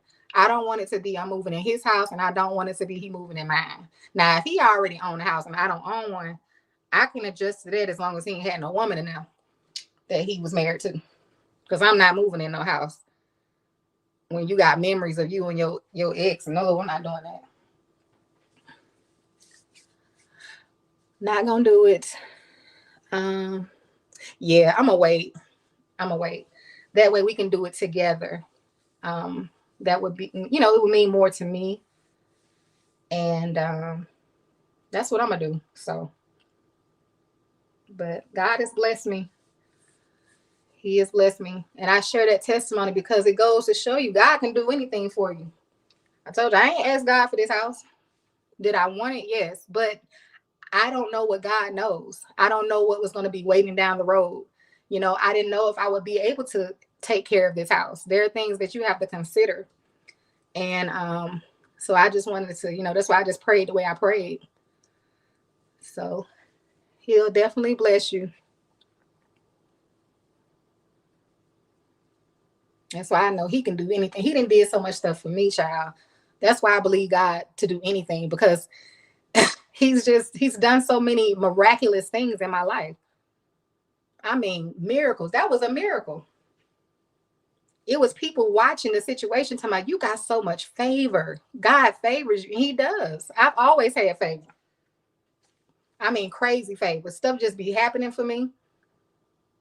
And then I learned that's just God's favor. That's all it is. As I told y'all, he who finds a wife finds a good thing. And he obtains what? He obtains that favor she got on her life that comes from the Lord. So, ladies, we are the favor carriers. Okay? You carrying favor that's going to bless your husband or blessing your husband. And they don't even know what it is. I'm telling you, your wife is your favor from the Lord. So you remember that. All right, so I'm going to hop off for real this time, y'all. And because Bella, what happened is, I don't mind her staying up sometimes because she'll sleep in late. That will give me an opportunity to get up and get things done. But and when I say that girl will sit up, if you let her sit up and watch TV or have a tablet, that girl will sit up. She will sit up probably all night, child. Ain't no telling. But Alana, she gets her rest. That's all I ask God is for a husband. I don't need even mess around. That's right. I'm so happy to see you live. My kids are watching and can't take their eyes off the screen. Oh, Christina, that's a blessing. Tell your children I said hello. Monica said, speak, sister. For real. So we'll talk again soon. Like I said, tomorrow, if I do come live, you all, it will just be a cooking live, just so you know, because Maggie doesn't come on until Wednesday, and then Cooking Cousins on Thursday. So I've been trying to, like I did last week, I tried to come on. I know I came on last Monday or Tuesday, one of them days. I'll at least come on one of those days so that you all, wait a minute, tomorrow's Tuesday. So that, child, I'm thinking today is Sunday. See, it's because that girl didn't go to school.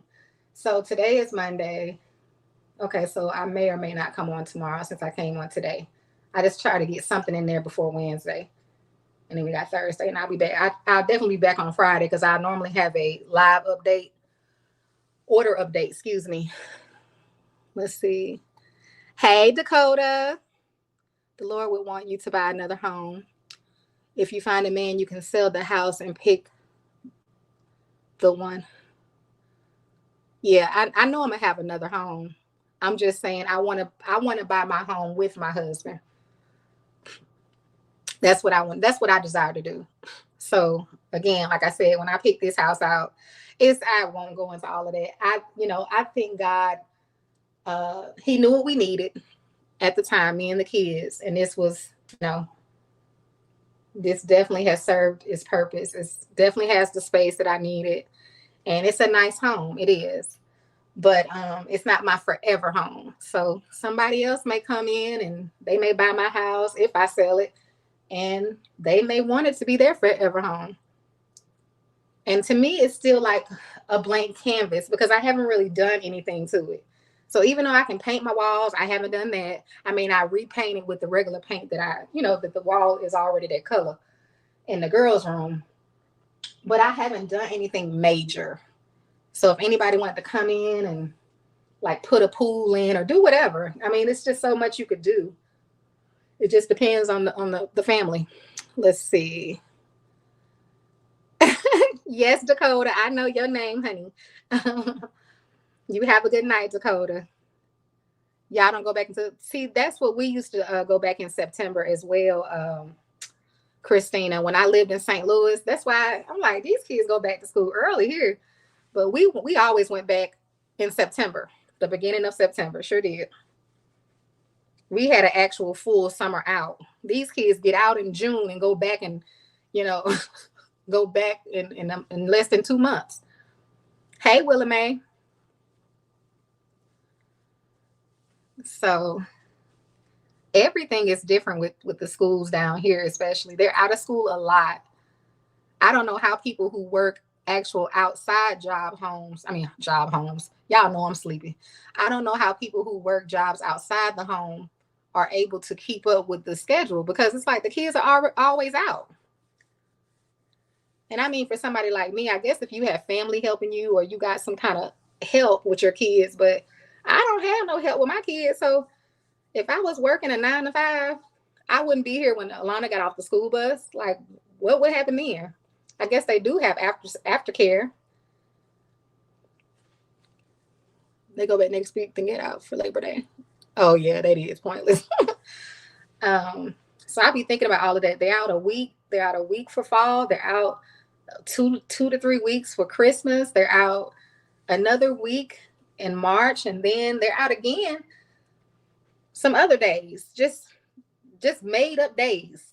I be looking at the calendar like, what is this for? What is a teacher planning day? Why can't you plan on Saturday? I used to be a teacher. We ain't had I don't remember no teacher planning day. I used to do my planning sitting at my desk. I went to work early and I would do my planning. So I don't know what they be doing on those days. But hey, it is what it is. I've been blessed to make it this far. Let's see. Good night, dear. I will, Miss Paula. I'm going to bed too. I'm actually going to bed. I was gonna I may watch one more of those shows. Don't forget those shows I was telling you all about on YouTube.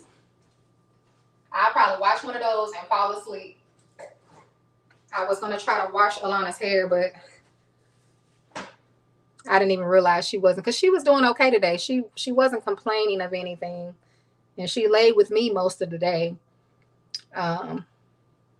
So I don't know. I guess she started feeling better, then she started feeling bad again. So we'll try to wash her hair tomorrow if, just depending on how she feels when she wakes up. But I hope you all have an amazing night. And if I don't see you tomorrow, we had a nice talk today, but it won't be no long talk tomorrow if I come on now. So I'll see y'all again on Friday if you don't see me tomorrow. So you all have a great night.